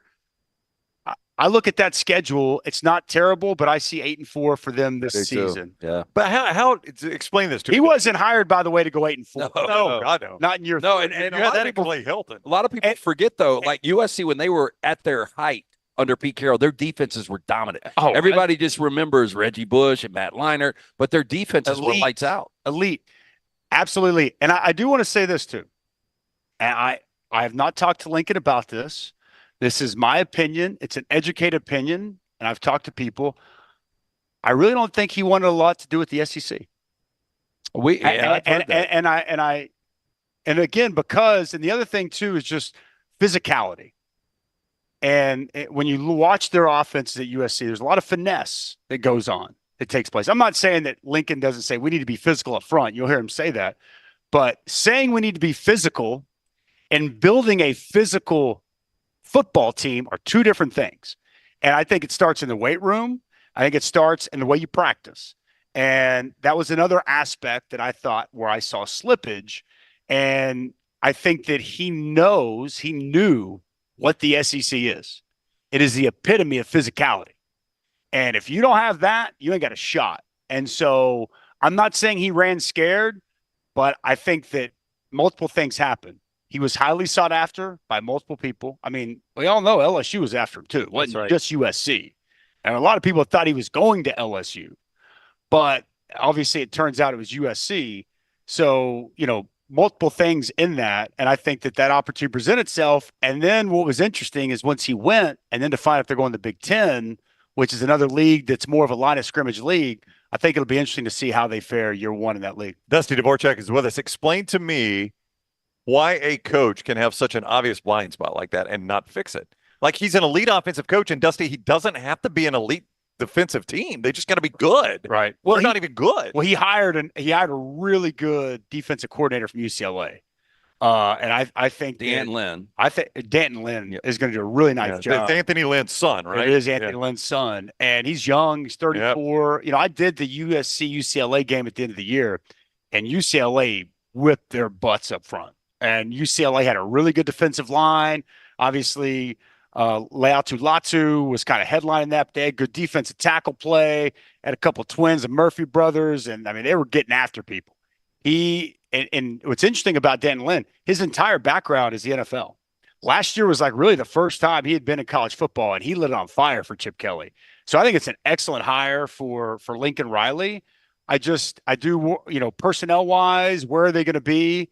Can he get it fixed that quickly? We're going to find out. But I'm not rooting against Lincoln in any way. I'm fascinated, actually. Can he get it turned? Yeah. Can he get it flipped? Because, one thing I will give him credit for, man, when it comes to offense and it comes to scheming guys open, he's one of the best college football guys offer. So clear something up. The three of us all disagree on this. You played for the Bears in Chicago. Mm-hmm. What's the best pizza? Deep dish. Well, I'm a Pisano's guy, which is thin crust. We're all thin crust guys. But But I'm just saying, you have to go the deep dish. If I have to, I need a fork. First of all, because it's more like a lasagna. That is correct. Agree than his pizza. I I'm gonna keep it in house because I'm a team guy. At the time, we were sponsored by Lou Malnati's. That's my favorite. And so I'll go that. It's pretty good. Greg Sankey loves it. I mean, that's his favorite too. I just think the buttered crust is so good. It's good. It's so filling. It's like you need like one or two I'm not a big pieces. fan of the chicken. So who do you say? I say Geno's East. Geno's good. Yeah. Pequod's for me. Oh, I don't know Pequod's. Yeah. I'm used to off the. He lived in Chicago and he doesn't know Pequod's. Yeah, I'm not even sure I'm pronouncing Have you heard of Pisano's? No. That's downtown Chicago. If you're ever there, downtown Chi-Town, outstanding thin crust pizza. Will you fact check me on Pequod's and give me a user rating on the pizza? Pequod. Yeah, Pequod. It's so good. You don't even know the name. Yeah, it's been a while. Yeah. This is the guy y'all have on often. I know this gets overplayed maybe, but I still would stand by it. Like my favorite city in the summer is Chicago. Great city. What about the winters? Awful. God, how did y'all play in that? It sucked. God, it's awful. There's really no other way to put it. My first winter in Chicago, I'm a Dallas kid, so I grew up a Dallas Metro kid, and then went to Oklahoma. And our first winter there, my wife, now 16 years, she's a nurse, and she worked graveyard shift. And so I would go to work when she'd be coming home. And I want to say it was early November. We had this massive snowstorm. Maybe it was mid-November. Massive snowstorm, pre-Thanksgiving for sure. And we got like 16 to 18 inches of snow, which I had never seen in my entire life. And that was like what in the hell have we gotten ourselves into? Like that was a whole different level. We didn't see our grass that year till April. And it was just like, dark days, super cold, wind comes whipping. But the fall, fantastic. Like one thing I didn't know about up there is the amount of trees, beautiful foliage.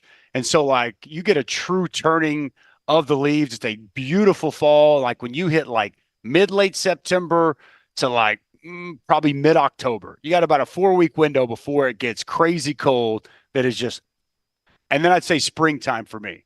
I love the spring. Like let's say probably like mid-April to late May. It gets hot in the summer. It gets hot everywhere. This is a damn bowler out here. I know. But the thing that's different about that is the humidity from the lake. Yeah. You're right there on it. It's almost like an ocean humidity effect. in Birmingham. That is the one thing you've got dry heat here at least. Yeah. What's best steakhouse here? Because I'm going to one tonight that I'm a big fan of. Best steakhouse. That's a great. I grew up. We didn't eat at nice steakhouses. We ate at CC's Pizza. We ate at Shoney. We ate at Golden Corral. But I think you're going to like something coming up. There's a Bob's. There's a Bob's downstairs. Right? Yeah, that place is supposed to be tremendous. Very good. Yeah. Bob's is great. Three Forks is a good spot. Have you been to Nick and Sam's? I have been to Nick and Sam's. It's very good. Yeah. Get your checkbook out. I mean, you guys are big time, so I'm sure it's nothing. I have saved my per diem for one night. Hey, you're gonna need it. So don't order up any wine. He can't do that. MyBookie.ag bringing all of our coverage from SEC Media Days in Dallas as we bring Texas and Oklahoma into the league. Before we have some fun stuff here with you, the transition from going to Big 12 Media Days with your job to being here at SEC Media Days. Have you been to SEC Media Days before? First one. What do you think of the show upstairs? It just means more. Yeah. I mean, I know it's cliche and it's 16 strong, man. 16 strong, baby. But it's like everyone can. I mean, it's like it's a huge show. Yeah. I mean, it's awesome. I've loved it. 4 days, a little lengthy, but everybody gets their time. Like I like that nothing's rushed. Everybody, gets a chance to get around and see all the different outlets. Like to me, that's awesome. That's why this is the premier conference in college football, period, bar none. And it's been really cool. The other schools I feel like have been unbelievably welcoming and warming to Oklahoma and Texas getting there now. They're going to roll their sleeves up. It's going to be a fist fight come the fall. But first SEC Media Days, 2 days in, it's been you're a fan. It's been awesome. I am, and I've like been baptized now into SEC country, so it's been good. Who was the baddest offensive lineman you ever went up against, NFL or college? Well, the late Larry Allen, who I grew up in Dallas, just a massive Cowboys fan, and he was always one of my favorite players. And this was like a surreal moment. There was it was at the end of his career, so he was not peak Larry, but he was playing for the Niners, and I was playing for the Bears, and it was a preseason game. And, I was starting at the time, so it was like one series. But I remember he was the whitest human being I'd ever seen. And he couldn't even move very much anymore, but he punched me. I'm like 305, 308 at the time. And it was unbelievable. I mean, it's like I got jolted with electricity. I mean, the guy was just so strong. And that was a pretty cool moment. But you remember when he was lifting? And I forgot 700 pounds. Insane. Did Nate Newton play next to him? Nate Larry played all over. Larry played both tackles. Yeah. He also played a guard. Nate was an offensive guard. You also had Eric Williams. Yeah. On some of those offensive lines. They're the wall. Mark Stepnoski was I'm trying to remember if it was Larry Allen or Nate or the other one you said. I'm sorry. That was Eric Williams. Eric Williams, yeah. That Newton used to come to the line of scrimmage like, we're coming this way. Yeah. They're running over me. Tell them to play. Yeah. At that time, it didn't matter. No, that's what they were so dominant up front. And they said Jimmy Johnson would get pissed at him like, you think they're getting past me and Larry?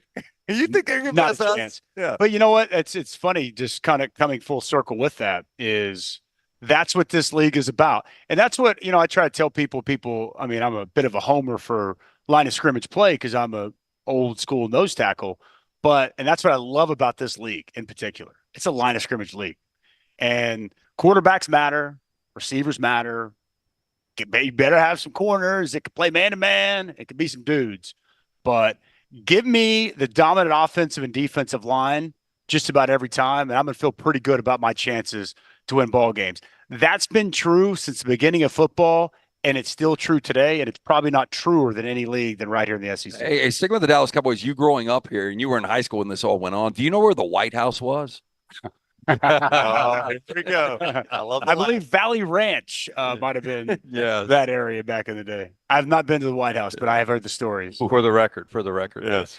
Give him a gift card. So this is for participating with us. Okay. You can open that up, see what's in there. Open it up. Yeah. Great gift for you. A little party gift. And then we're going to play a game. Yeah. Okay. It's not really a game, but we've got a lot for you. Chance to win some cash, but you also have Waffle House. Will Tiger meet me there? Welcome.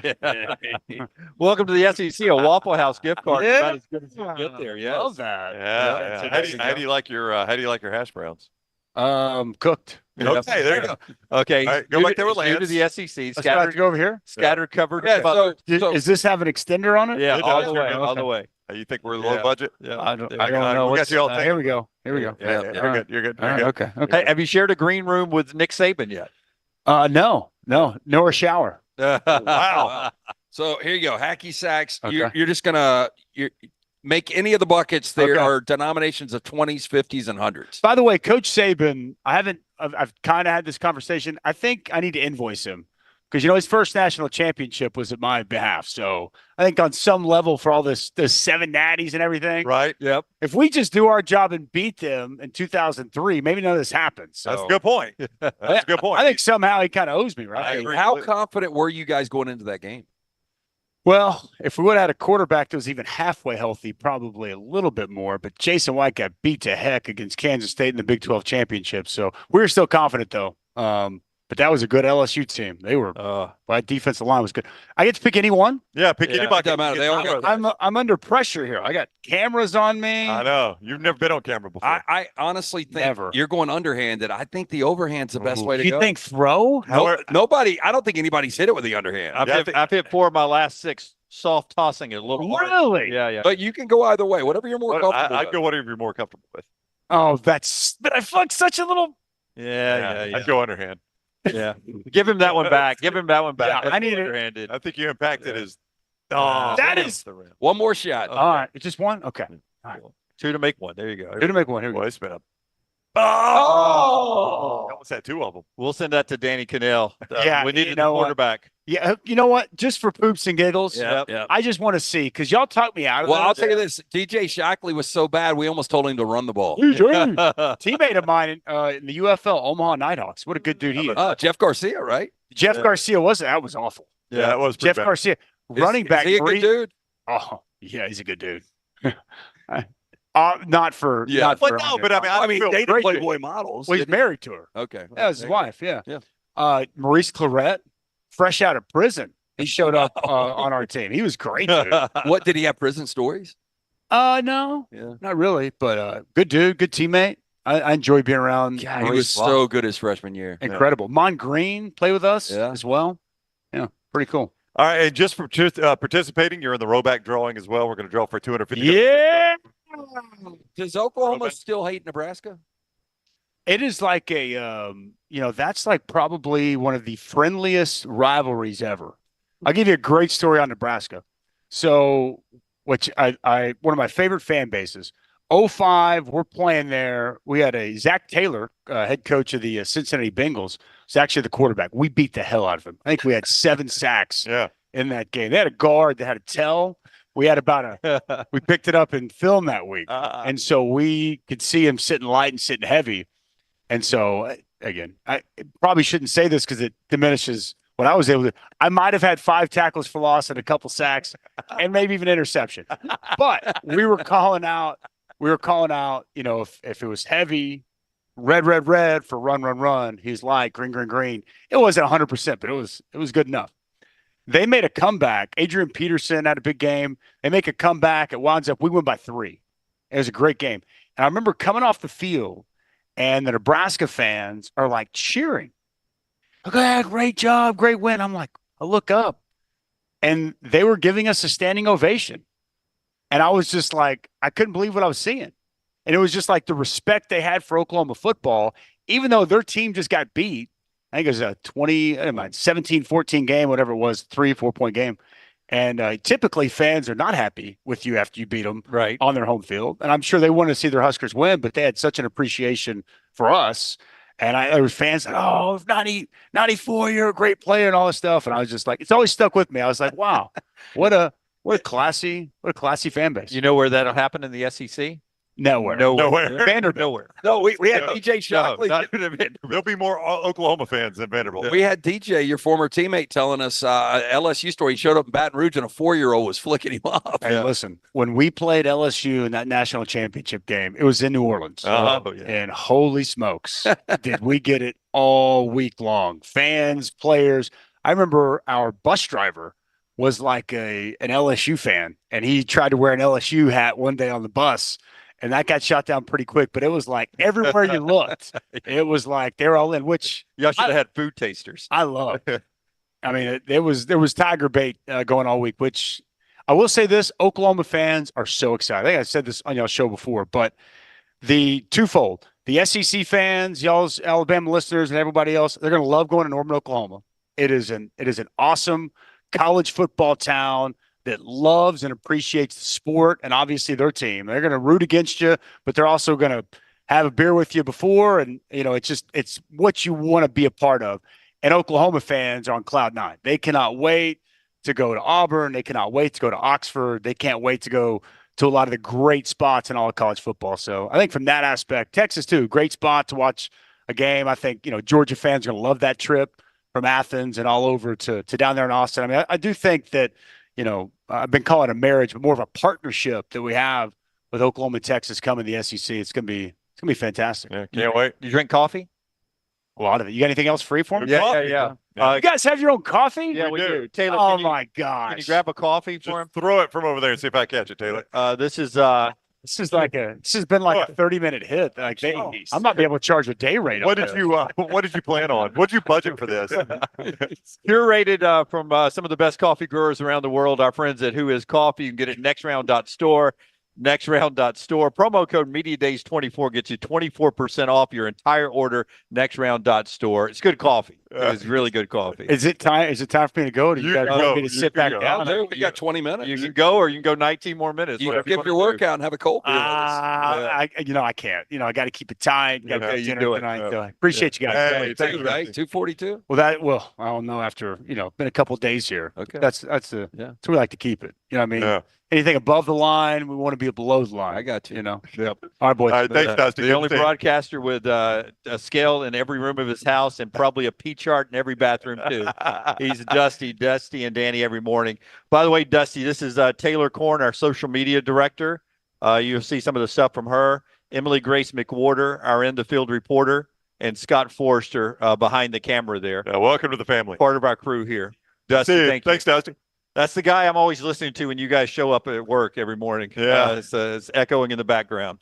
Good guy there and part of the coverage, Oklahoma. Now, he's a Dallas area guy. I did not know that. And we talk about, Norman and Austin being this is sort of equidistant. Yep. Yeah. Well, Stoops was whipping Mac Brown for a while in recruiting. Yeah. And Dallas was part of that. I guess that's where you go when you're Oklahoma, right? This is where you got your athlete from Texas.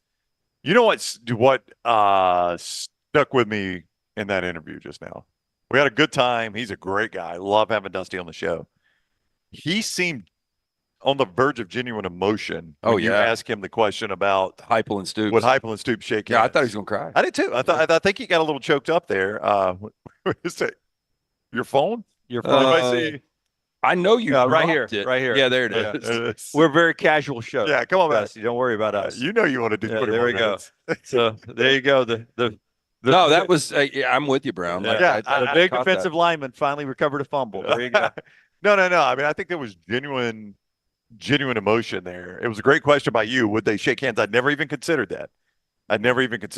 And I Lance, you're sitting close to him, but I saw just the emotion change in his face. I think that is painful to him because he loves both of them. Well, you would hope, like Stoops had so much success, and Heupel is having a lot of success. And for Heupel, and Danny or Dusty brings up a really good point there that maybe Heupel's not the coach he is if he doesn't get fired. Yeah, because it lit a flame. And so I think when he looks back in retrospect, and they had a great relationship at one time, hopefully. Like I am to the point in life, man. I think you bury the hatchet, and you got to get over, feuds like that. I just don't think they're worth it. I think sometimes you get competitive people that have to have a villain in their life, and I don't know why that is. I've never been that person, so I don't know. I mean, I may have been somebody's villain that I don't know about, but I'm just saying I've never had to have the person I'm working against. Like I've always been able just to see this is a goal. I'm going to work towards this goal. I'm not trying to beat you there, beat Lance there. I'm just trying to get there. That was the most freeing thing about this platform for me is, we don't get ratings, and there's nobody else like us in my world, right? Yeah. So I don't have to look at ratings anymore. In TV for all those years, we got overnight ratings every day, and I had to pull it out and see that Forster and Rada had kicked my butt the night before in sportscasting, or that Harley and whomever those and all those folks over at Pope and those guys at Fox 6 that kicked my butt the night before. That drove me a little bit. Those overnight ratings ate me up every day. I just hate that. I hate that it's that way. I don't really know Heupel, don't know Stoops, don't really have an affinity for Oklahoma. You just hate to see that. I mean, it's a bit like the Mike Shula situation in Tuscaloosa. Like, I don't know that Mike Shula will ever be back at Bryant-Denny Stadium. I mean, 17 years have passed now. 17 of the most successful years Alabama has ever had, and that is an incredibly proud. But everybody associated with how that went down is gone. They are, and I guarantee you, if Tony Giles, the PA address announcer, any time over the last decade, said, "Ladies and gentlemen, welcome back to huge Bryant-Denny Stadium, Mike Shula," you would have thought the president was there. Yeah, people would have gone nuts for him because, I mean, it's so past now. Right? I mean, Alabama's had such incredible success beyond him. Think about his Alabama experience. I've never thought about this before, but he was the guy that had to be hired in the middle of, what was it, April? May. Out of season. He had to be hired to come and save his alma mater in a low time to coach them. He was the quarterback in the transition from Bear Bryant for Ray Perkins. So did he really get a real Alabama experience? I sort of feel sorry for Mike Shula. He did. Yeah. I mean, he did, but he was in the shadows of the Bear Bryant transition with Ray Perkins and had some really good Alabama moments. And then he had to fill a hole for Alabama football between a weird hire that ended with that allegation. They got Mike Price to get you to Nick Saban. I wasn't there the Saturday that they honored Gene Chizik at Jordan-Hare when they honored that championship team, but I think he got a really good ovation. I don't know if Scott was there. Yeah. You weren't there? I think he got a pretty good ovation. Yeah, why would he not? I mean, I think Gene Chizik is still a bit of a punchline for Auburn fans, but I mean, you look back now and it's like, hey, that was one of the most enjoyable years of their life. We play the butterfly effect a lot. And, Shula was really close to getting Tebow. Oh, it's one of the best ones you could do. Yeah, and if he gets Tebow, How different is Alabama football? Because you don't get Saban. Here's what I'd love to know about that. Saban was not long-term for the Dolphins. He did not enjoy the NFL game.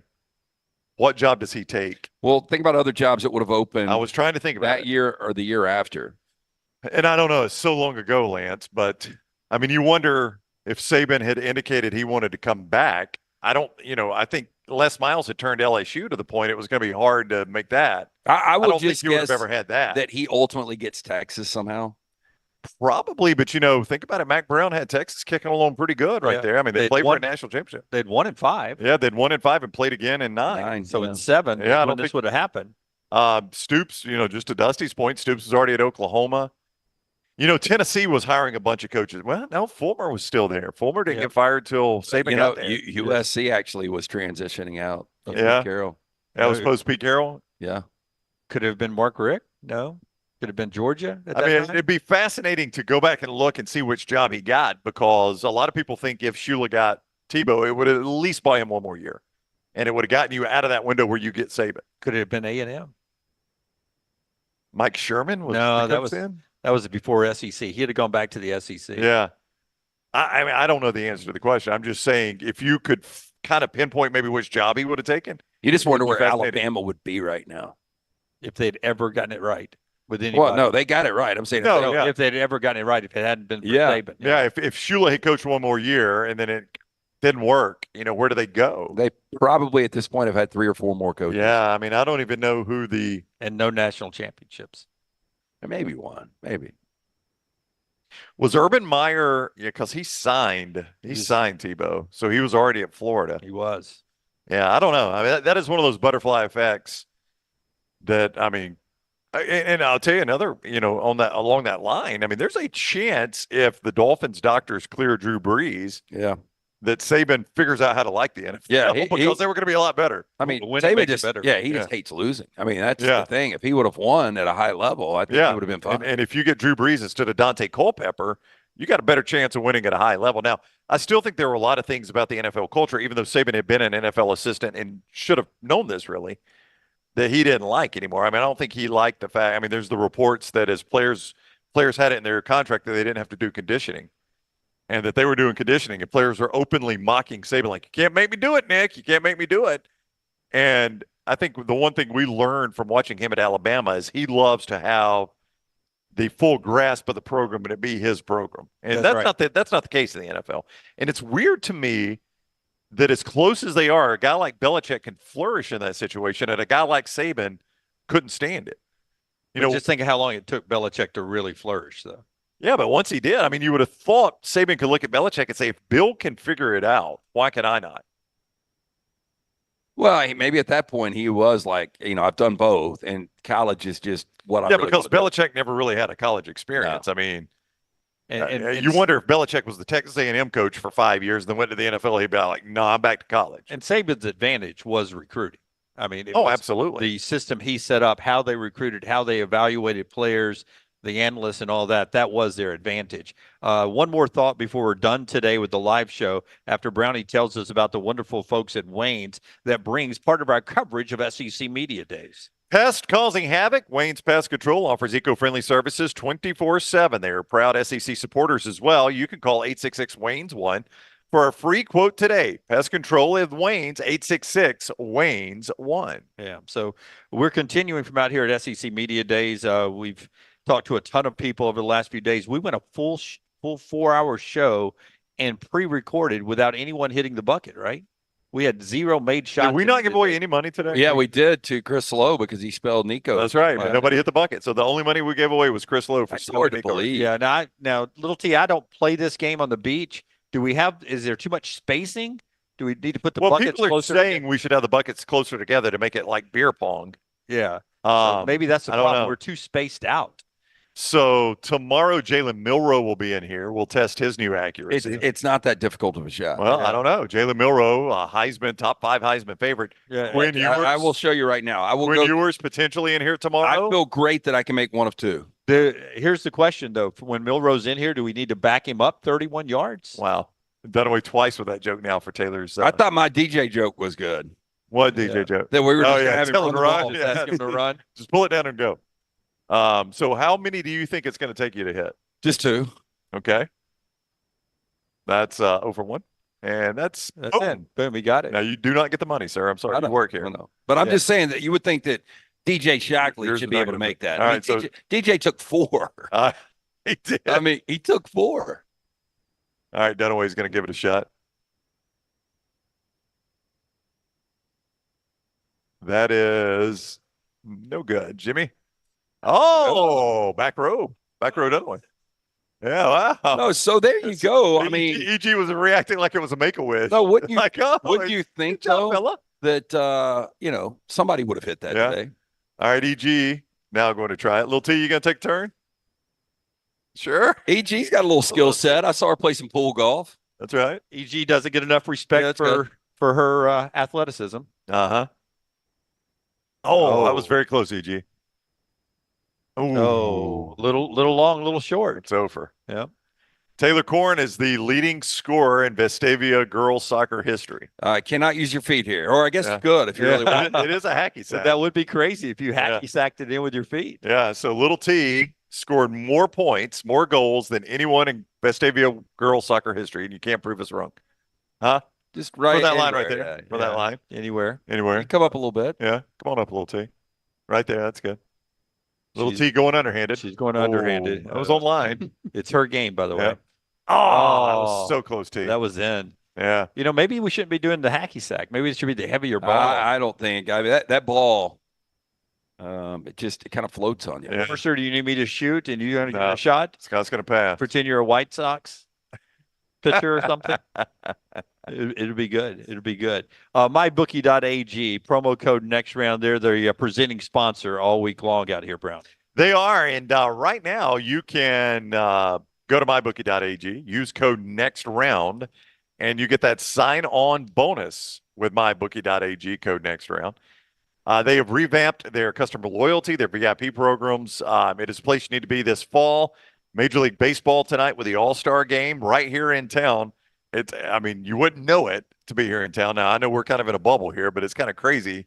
Like, you'd think a town would be on fire for the Major League Baseball I All-Star just don't know game. how big of a deal the All-Star don't game either. is anymore. It used to be massive. Yeah. I've never been in the same town with the All-Star game. Nor have I. Yeah. Apparently, we'll do it in back-to-back years with Atlanta being the host of the SEC Media Days next year. MyBookie.ag, code next round to get that sign-on bonus at MyBookie.ag. Bet anything, anytime, anywhere. I was going to say you can bet that All-Star game tonight if you wish. Anything, anytime, anywhere. MyBookie.ag, code next round. What is our show number today? I don't have that printed. Well, the only reason I was going to say, I think we might have set a record today. And what? And guessed.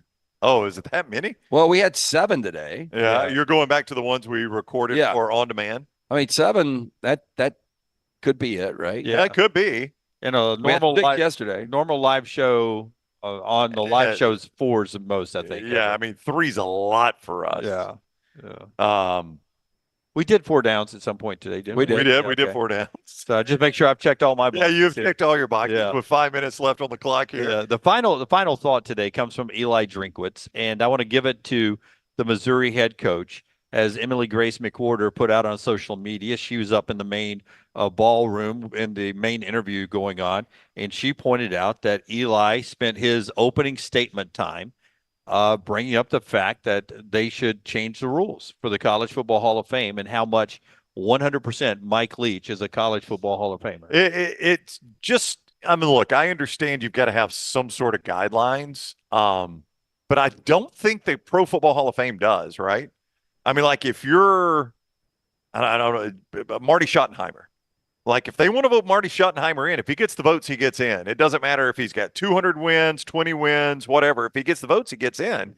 Yeah, I don't know why college football does it like that. Yeah, that's why I don't understand why you set arbitrary guidelines. And they do it with players too. Like you have to be a first-team All-American. Yeah, you got to be unanimous.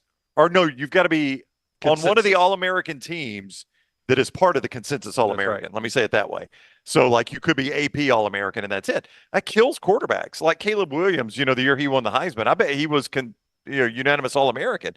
Well, any quarterback that played that year, Stetson Bennett's a great example. Yeah. Stetson Bennett's never eligible. Should be a college Hall of Fame quarterback. For some of the guys that are in there, Stetson Bennett ought to be in And there. he can't be it. Can't be it. Two-time national I don't think he was ever a first-team All-American. Yeah, I mean, what was his record as a starting quarterback? Almost unblemished Yeah. in 2 national championships.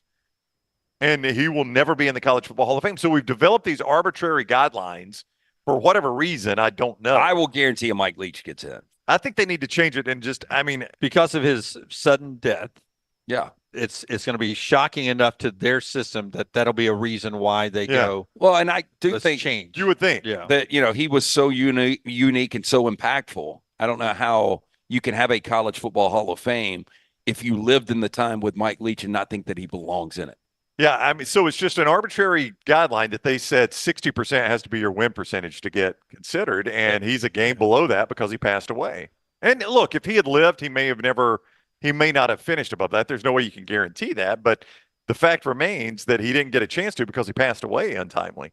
And that's just what's so sad about that you said it at 60%. If they'd said 55%, Mike Leach gets voted right in. Yeah. But it was 60% because at one point somebody said, let's set it at 60%. So why not 58? So I know we're wrapping here, but Kirby Smart talking about finding his players. Yeah. And I know Chris Lowe, I think, brought that up. Yeah, NIL. They took it out of their NIL money. But, here's the problem with that. Like, if one guy's making $1 million and one guy's making $10,000. You got to go percentage fines. Yeah, you're right. You can't go numerical. You got to go percentage. But it's what you guys wanted. You guys wanted there's got to be discipline. The ability to find them instead of making them miss a game, take away their money, which is going to impact you more. Ollie Gordon missing the South Dakota State game, or Ollie Gordon losing 3% of his NIL money. Exactly. Yeah. The NIL money. I would rather lose 3% of my money if I'm Ollie Gordon than play against South Dakota State. Well, I mean, if you want to win a Heisman Trophy. I bet if he tore it up after the South Dakota State, he'd still win Heisman. I think it's hard enough for a running back anyway. It is. All right. Final few seconds of the show. Don't forget the Meltdown special time, 6 o'clock all week as we're live out here in the afternoon with our 12 to 4 time tomorrow. Will it be exciting with Alabama and Texas here on the same day? We get Kalen DeBoer in the 7 o'clock hour. Make sure your alerts are set. We'll have content kicking out from 7 o'clock on all day long. Alabama Day here tomorrow. Auburn on Thursday from SEC Media Days. Thanks to everyone back in Birmingham, Rockstar and the gang behind the glass. Until next time, God bless you and God bless America.